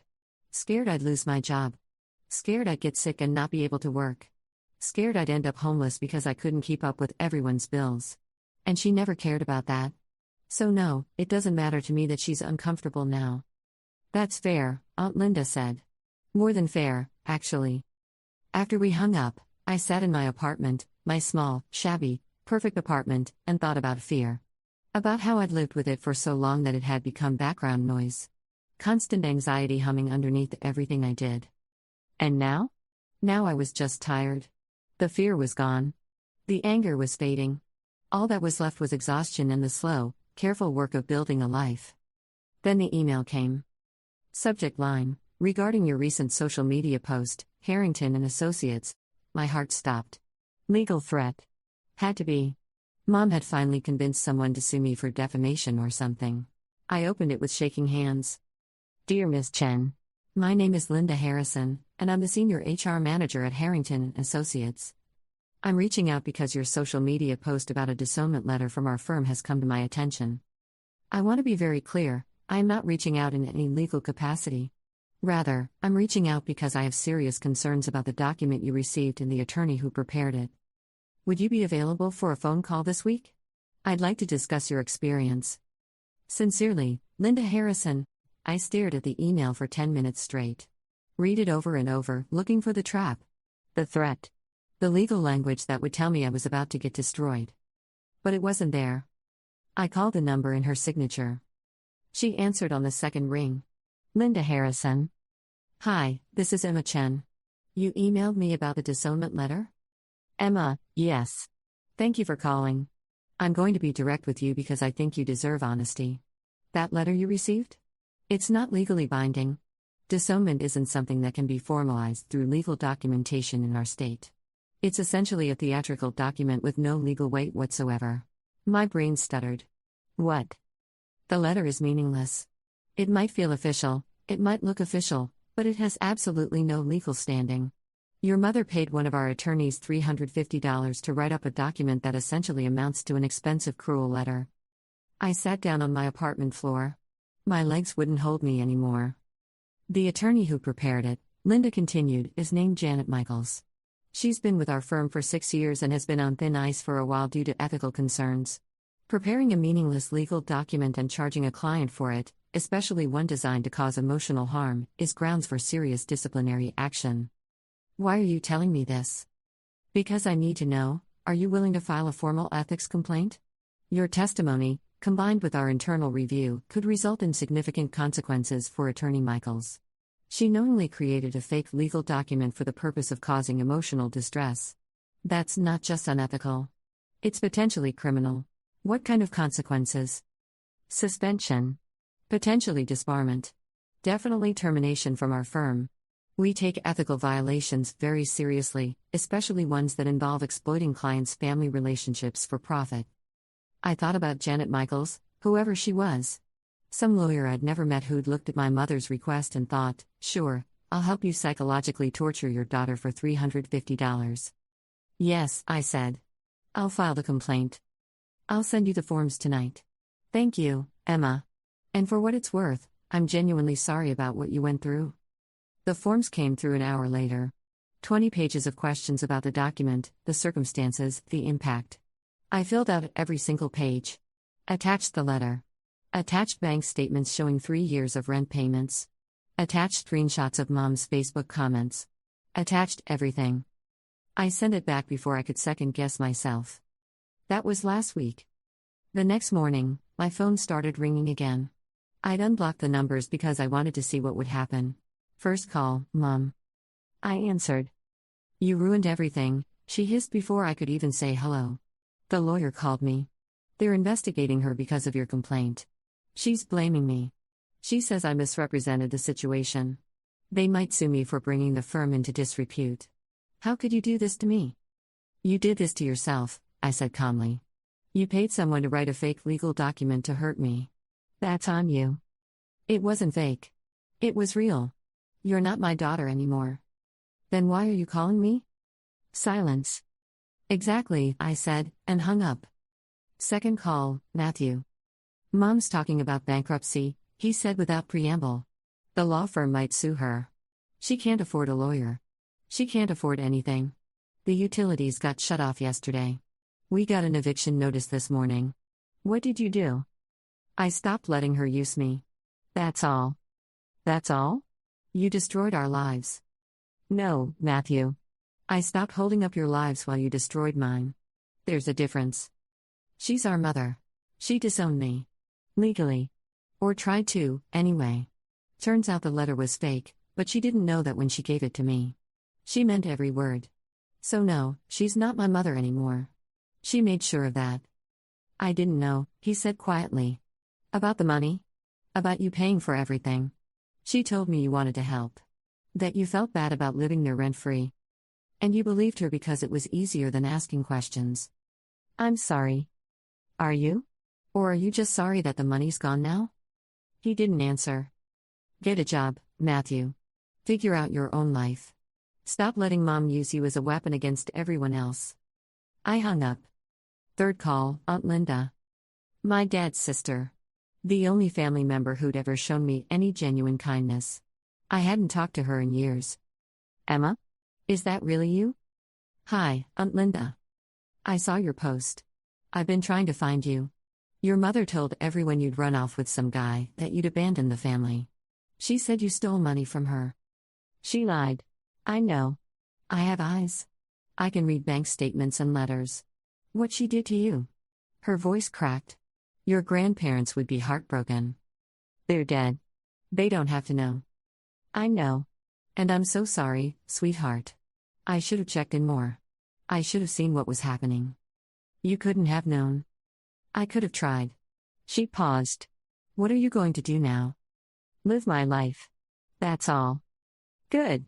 You deserve that. And Emma? If you ever need anything at all, you call me. Understand? I will. Fourth call, number I didn't recognize. I almost didn't answer. But something made me pick up. Emma Chen? Yes? This is Detective Sarah Walsh from the police department. I'm calling about a complaint filed by your mother regarding harassment and threatening behavior. My blood went cold. I haven't harassed anyone. I need to see you to discuss the allegations. Can you come in for an interview? Am I being charged with something? Not at this time. But we need to investigate the claims. I met her at the police station 2 hours later. Brought every piece of documentation I had. The disownment letter. 3 years of bank statements. Screenshots of every message, every email, every interaction. She reviewed it all in silence. Took notes. Asked questions. Finally, she looked up. Your mother claims you've been stalking her, making threats, filing false reports about her finances. I haven't contacted her once except to answer her calls. I haven't been to the house. The only report I filed was an ethics complaint with the law firm that wrote this. I tapped the letter. A complaint that the firm itself encouraged me to file. She says you're trying to destroy her life. I'm trying to live mine. She's the one who destroyed the relationship. I just stopped pretending it existed. Detective Walsh nodded slowly. Based on what I'm seeing here, your mother appears to have filed a false police report. That's a crime. So what happens now? I'm going to recommend no charges against you. And I'm going to have a very serious conversation with your mother about wasting police resources. I left the station feeling lighter than I had in months. But the story wasn't over. That night, there was a knock at my apartment door. I checked the peephole. Matthew. He looked terrible. Unshaven. Red-eyed. Wearing a hoodie I recognized from 3 years ago. I opened the door but left the chain on. What do you want? I need to show you something. He held up a folder. Please. Then I'll leave. Against my better judgment, I took his phone through the gap when he held it out. He pulled up photos of bank statements. Mom's. From accounts I'd never seen.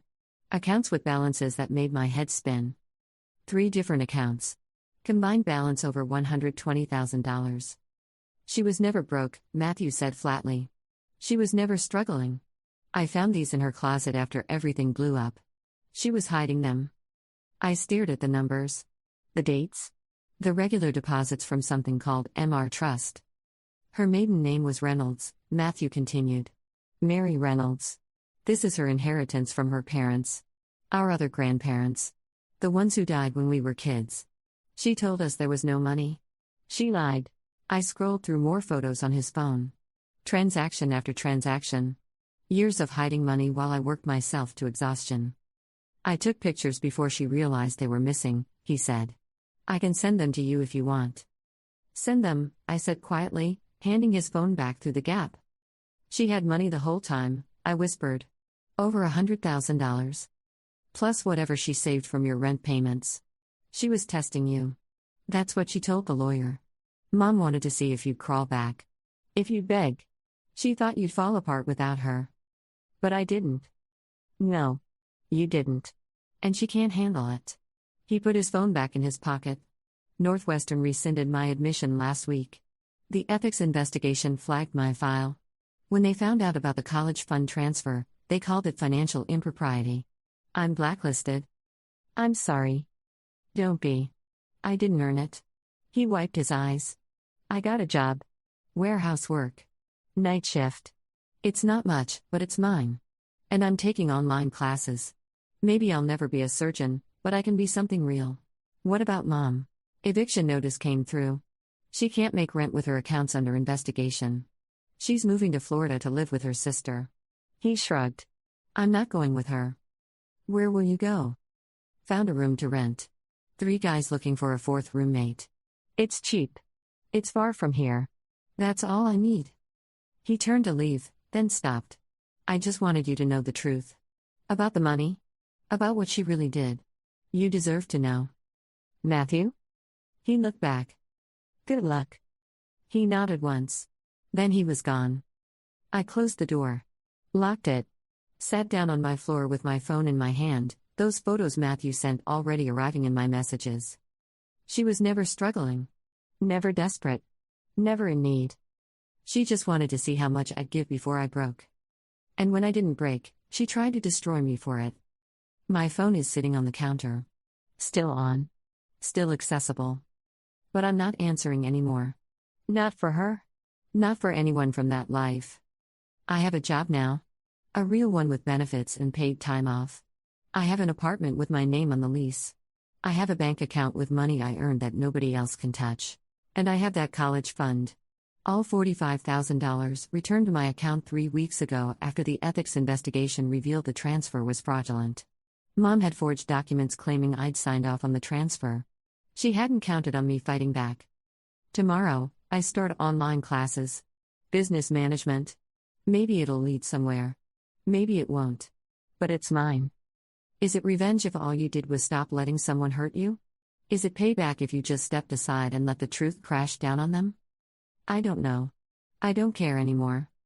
What I did, filing that complaint, posting that letter, refusing to play my assigned role, it set off a chain reaction I didn't fully anticipate. The lawyer lost her license. Mom might face legal consequences. Matthew lost his dream school. But they made their choices. The lawyer chose to write that letter. Mom chose to transfer that fund. Matthew chose to accept money he knew wasn't earned. All I did was choose to stop protecting them from themselves. The door stays locked. The phone stays on but ignored. The photos from Matthew, proof that the last 3 years of my life were built on lies so big I couldn't see them until I stopped looking through her eyes, stay safe in my messages. Tomorrow, I'll make coffee in my own kitchen. Go to work at a job I chose. Come home to an apartment where nobody calls me lazy or pathetic or worthless. Maybe someday, that'll feel like enough. For now, it feels like survival. But survival is more than they ever wanted me to have. So maybe that's the real revenge after all, not that I hurt them, but that I thrived without them. That I became exactly what they said I'd never be, someone who didn't need them. Someone who was just fine walking away. And you know what the strangest part is? I'm happy. Not happy like everything is perfect happy. More like I can finally breathe happy. Like I've been holding my breath for 3 years and finally remembered how to exhale. Last week, I went grocery shopping and bought name brand cereal instead of the store brand. Just because I could. Just because I wanted to.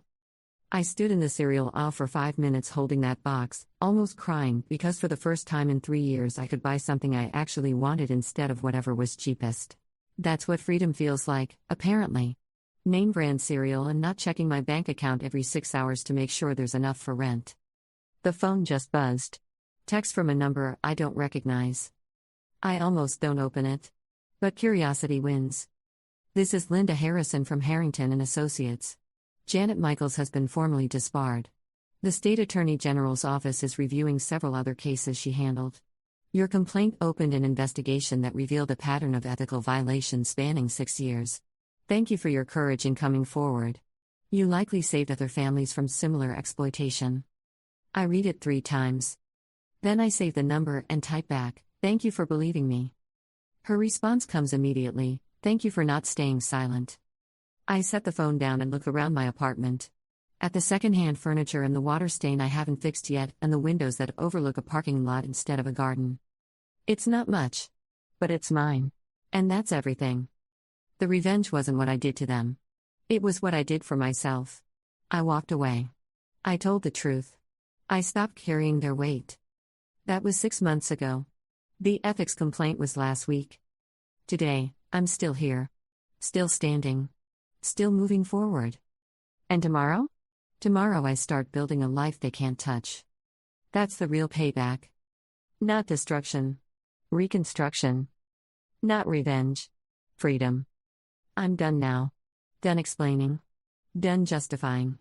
Done carrying the weight of their choices. This is my story. The one where I got away. And I'm not looking back. Story 6. My husband demanded a divorce and full custody of our 3 kids after his female best friend showed him fake screenshots of me cheating with my coworker. He looked at me with pure disgust and said, "You're done. I'm taking everything, and you can't even afford a lawyer to fight me." I just nodded quietly and replied, "You're right. I can't." He smirked like he'd already won. 2 weeks later, he walked into court to serve me papers.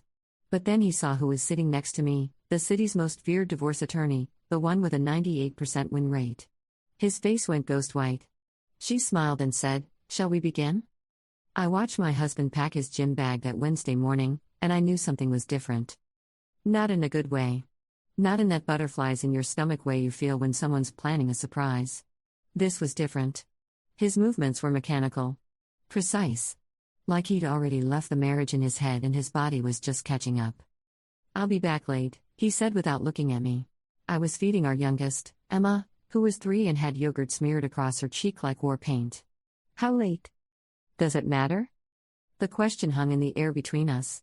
I watched him zip the bag with more force than necessary, and I felt something cold settle in my chest. We'd been married 9 years. Together for 12.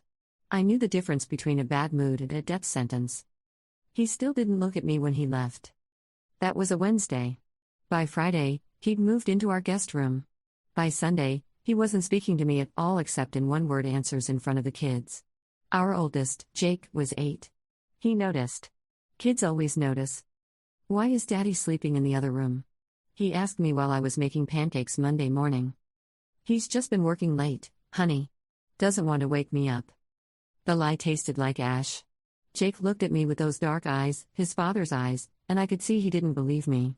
But he nodded anyway because that's what kids do. They accept your lies because they need to believe their world isn't falling apart. I wish I'd known then what I know now. I wish I'd understood that my world was already in pieces, I just hadn't looked down yet. The confrontation came on a Tuesday. Exactly 1 week after that morning with the gym bag. I was in our bedroom folding laundry, his shirts, actually, which feels darkly hilarious now, when Marcus walked in. He didn't knock. Didn't say hello. Just walked in and stood there with his phone in his hand and this look on his face. I'd never seen that look before. Not in 12 years together. Not when I accidentally backed his car into a pole. Not when I told him I was pregnant with Emma and we'd agreed we were done at 2 kids. This was different. This was disgust. "We need to talk," he said. I set down the shirt I was folding. "Okay." He held up his phone. Jessica showed me something. Jessica. His best friend from work. The one who laughed too loud at his jokes and touched his arm too much during company parties. The one I'd smiled politely at for 3 years while swallowing questions I wasn't allowed to ask because that would make me the jealous wife, the insecure one, the problem. "Showed you what?" My voice sounded calm. I was proud of that. "Screenshots. Of you and Brian. Your coworker. Texting." He swiped his phone screen. Started reading. "Can't wait to see you tonight. Last time was incredible. I haven't stopped thinking about your hands on me." The world tilted. "What? Don't." His voice was sharp enough to cut. "Don't you dare lie to me right now. Marcus, I don't know what you're talking about. Brian is married. I barely talk to him outside of project meetings. This is insane." He laughed. Actually laughed. It was the worst sound I'd ever heard. "You're still lying." Jessica showed me everything. Weeks of messages. Pictures you sent him. "You're disgusting." I stood up. My hands were shaking. "Let me see the phone." "No. Marcus, please. This is some kind of mistake. Or someone's playing a sick joke. I've never texted Brian anything like that. I would never. Save it." He pocketed his phone. "I'm done. I've already talked to a lawyer. I'm filing for divorce and I'm getting full custody of the kids." The room spun. "You can't be serious." "I'm dead serious. You think I'm letting my children be raised by someone who cheats? Who lies? Who destroys her own family?" His voice was rising now. Getting louder. I heard footsteps in the hallway, one of the kids moving around. "I'm taking everything. The house. The kids. Everything." I didn't do anything. My voice cracked. "This is insane. These are fake. Someone made this up." "Sure they did. Jessica warned me you'd play victim. That you'd twist this around." Jessica warned him. Of course she did. I felt something cold and sharp settle behind my ribs. "You need a lawyer," he said. "But we both know you can't afford one. Your salary barely covers groceries. Good luck fighting me in court." He was right. Marcus made 3 times what I made. We'd agreed I'd go part-time after Emma was born. I'd taken the pay cut. Cut my hours. Cut my career in half to raise our children while he climbed the corporate ladder. And now he was using it against me. "Marcus," I said quietly. "Please. Look at me. Really look at me. You know me. You know I wouldn't do this." For just a second, something flickered in his eyes. Doubt, maybe. Or memory. But then his jaw tightened and the disgust came back. "I thought I knew you," he said. "Turns out I didn't know you at all." He left. Just walked out of the room while I stood there with his half-folded shirt still in my hands. I didn't cry. Not then. I just stood there feeling like the floor had opened up beneath me and I was falling and there was no bottom to hit, just endless falling forever. That night, after the kids were asleep, I sat in the dark kitchen and tried to think. My phone was on the table in front of me. I picked it up. Opened my messages with Brian. They were exactly what they should be. Professional. Boring.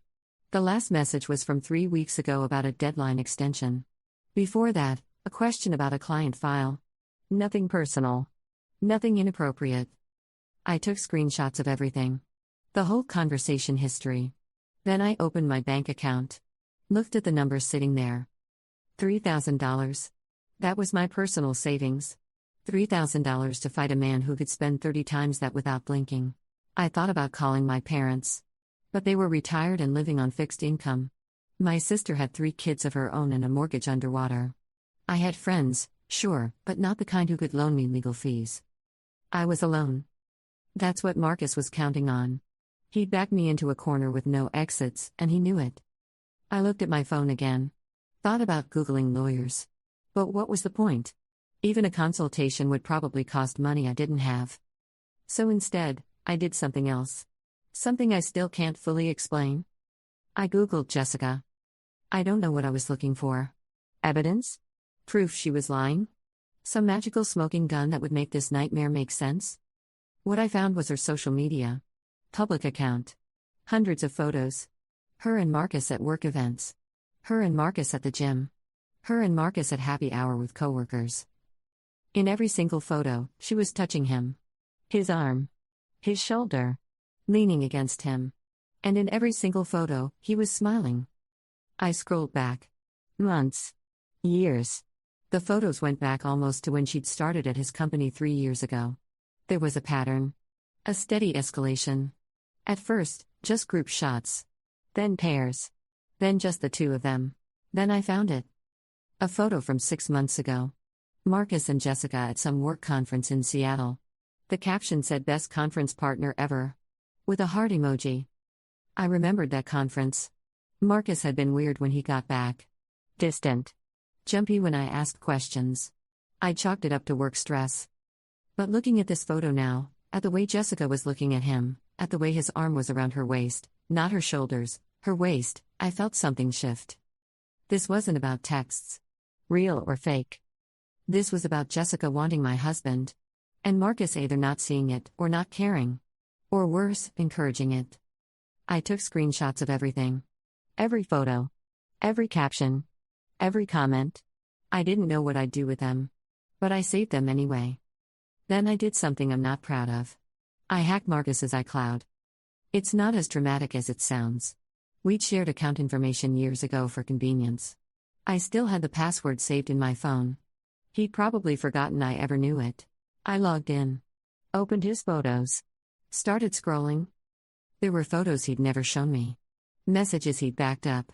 Things I wasn't supposed to see. But there was nothing explicit. No smoking gun. Just more photos with Jessica. More text messages that were friendly but not overtly inappropriate. Inside jokes. Lunch plans. Gym schedules. It was intimate without being evidence. That's the thing about emotional affairs. They're hard to prove because they live in the spaces between words. I was about to log out when I saw something. A folder titled Documents. I opened it. Inside were screenshots. The same ones Marcus had shown me. The proof of my affair with Brian. But these were in his iCloud. In a folder. Organized. Which meant he'd saved them. Put them there himself. Why would he save screenshots that Jessica had supposedly just shown him? My hands were shaking as I zoomed in on the images. Looked closer at the details. The text message interface. The phone carrier. The timestamps. The carrier was wrong. I didn't use AT&T. I used Verizon. The interface was slightly off too. Little details. The blue of the message bubbles was a different shade. The font was slightly wrong. These were fake. Badly faked. By someone who'd used a generator app and didn't know the details well enough to make them perfect. And Marcus had them saved in his phone. Which meant either he'd made them himself, or he knew they were fake and didn't care. I sat there in the dark kitchen, phone glowing in my hand, and felt something change inside me. The grief and shock began to calcify into something harder. Sharper. If Marcus wanted a war, fine. He could have won. But he was going to learn something about me he'd clearly forgotten during our years of marriage. I was not helpless. I was not weak. And I was definitely not going down without a fight. The next morning, I drove to my brother-in-law's house. Not Marcus's brother. My sister's husband, David. He was a forensic accountant. Not a lawyer, but he knew things. He understood documents and evidence and how to build a case. I showed him everything. The fake screenshots. The iCloud photos. The social media history. I laid it all out on his kitchen table like puzzle pieces and asked him to help me make sense of it. David was quiet for a long time. Then he looked up at me. "This is calculated," he said. "Marcus didn't just wake up angry. He's been planning this. These screenshots were made weeks ago. Look at the dates. He's been sitting on them, waiting for the right time." "But why? If he wants out, why not just leave?" David's expression was grim. "Because leaving is expensive. Especially if you fight him. This way, if he can prove infidelity, he gets the upper hand. Better settlement. Better custody terms. He's trying to paint you as an unfit mother so you can't fight back." The words hit me like a fist. That's insane. That strategy. David zoomed in on one of the screenshots. "See this? The metadata's wrong. These were created with an app. I can help you prove it. But you're going to need a lawyer. A good one. I can't afford. Let me make some calls." He pulled out his phone. "I know someone who might help." That someone turned out to be Margaret Chen. I'd heard of her, of course. Everyone in the city had. She was the divorce attorney you hired when you wanted to destroy your ex-spouse completely. She'd handled cases for celebrities, politicians, CEOs. Her win rate was legendary. So were her fees. "David, I can't afford her. Her retainer alone probably costs more than my car." "Let me talk to her first," he said. "Trust me." That afternoon, I got a call from an unknown number. "Mrs. Matthews? This is Margaret Chen. David Park gave me your number. I'd like to speak with you about your case." Her voice was crisp. Professional. The voice of someone who didn't waste time or words. "I appreciate the call, but I need to be honest. I can't afford you. I have $3,000. That's it." "I'm aware." David explained your situation. "I'd like to meet with you anyway. Tomorrow morning, 9 a.m. My office. Can you make it?" I hesitated. "I don't understand. Why would you want to take a case you know I can't pay for?" There was a pause. Then, "Because I've seen the evidence David sent me, and I don't like what I'm seeing. Your husband and his friend are running a playbook I've encountered before. I find it personally offensive. So let's meet, and we'll discuss options." She hung up before I could respond. The next morning, I put on my best interview suit, the one I hadn't worn since going part-time, and drove to Margaret Chen's office. It was downtown in one of those glass towers that screamed money. The reception area alone probably cost more than my annual salary. Margaret's assistant walked me back to a conference room with floor-to-ceiling windows overlooking the city. And then Margaret Chen walked in. She was smaller than I expected. Mid-50s, maybe. Sharp black suit. Hair pulled back severely. But it was her eyes that got me. They were the eyes of someone who'd seen every manipulation, every lie, every dirty trick in the book, and had learned to counter all of them. "Thank you for coming," she said, shaking my hand. Her grip was firm. "Let's get right to it. I've reviewed the materials David sent. The fake screenshots are sloppy work. Easy to disprove. But that's not what concerns me." She pulled out her laptop and turned it toward me. On the screen was a photo of Marcus and Jessica. One I hadn't seen before. "Where did you get this?" I asked. "I have investigators. Good ones. This was taken 3 months ago at a hotel in Portland. Your husband told you he was at a sales conference that weekend, correct?" My mouth went dry. "Yes." Jessica booked a room at the same hotel. Same floor. 2 doors down from his. Margaret's expression didn't change. "I can't prove they were together. But the optics are extremely damaging for his narrative that he's the innocent party." She pulled up more photos. Marcus and Jessica having dinner.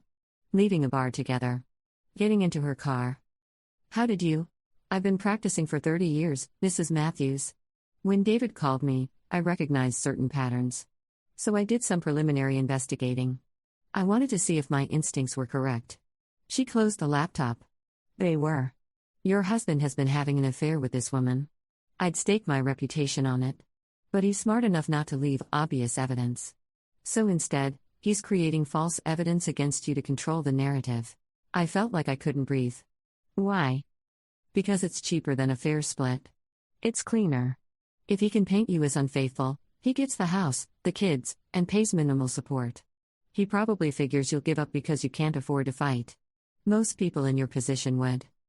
I can't afford to fight, I said quietly. That part's true. Margaret leaned forward. Here's what I'm going to propose. I'll take your case. No retainer. No hourly fees. When we win, and we will win, I'll take my payment from the settlement. A percentage.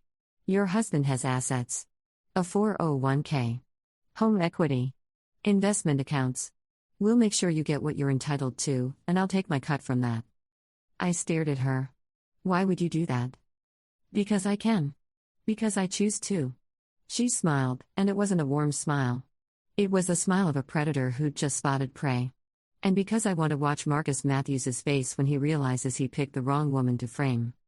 I met with Marcus the next day to discuss logistics. He'd asked me to meet him at a coffee shop near his office. Neutral territory. He probably thought I'd make a scene at home. I arrived early. Ordered tea I didn't drink. Waited. When he walked in, he looked tired. Good. I hoped he wasn't sleeping well. He sat down across from me without preamble. We need to discuss custody arrangements. Okay. I'll have them during the week. You can have every other weekend. That seems fair given the circumstances. Given what circumstances? I kept my voice level. His jaw tightened. Don't play stupid. You know what you did. I know what you think I did. Based on screenshots from Jessica that are clearly faked. They're not fake. They are. And I can prove it. But that's not why I wanted to meet. I folded my hands on the table. I want to know something. Did you make them yourself, or did Jessica? Something flickered in his eyes. Fear, maybe. You're delusional, he said. But his voice was a half-second too slow. Defensive. Am I? Because I checked my phone records. Cross-referenced them with the timestamps on those screenshots. On 3 of the dates shown, I wasn't even texting anyone. I was in meetings. With witnesses. I hadn't actually done this yet, but I watched his face carefully. So either Jessica has access to my phone and sent those messages herself, or she made them up. Which is it? Marcus stood up. I'm not doing this with you. Sit down. Something in my voice must have surprised him because he did. I didn't cheat on you, I said quietly. I have never cheated on you. In 12 years together, I have never even thought about being with someone else. But you know that. Deep down, you know that. I don't know anything anymore. Yes, you do. You just don't want to admit it because then you'd have to face what you're really doing. I leaned forward. You're having an affair with Jessica. Or you want to. Or you're planning to. And instead of being honest about it, instead of just telling me you want out, you decided to destroy me instead. Make me the villain so you could be the victim. I'm not finished. My voice was cold now. Hard. You thought you could do this because I'm broke and powerless and have nowhere to go. You thought I'd just roll over and let you take my children because I couldn't fight back. That was your mistake. He laughed. Sharp and bitter. What are you going to do? Hire a lawyer with what money? Already did. The smile fell off his face. You're lying. Am I? I stood up. I guess you'll find out when you get served. See you in court, Marcus. I walked out before he could respond. My hands were shaking, but I kept walking. Out of the coffee shop. Across the street. Around the corner where he couldn't see me. Then I leaned against a building and tried to catch my breath. That had been a massive bluff. Margaret and I hadn't officially signed anything yet. The payment terms were still being negotiated. But I needed Marcus to worry. Needed him to start making mistakes. And based on his face, it had worked. The next week moved in a blur. I met with Margaret 3 more times. We built the case piece by piece. Phone records. Bank statements. Social media archives. David helped us pull the metadata from the fake screenshots, proving they'd been created with a text generator app. But the real breakthrough came from Margaret's investigator. His name was Tom, and he looked nothing like I'd imagined a private investigator would look. Mid-40s, maybe. Soft-spoken. The kind of person you'd walk past on the street without noticing. I've been following Jessica, he said at one of our meetings. She's been nervous. Making phone calls she doesn't want overheard. Deleting text messages. Yesterday she met with a tech guy in a parking garage. Very cloak and dagger. Did you get photos? Margaret asked. Better. I got audio. He pulled out a small recorder. She asked him to create more fake screenshots. Wanted them backdated to make the affair look longer term. He refused. Said the first batch was already sloppy and she was going to get caught. Margaret's smile was terrifying. Is he willing to testify? For the right price? Yes. Get him. We filed papers that Friday. Marcus was served at his office Monday morning. I know because Jessica called me. You need to drop this, she said without preamble. Whatever you think you know, you're wrong. Am I? I put her on speaker so Margaret could hear. Marcus and I are just friends. You're jealous and paranoid and you're trying to destroy his life because you can't handle the truth about yourself. What truth is that? That you're a cheater. That you're a liar. That you're a terrible mother who's too selfish to see what she's doing to her kids. Margaret held up a sign, keep her talking. If I'm such a terrible mother, why did Marcus marry me? Why did he have 3 children with me? Because you trapped him? You got pregnant on purpose to lock him down. He told me everything. Did he tell you he's been lying to both of us? I kept my voice steady. Did he mention that? Or did he just feed you lines about how I don't understand him? Jessica laughed. Shrill and defensive. You're pathetic. You know that? He's done with you. He's going to get custody and you're going to end up alone in some apartment seeing your kids every other weekend if you're lucky. We'll see. Drop the case. I'm warning you. Or what? Or you'll regret it. She hung up. Margaret stopped the recording. Well, that was enlightening. Was it enough? The threat at the end? Yes. Combined with everything else? We have a pattern of behavior. She made a note. She's going to be a problem. Which means she's going to make mistakes. We just need to wait for them. The waiting was the hardest part. 2 weeks passed. Marcus moved out officially, took an apartment across town. I kept the kids on my regular schedule. Tried to maintain normalcy. Jake knew something was wrong, but Emma and our middle son, Tyler, were still young enough to accept the simplified version. Daddy's working a lot right now, so he's staying somewhere else. I cried at night after they were asleep. Silent, gasping tears into my pillow. Not for Marcus. Not anymore. But for the life I'd thought we were building. For the future I'd imagined. For the version of myself who'd believed love and loyalty were enough. That version of me was gone now. During the day, I worked. Talked to Margaret. Compiled evidence. Went through bank statements and found charges Marcus had hidden. Hotel rooms. Dinners. A piece of jewelry I'd never seen. David helped me build a timeline. Every unexplained expense. Every late night. Every business trip. The pattern was damning. 3 weeks before our first court date, Tom the investigator called. You need to see this, he said.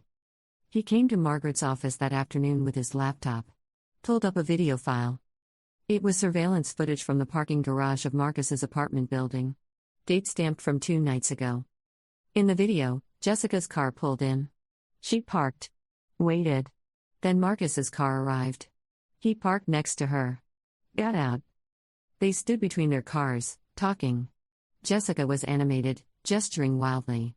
Marcus kept trying to calm her down. Then Jessica grabbed him. Pulled him close. Tried to kiss him. Marcus pulled back. Pushed her away. But gently. The way you'd handle someone you cared about but didn't want to hurt. This is good, Margaret said. This establishes the relationship. There's more. Tom fast-forwarded. 30 minutes later in the video, Jessica was still there. Still talking to Marcus. Then she handed him something. A folder. Marcus opened it. Started going through papers. Even in the grainy footage, I could see his face change. See him get angry. What is that? I asked.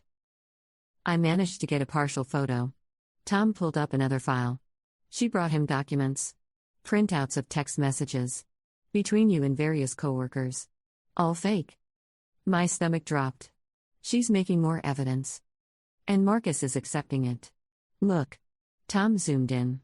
He's not questioning it. He's not asking for proof. He's just taking it. We watched as Marcus and Jessica talked for another 20 minutes. At one point, she touched his face. He let her. Then they got in their separate cars and left. He knows, I said quietly. He has to know these are fake. He's not stupid. Which means he's choosing to believe them because he wants to. Margaret closed the laptop. Or because Jessica has something on him. Leverage.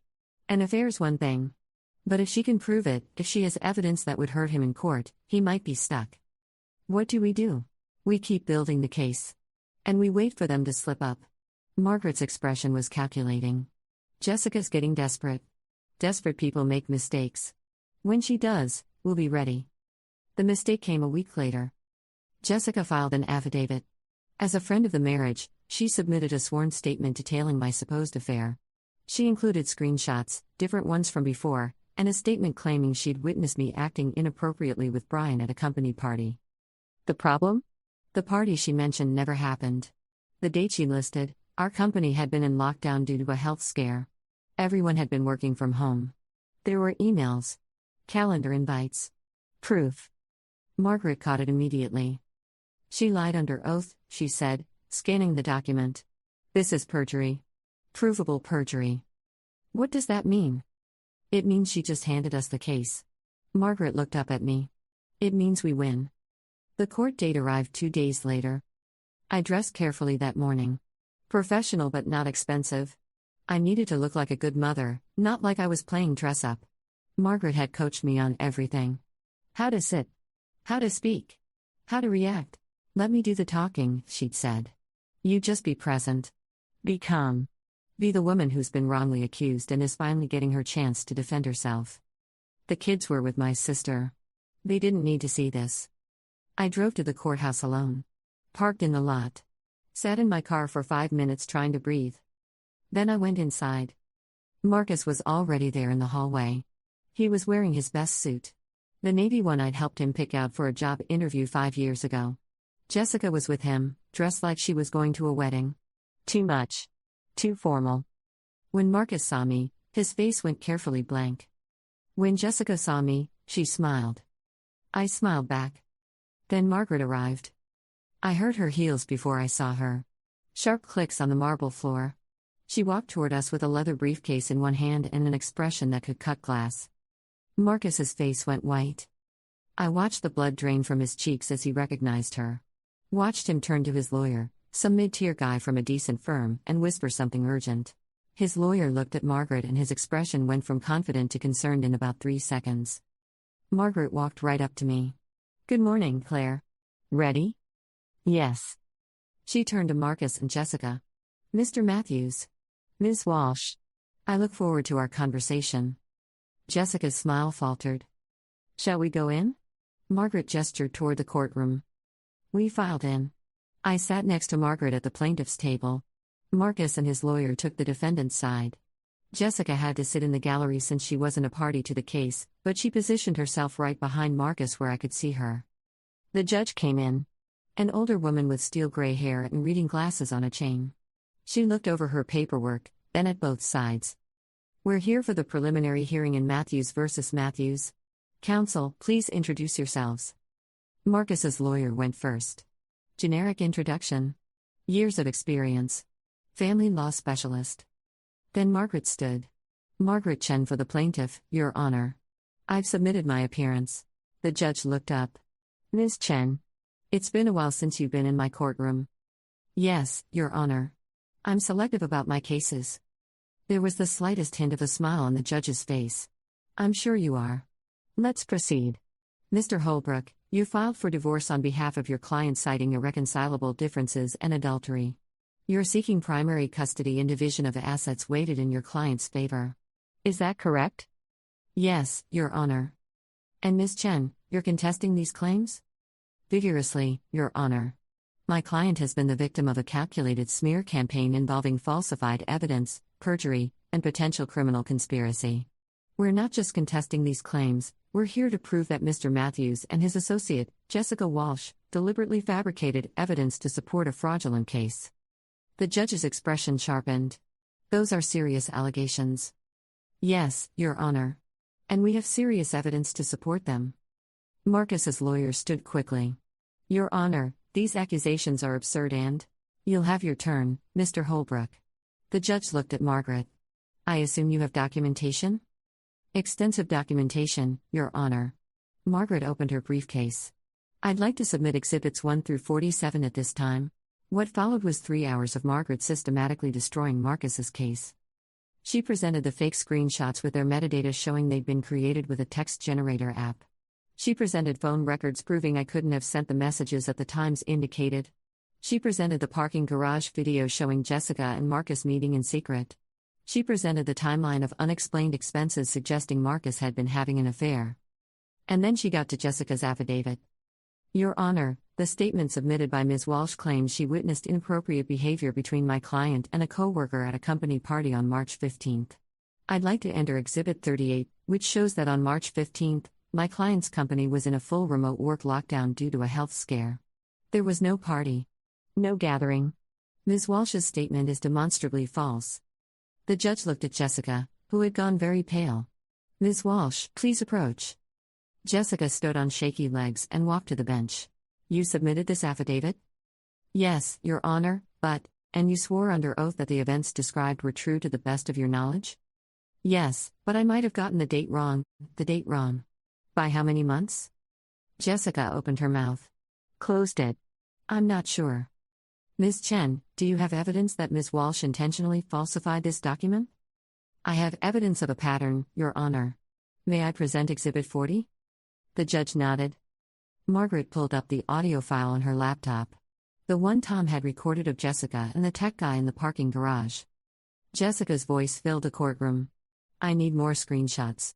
Dated back at least 6 months. Can you do it? Lady, I already told you the first batch was sloppy. Someone's going to catch this. They won't. I just need enough to convince him she's been doing this forever. Make it look real. The judge held up her hand. Margaret stopped the recording. Ms. Walsh, do you have an explanation? Jessica was crying now. Real tears or fake ones, I couldn't tell. She's trying to steal to break up, Marcus and I are. Ms. Walsh. The judge's voice was ice. Did you fabricate evidence in this case? I was trying to help him see the truth, yes or no? Jessica's shoulders sagged. Yes. The courtroom went very quiet. The judge turned to Marcus. Mr. Matthews, did you know this evidence was fabricated? Marcus stood slowly. I'd never seen him look so small. I didn't, Jessica told me. Did you know? He hesitated. Just for a second. But it was enough. Yes, he said quietly. Eventually. I figured it out. And you proceeded with the divorce filing anyway? I thought, he looked at Jessica. At me. At the floor. I don't know what I thought. The judge removed her glasses. This court does not take kindly to perjury, falsified evidence, or attempts to manipulate custody proceedings. Ms. Walsh, you should speak with an attorney regarding potential criminal charges.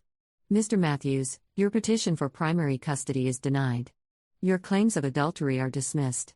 We'll be moving forward with a standard custody evaluation and asset division, but I'm warning you now that your behavior in this case will be taken into account. She looked at me for the first time. Mrs. Matthews, I apologize that you were put through this. The court will ensure you have fair representation and adequate resources for the proceedings. Margaret stood. Thank you, Your Honor. We're adjourned. The gavel came down. I sat there for a moment, not quite believing it was over. Not the divorce, that would take months. But this part. The immediate danger. The threat of losing my kids. Margaret touched my arm. We won. I nodded. Couldn't speak. My throat was too tight. Across the aisle, Marcus was staring at the table. His lawyer was packing up quickly, clearly wanting to escape. And Jessica was being escorted out by a bailiff who was explaining something about staying available for questioning. We stood to leave. As I passed Marcus, he looked up at me. Claire, I don't. I kept walking. In the hallway, Margaret shook my hand. I'll be in touch about next steps. But the hardest part is over. You're going to be fine. Thank you. For everything. You're welcome. She paused.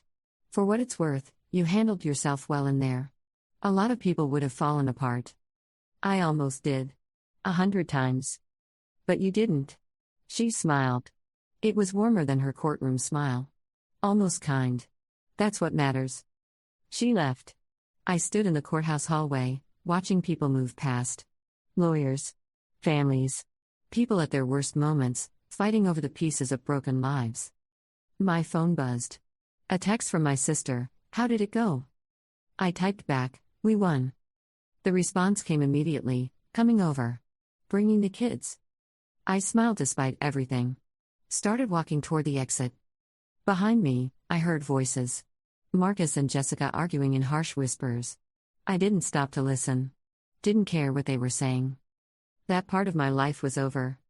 The divorce took 6 more months to finalize. Custody ended up split 50-50, though Marcus tried twice more to argue for more time and was denied both times. The house was sold. Assets divided. I got enough in the settlement to move into a decent apartment and rebuild my savings. Margaret took her percentage. It was substantial, but worth every penny. Jessica faced charges for perjury. Last I heard, she took a plea deal, probation and community service. She also lost her job. Marcus didn't fight for her. Didn't defend her. Once she stopped being useful, she became a liability. He tried to apologize to me once, 3 months after the court date. Sent a long email about how he'd been confused and manipulated and never meant to hurt me. I didn't respond. Some things can't be apologized away. Some betrayals are too deep. He hadn't just tried to leave me. He tried to destroy me. To take my children. To paint me as something I wasn't so he could feel better about what he'd become. That's not something you forgive. The kids are adjusting. Jake sees a therapist now. He's doing better. Tyler's too young to remember most of it, and Emma barely understands any of it. They'll have questions someday. When they're older. When they want to know why Mommy and Daddy split up. I'll tell them the truth. Age-appropriate versions of it, anyway. But the truth. Because that's the difference between Marcus and me. I don't lie. I rebuilt my life piece by piece. Went back to work full-time. Got a promotion 6 months later. Started dating someone new, a teacher I met at Emma's school. It's early. We're taking it slow. But he makes me laugh, and he's patient with the kids, and he doesn't have a best friend who texts him at midnight. Sometimes I think about that morning when Marcus packed his gym bag and I knew something had changed. I think about all the moments I could have asked questions, pushed harder, demanded answers instead of accepting his distance. But I don't regret not doing those things. Because the problem wasn't that I didn't fight hard enough to keep him. The problem was that he wasn't worth keeping. I learned something through all of this. Something important. People show you who they are when things get hard. When the mask slips and the performance ends. Marcus showed me that he was willing to destroy an innocent person to get what he wanted. That he valued his comfort over my dignity. That he would burn down our family if it meant he didn't have to face his own choices. And I showed myself that I was stronger than I thought. That I could stand in a courtroom and face down someone I'd loved for 12 years and not crumble. That I could fight for my children and my future even when I was terrified. Margaret told me once, during one of our last meetings, that the best revenge isn't destruction. It's rebuilding. Showing the person who tried to break you that they didn't even leave a permanent crack. She was right. Marcus tried to take everything. My home. My kids. My reputation. But in the end, he couldn't take the thing that mattered most. He couldn't take me. I'm still here. Still standing. Still being a mother to 3 beautiful kids who didn't ask for any of this but are resilient enough to survive it. And Marcus? Last I heard, he's dating someone new. Not Jessica. Someone else. I wonder if she knows what he's capable of. I wonder if she's seen the side of him that calculated and planned and fabricated evidence to destroy someone he once promised to love forever. I hope she doesn't have to find out the way I did. But if she does, I hope she has a Margaret Chen in her corner.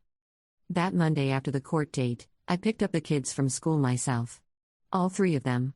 We went out for ice cream, a Monday afternoon treat for no reason except that we could. Emma got chocolate all over her face. Tyler dropped his cone and cried until I bought him a new one. Jake asked me if Daddy was going to live with us again, and I told him no, but that both Daddy and I loved him very much. It was a lie. A small one. Because I wasn't sure Marcus loved anyone but himself anymore. But Jake needed to believe it. So I said it. We drove home as the sun was setting. The car smelled like sugar in summer. Emma fell asleep in her car seat. Tyler was singing to himself. Jake was quiet, looking out the window. "Mom?" he said softly. "Yeah, buddy? Are you okay?" I looked at him in the rearview mirror. 8 years old and already learning that the adults in his life were fragile, fallible things. I am now, I told him. And I realized as I said it that it was true. I was okay. Not perfect. Not healed. There were still nights I woke up angry or sad or both. Still moments when I saw a couple holding hands and felt the ghost of what I'd lost. But I was okay. I'd survived. We'd survived. And that was enough. 6 months after the divorce was finalized, I ran into Marcus at Jake's soccer game. I'd known he'd be there, obviously. We'd worked out a schedule. He had the kids this weekend, but I always came to Jake's games regardless.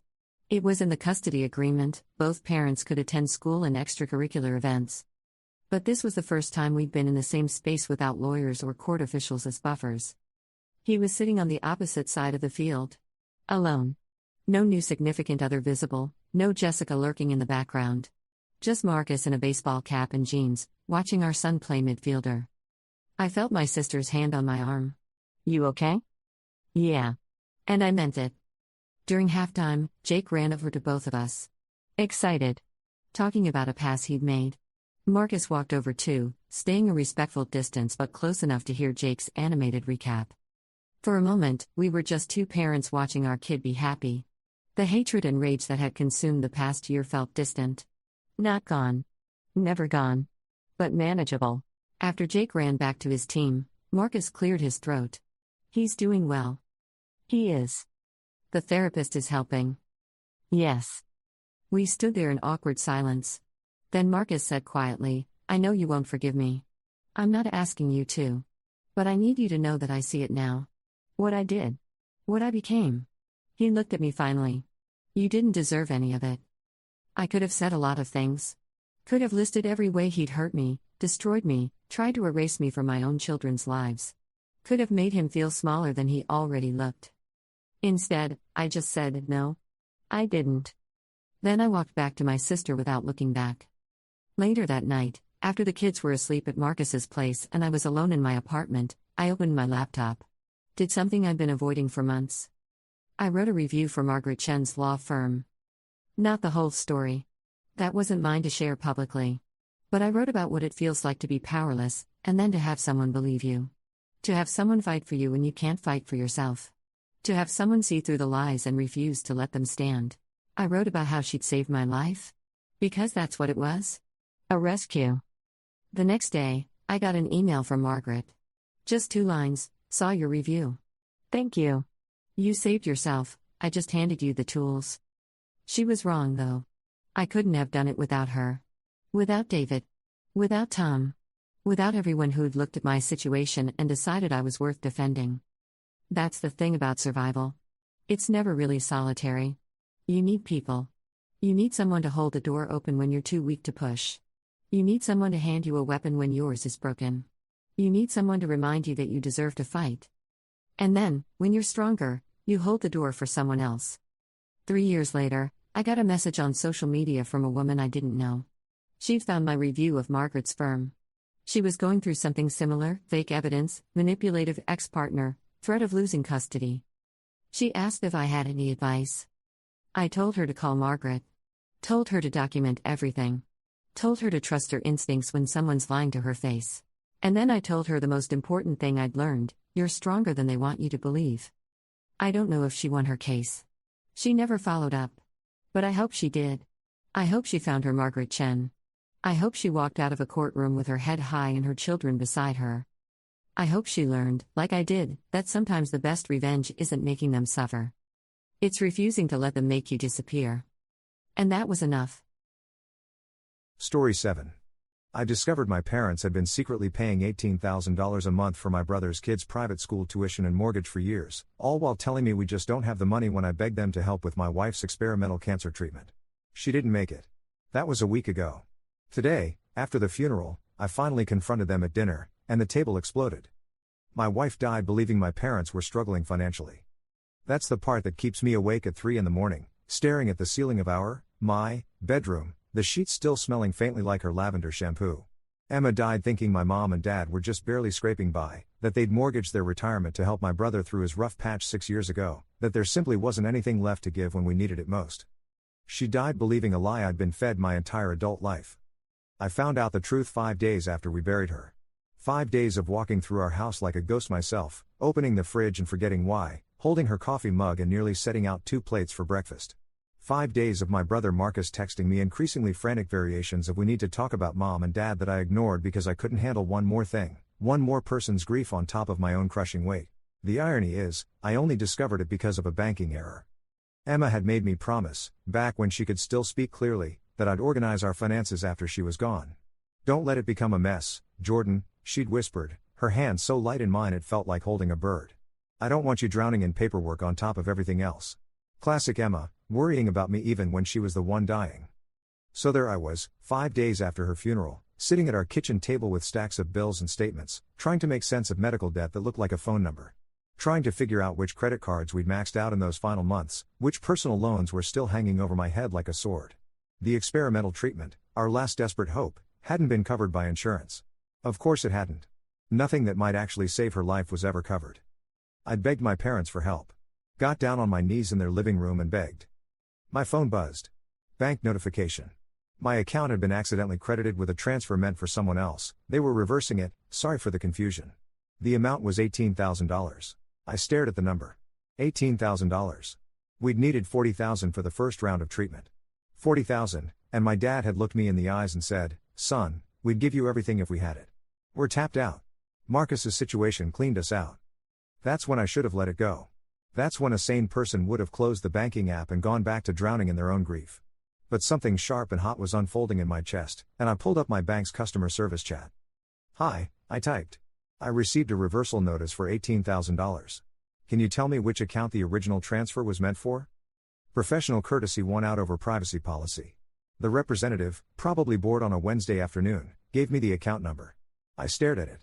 Then I pulled up the deposit I'd received 2 Christmases ago from my parents, $500, with a note that said just a little something, "Wish it could be more." Same account number. My hands were shaking. I opened a new chat window with a different representative. "I need to verify some account activity.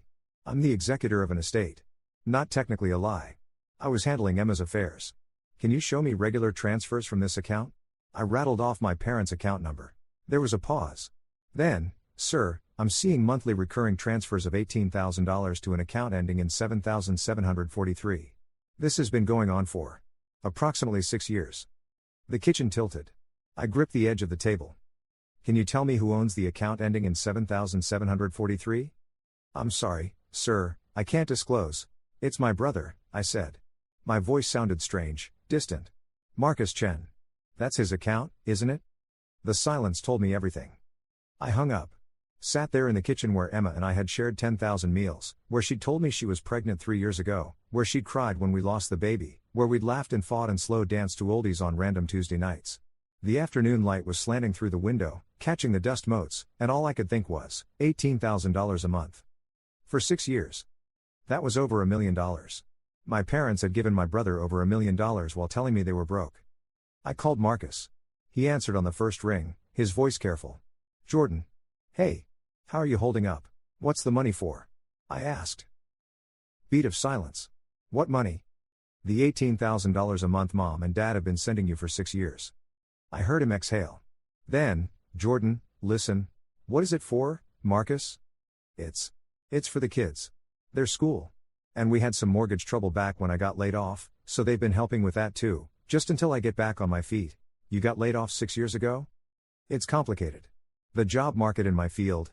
6 years, Marcus." My voice was rising. I couldn't stop it. 6 years you've been taking $18,000 a month from them. Do you know what that adds up to?" "I didn't ask for it," he said, defensive now. "Mom offered. She said they wanted to help with the kids' education, make sure they didn't have to change schools when things got tight. I begged them," I said. The words came out cracked, broken. "When Emma was dying, I got on my knees in their living room and begged them for help. For $40,000. Just $40,000. And Dad looked me in the eye and said they didn't have it." Marcus was quiet. When he spoke again, his voice was small. "I didn't know it was that bad. They didn't tell me? Didn't tell you? Or you didn't ask?" I was standing now, pacing. "Your wife posts Instagram stories from the country club. Your kids go to a school that costs more per year than some people make. You just bought a new Audi. And you seriously expect me to believe you thought Mom and Dad were giving you $18,000 a month out of their retirement savings?" "Jordan, My wife died believing we'd done everything we could. That we'd asked everyone, exhausted every option. She died thinking your kids were more important than her life. That's not fair. I hung up. My hands were still shaking.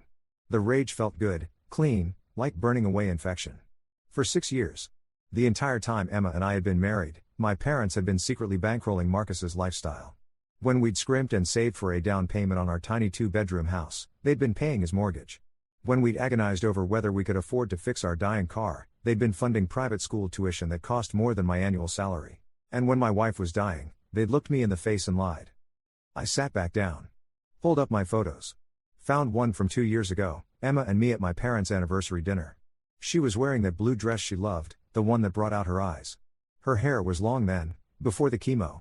She was laughing at something my dad had said, her whole face lit up. Marcus was in the background of the shot, checking his phone. His wife, Diane, was showing my mom something on her tablet, probably photos of their kids at some expensive summer camp, knowing her. Had they known? When they sat at that table, eating catered food that probably cost what we spent on groceries in a month, had they known they were lying to us? My phone rang. Mom. I stared at her name on the screen, remembering her face in the hospital when Emma died. The tears had seemed real. She'd held me while I sobbed, stroked my hair like she used to when I was small. I'm so sorry, honey, she'd whispered. I'm so sorry. Sorry. As if it was just bad luck. As if there was nothing anyone could have done. I let it go to voicemail. Then I listened to it. Jordan, sweetie, Marcus called. He's very upset. I think there's been a misunderstanding. Can we talk? We're having dinner tonight at the house, just family. Your father and I would really like to see you. We're worried about you, honey. Please come. 6 o'clock. Just family. The words made something dark twist in my gut. I looked at the photo again. Emma's smile. The way she'd trusted my parents, loved them like they were her own. She used to make my mom's birthday cakes from scratch, spend hours getting the frosting perfect. She'd sent my dad articles about his favorite baseball team, called them just to chat, remembered everyone's favorite meals when they came over. And they'd let her die. I texted back, I'll be there. The house looked exactly the same as it had my entire life. Same brick facade, same perfectly manicured lawn, same decorative wreath on the door that my mom changed with the seasons. Fall now, with fabric leaves in rust and gold. Emma had complimented it at the funeral reception, I remember dimly. One of her last observations about the world before the end. I sat in my car for a long moment, watching the warm light spill from the windows. I could see movement inside, my mom passing by the dining room window, probably setting the table. Marcus's Audi was already in the driveway. Of course he'd gotten here early. Probably strategizing with our parents, getting their story straight. My phone buzzed. A text from a number I didn't recognize. Mr. Chen, this is Lisa from Dr. Patel's office. We're still showing an outstanding balance of $47,832 for Emma's treatment. Please contact us to set up a payment plan. $47,000. Emma's life, reduced to a number on a collections notice. I got out of the car. My dad answered the door, his face doing that thing where concern wrestles with something else, guilt, maybe, or calculation. Jordan. Come in, son. How are you? How do you think I am? I stepped past him into the house. It smelled like pot roast. My mom's specialty, the meal she made when she wanted to fix things. As if a pot roast could fix this. We're just so glad you came. He closed the door, touched my shoulder. I stepped away from his hand. His face tightened. Marcus is in the living room. Your mother's finishing up dinner. Marcus was perched on the edge of the couch, looking like a man waiting for a verdict. He stood when I entered. Jordan. Hey. I didn't say anything. Just looked at him, my older brother, the golden child, the one who'd always been better at everything. Better at school, better at sports, better at making our parents proud. Even his failures were somehow impressive, laid off from a high-powered tech job, not fired from a dead-end position. Mortgage trouble on a 4-bedroom house in the suburbs, not eviction from a cramped apartment. Dinner's ready. Mom's voice, bright and false from the kitchen. Come sit down, everyone. The dining room table was set like Sunday dinner, the good china, cloth napkins, fresh flowers in the centerpiece. Mom bustled in with the pot roast, Dad following with sides. Everyone sat. The careful arrangement felt like a stage set. Let's say grace, Dad said, reaching for Mom's hand. No, I said. Everyone looked at me. I'm not doing this, I continued. I'm not sitting here pretending everything's normal. I'm not holding hands and giving thanks and playing happy family. Jordan, Mom started. $18,000 a month. The words landed like stones in still water. Marcus stared at his plate. Dad's jaw tightened. Mom's hand fluttered to her throat. For 6 years, I continued. That's what I found out today. You've been giving Marcus $18,000 every single month for 6 years. It's not like that, Mom said quickly. We were helping with the grandchildren's education. My wife is dead. The words came out flat. Final. Mom's eyes filled with tears. Jordan, please, Dad said. Let's not do this now. You're grieving, you're not thinking clearly. I'm thinking more clearly than I have in years. I leaned forward. When Emma was dying, I begged you for help. I got on my knees in this house and begged you for $40,000 so we could try an experimental treatment. Do you remember what you told me? Silence. You said you didn't have it. You said Marcus's situation had cleaned you out. You said you'd mortgaged your retirement to help him through his rough patch and there was nothing left. I looked at my brother. Rough patch. Is that what we're calling 6 years of $18,000 a month? The kid's school costs $12,000, Marcus said quietly. The rest goes to the mortgage. I don't care what it goes to. I slammed my hand on the table. Silverware jumped. I don't care if you were using it to feed starving orphans. You took over $1 million from them while my wife died because we couldn't afford her treatment. We didn't know the treatment would work, Dad said. His voice was controlled, reasonable. The voice he used when he was about to explain why he was right. The doctors said it was experimental. Low success rate. They said it might work. Might. That's more hope than we had with hospice. I looked at my mother. Do you remember Emma's face when I told her? When I said we couldn't afford it, that we'd asked everyone and there was no money. She just nodded. She said she understood. She said it was okay. Mom was crying now, tears streaming down her face. We thought. We didn't think. What? You didn't think we'd find out? You didn't think it mattered because Emma was already dying anyway? My voice cracked. Or you didn't think at all because Marcus's kids deserved a private school education more than Emma deserved a chance to live? That's not fair, Marcus said, standing up. You're making it sound like we chose. You did choose. That's exactly what you did. I stood too, facing him across the table. Every month for 6 years, Mom and Dad chose your mortgage over my life. They chose your kids' piano lessons and tennis camp over my marriage. And you let them. I have children, Marcus said, his voice rising to match mine. They needed stability. I needed my wife. The words ripped out of me. I needed Emma. And you took the money that might have saved her and spent it on country club memberships and new cars and the kids needed their education, Marcus shouted back. You don't have children, you don't understand. The room went silent. The words hung there, toxic and terrible. We lost a baby, I said quietly. 3 years ago. Emma was 4 months pregnant when she miscarried. We were going to name her Sophie. Marcus's face drained of color. Jordan, we couldn't afford to try again. The fertility treatments, the medical bills from the miscarriage, we were already drowning in debt. But we thought maybe someday. After we saved up. After things got easier, I laughed, a harsh sound. And then Emma got diagnosed, and suddenly we were spending every penny just trying to keep her alive a little longer. So no, Marcus, I don't have children. But I might have, if your kid's private school wasn't more important than my family's future. Mom made a small sound, like a wounded animal. How could you? I turned to my parents. How could you look me in the eye and lie? How could you come to the hospital, hold my hand while she died, cry at her funeral, and never once tell me the truth? We were going to help, Dad said. His voice was hoarse. When Marcus told us today that you'd found out, we talked about it. We were going to offer to help with the medical bills. She's dead. Each word felt like breaking glass in my throat. Your help is 7 days too late. She's in the ground. She's never coming back. And you think, what? That paying off her death bills makes it better? We're sorry, Mom whispered. Jordan, we're so sorry. We made a mistake. We should have. A mistake? I stared at her. A mistake is forgetting someone's birthday. A mistake is burning dinner. Letting my wife die when you had the money to help isn't a mistake. It's a choice. You chose Marcus. You've always chosen Marcus. That's not true, Dad said, but there was no force behind it, isn't it? Who did you bail out when he got arrested for that DUI in college? Who did you give the down payment money to when he wanted to buy his first house? Who got the family connections to land his first job, the interest-free loans, the endless second chances? I looked at my brother. Everything's always come easy for you because they made it easy. And I never minded. I worked my way through college, bought my own car, saved for my own house. I was fine with it because I thought that's just how things were. But Emma. My voice broke. I swallowed hard, forced myself to continue. Emma deserved better. She deserved parents-in-law who valued her life as much as they valued their grandchildren's SAT prep courses. She deserved a husband who could save her. She deserved a fighting chance. The treatment might not have worked, Dad said again, weakly. So what? I shouted. So what if it might not have worked? At least she would have known we tried everything. At least she would have died knowing the people who claimed to love her actually put their money where their mouths were. I grabbed my jacket. But instead, she died believing you were good people who just couldn't afford to help. She felt guilty for even asking. She apologized to you at Thanksgiving, do you remember?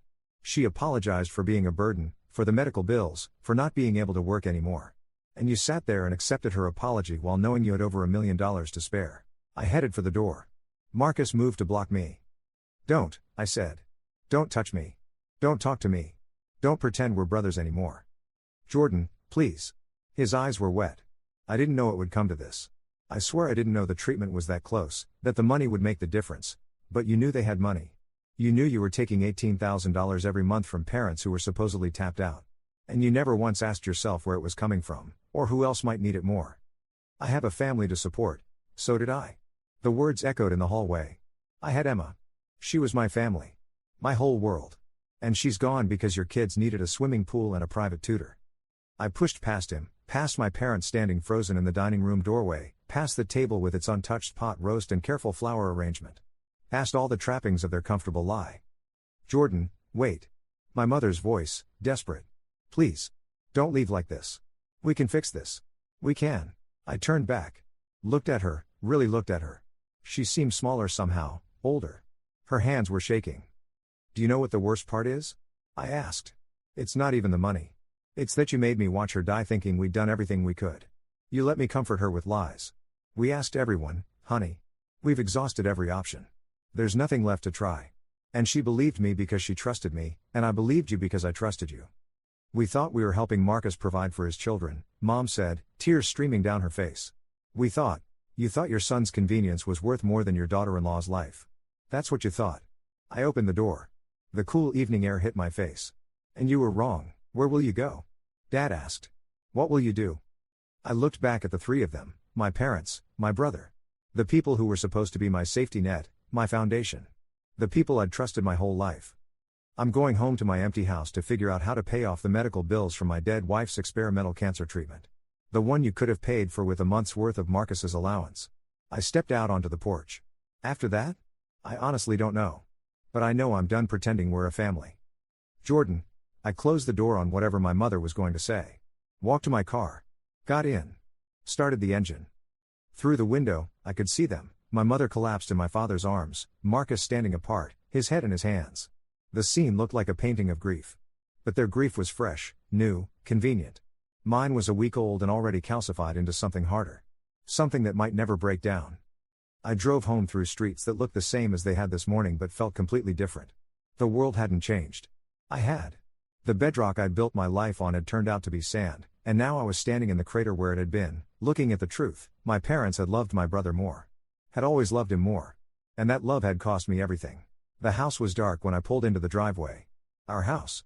Except it wasn't our anymore, was it? It was just mine now. Emma's car was still parked on the street. I'd been meaning to sell it but couldn't bear to. Couldn't bear to erase another piece of her from the world. Inside, the silence was absolute.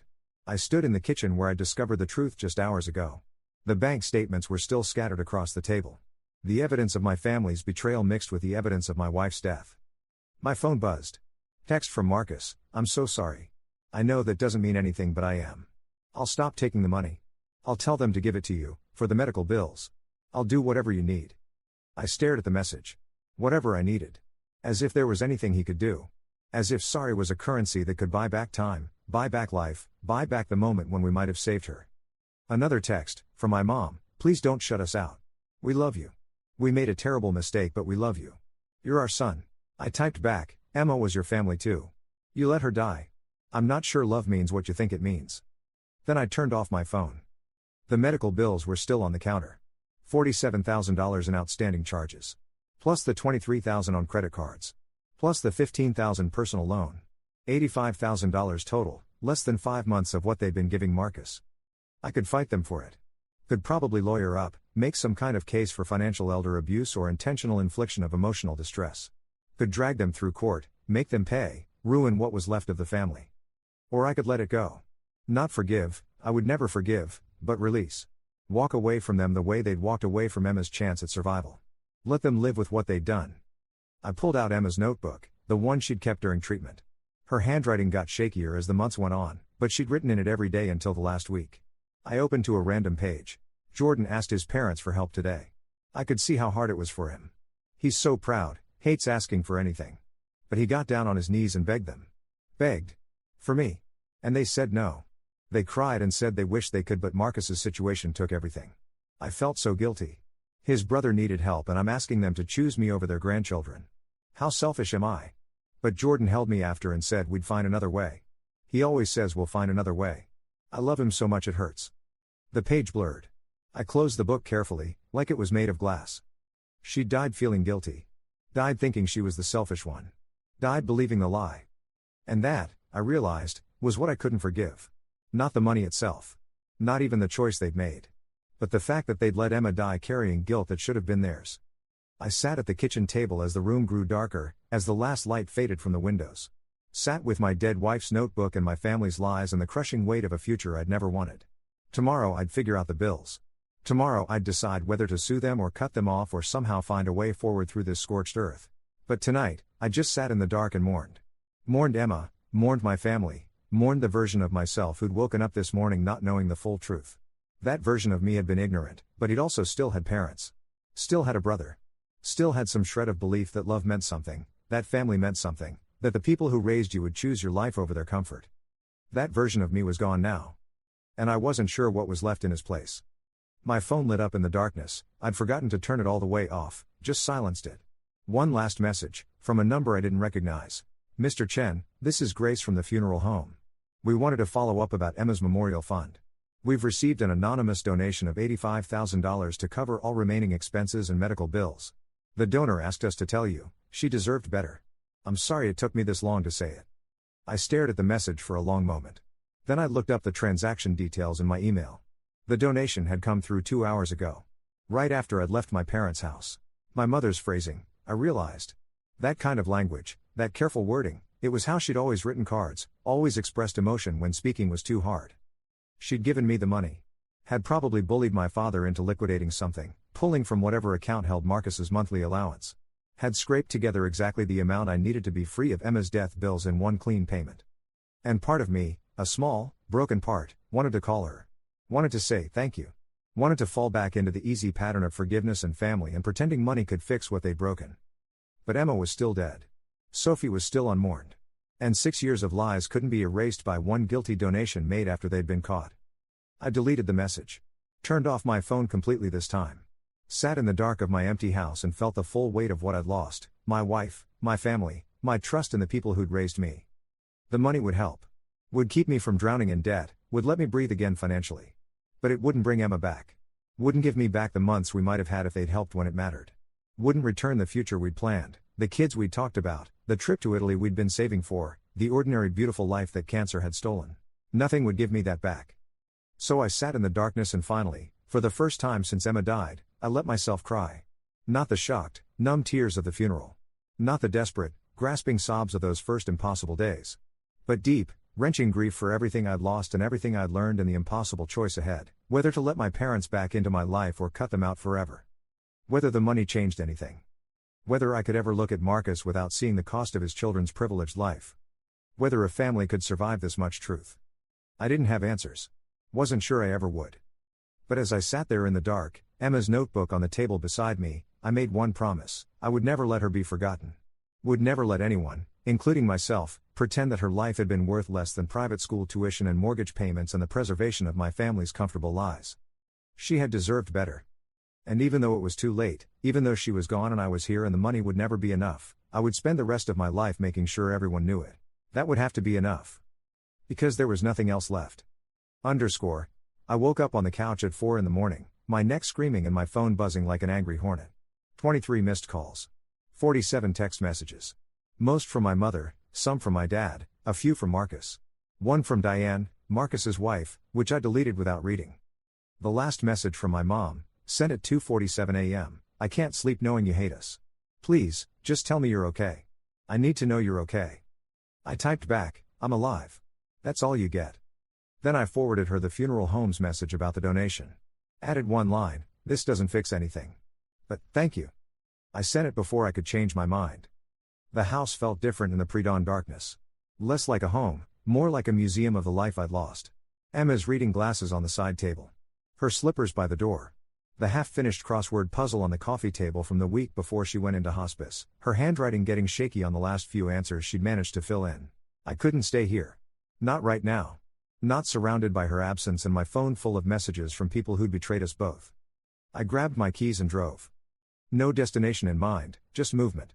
Through empty streets, past closed shops and dark houses where people slept without the weight of what I was carrying.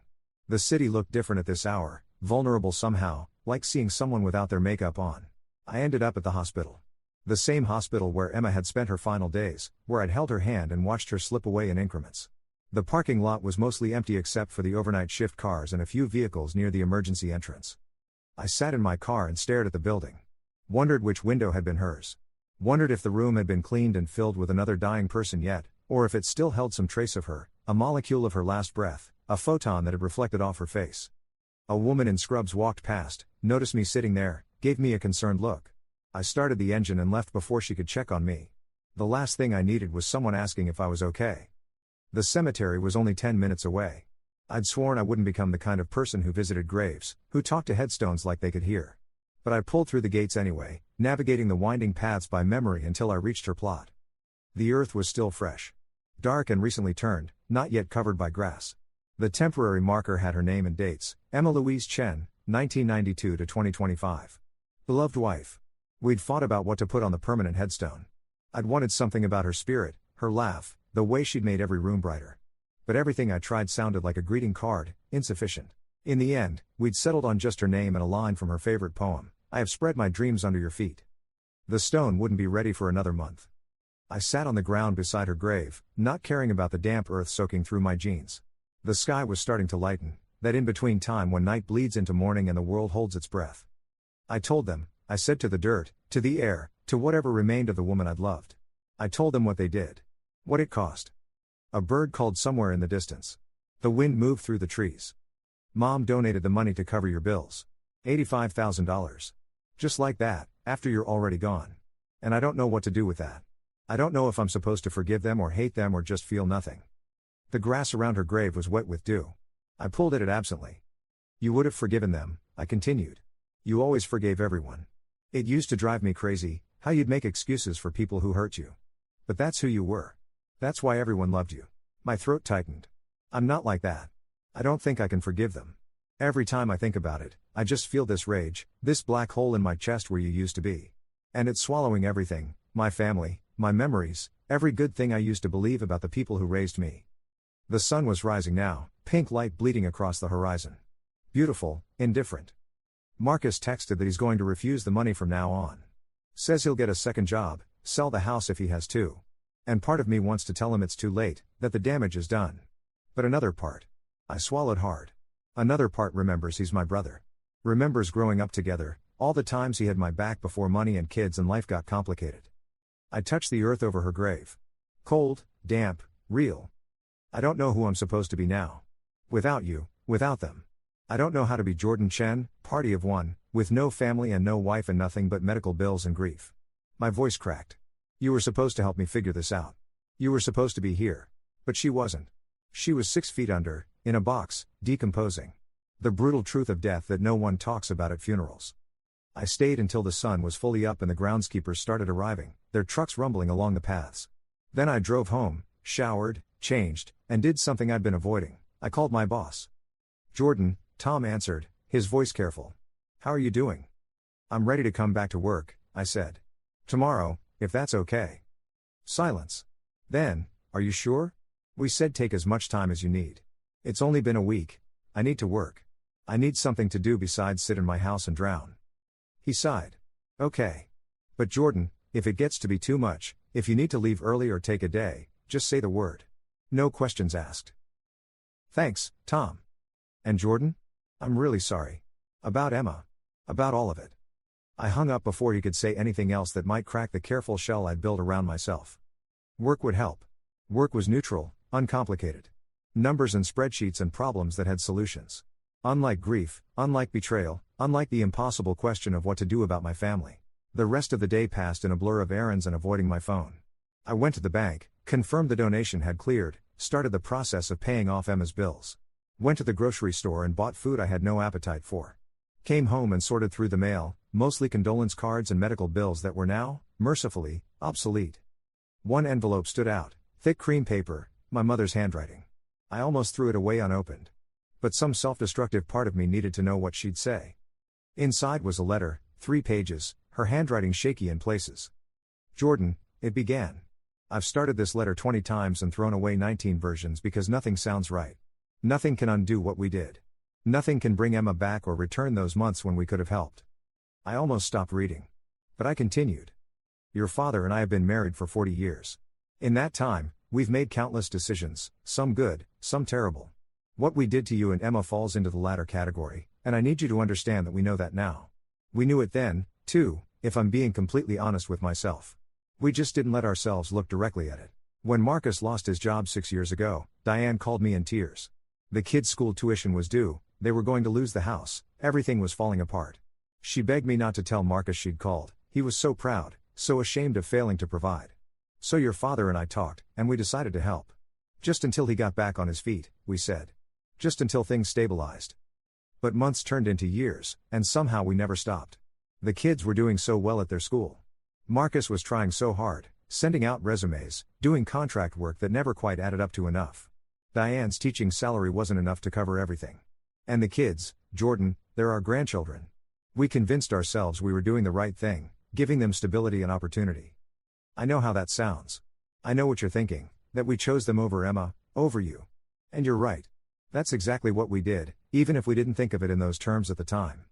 When you came to us about Emma's treatment, I wanted to help. I swear to you, I wanted to. But your father said we'd already committed to Marcus, that we couldn't just pull the rug out from under the kids. He said the treatment was experimental anyway, that the chances were slim, that we'd be throwing money at false hope. And I believed him. Or I let myself believe him because it was easier than admitting we'd have to choose between our sons, between our grandchildren and our daughter-in-law. So we lied. We looked you in the eye and lied, and I have relived that moment every day since Emma died. I see her face at Thanksgiving, apologizing for being a burden. I see you in the hospital, holding her hand while she slipped away. I see the man you were before, confident, happy, whole, and I see what we've turned you into. And I hate myself for it. The money we donated doesn't fix anything. I know that. It's not even about the money, not really. It's about trust and betrayal and the fact that we let someone you love die when we could have helped. It's about you begging us on your knees and us choosing comfort over courage. I don't expect you to forgive us. I don't expect you to call or visit or ever look at us the same way again. I just need you to know that we're sorry. Inadequate words, I know. But they're all I have. We love you. We failed you. Both things are true. I hope someday you can have some kind of peace, even if it doesn't include us. It was signed simply Mom. I read it twice, then folded it carefully and put it back in the envelope. My hands weren't shaking. I wasn't crying. I just felt tired. Bone deep, soul exhausted tired. She was right about one thing, sorry wasn't enough. It didn't change anything, didn't bring Emma back, didn't erase the betrayal. But it was something. An acknowledgement. An admission of guilt. More than Marcus had given me, anyway. As if summoned by thought, my phone rang. Marcus. I stared at his name on the screen, remembered 1,000 moments from childhood, him teaching me to ride a bike, sharing his Halloween candy, defending me from bullies in middle school. Before money and families and the weight of adult life had complicated everything. I answered. Jordan. His voice was thick. I didn't think you'd pick up. I almost didn't. Silence on the line. Then, I talked to the school today. Gave them notice that the kids will be transferring to public school next semester. And I listed the house. Diane's furious, but I don't care. This has to stop. Marcus, I should have done it years ago. Should have stood on my own 2 feet instead of letting Mom and Dad bankroll my life. I'm 39 years old and I've been living off my parents like a spoiled teenager. While you. His voice broke. While you were watching your wife die and I was playing golf at the country club. I didn't say anything. What was there to say? I keep thinking about Sophie, he continued. Your baby. I didn't even know her name until yesterday. I didn't know you'd lost a child, didn't know you were trying, didn't know anything about your life because I was so wrapped up in mine. Marcus, stop. No. I need to say this. I need you to hear it. He took a shaky breath. You're my little brother. I'm supposed to look out for you. I'm supposed to have your back. And instead, I took money that could have saved Emma's life and spent it on things that don't matter. Things that never mattered. And I can't. I can't live with that, Jordan. I can't look at my kids and their expensive school uniforms and not see Emma dying in that hospital bed. I closed my eyes. What do you want me to say? I want you to tell me how to fix this. I want you to tell me there's a way back from this. I don't know if there is. The silence stretched between us, heavy with years of unsaid things. I'm selling the house, Marcus said finally. Moving the kids to public school. Taking a job I've been avoiding because it means relocating to a smaller city, lower cost of living. Diane can find a teaching position there. We'll downsize, live within our means, stop letting mom and dad subsidize our lifestyle. That's not my business, I said. I'm telling you anyway. Because I need you to know I'm trying. That I'm not just saying sorry and moving on. I'm burning it down, Jordan. Everything I built on that blood money. I'm burning it all down and starting over. Will that bring her back? The question hung in the air like smoke. No, Marcus said quietly. Nothing will. But maybe. Maybe it's what I should have done 6 years ago. Before any of this happened. I thought about Emma. About her kindness, her ability to forgive, the way she'd always seen the best in people. What would she want me to say right now? The kids didn't do anything wrong, I said finally. Your kids. They're just kids. They don't deserve to have their lives upended because of choices the adults made. I know. But they also don't need a private school education more than they need to understand that actions have consequences. That money comes from somewhere, costs something. He paused. That their uncle's wife died because their grandfather paid their tuition instead of her medical bills. Don't tell them that. Why not? It's the truth. They're children, Marcus. Let them be children. Don't make them carry that weight. The way you're carrying it? I didn't have an answer for that. I miss her too, Marcus said softly. Emma. She was always so kind to me, to Diane, to the kids. She remembered their birthdays, sent them little gifts, baked cookies when we visited. She was good. And we let her die. Yeah, I said. You did. More silence. Then, are we done? As brothers? I looked around my empty house. Thought about Emma telling me about her childhood, about growing up without siblings, about how she'd loved watching Marcus and me together because we had something she'd never had. Family. Connection. Someone who shared your history. I don't know, I said honestly. I don't know how to be your brother right now. I don't know how to look at you and not see the price tag on Emma's life. But maybe. Maybe someday. That's more than I deserve. Probably. He laughed, a wet, broken sound. I love you, Jordan. For what it's worth. I know. I just don't know if love is enough anymore. We hung up. I sat in the gathering darkness of my living room, phone in my hand, and felt something shift inside me. Not forgiveness, I wasn't ready for that, might never be ready. But maybe the tiniest crack in the wall of rage I'd built. A sliver of light suggesting that on the other side of this grief, there might be something resembling a future. Or maybe I was just too tired to stay angry. My phone buzzed again. This time, it was my father. Your mother showed me her letter. She's right about everything. We were cowards and we failed you. If you're willing, I'd like to take you to dinner. Just you and me. No excuses, no justifications. Just a conversation. Your choice. I stared at the message for a long time. Emma would want me to go, I knew. She'd want me to talk, to try, to leave the door open for healing. She'd been that kind of person, always believing in second chances, always looking for the good in people even when they'd shown her their worst. But I wasn't Emma. I was just Jordan, sitting alone in the dark, trying to figure out how to survive the next minute, the next hour, the next day without her. Still. Maybe that's exactly why I needed to go. Because staying alone with my grief and rage wasn't working. Because the alternative was letting this destroy me completely, and Emma wouldn't have wanted that either. I typed back, okay. But not yet. Give me some time. His response came immediately, take all the time you need. Weeks, months, years. I'll wait. I set my phone down and finally turned on a light. The house looked less haunted with the lamps on, more like a place where life could eventually resume. Emma's things were still everywhere, her books, her sweaters, her coffee mug in the sink that I couldn't bring myself to wash. Eventually, I'd have to deal with all of it. Box it up or donate it or create some kind of shrine that would let me keep her close while also learning to let her go. But not tonight. Tonight, I just needed to exist in this space between rage and forgiveness, between the family I'd lost and the family that had betrayed me.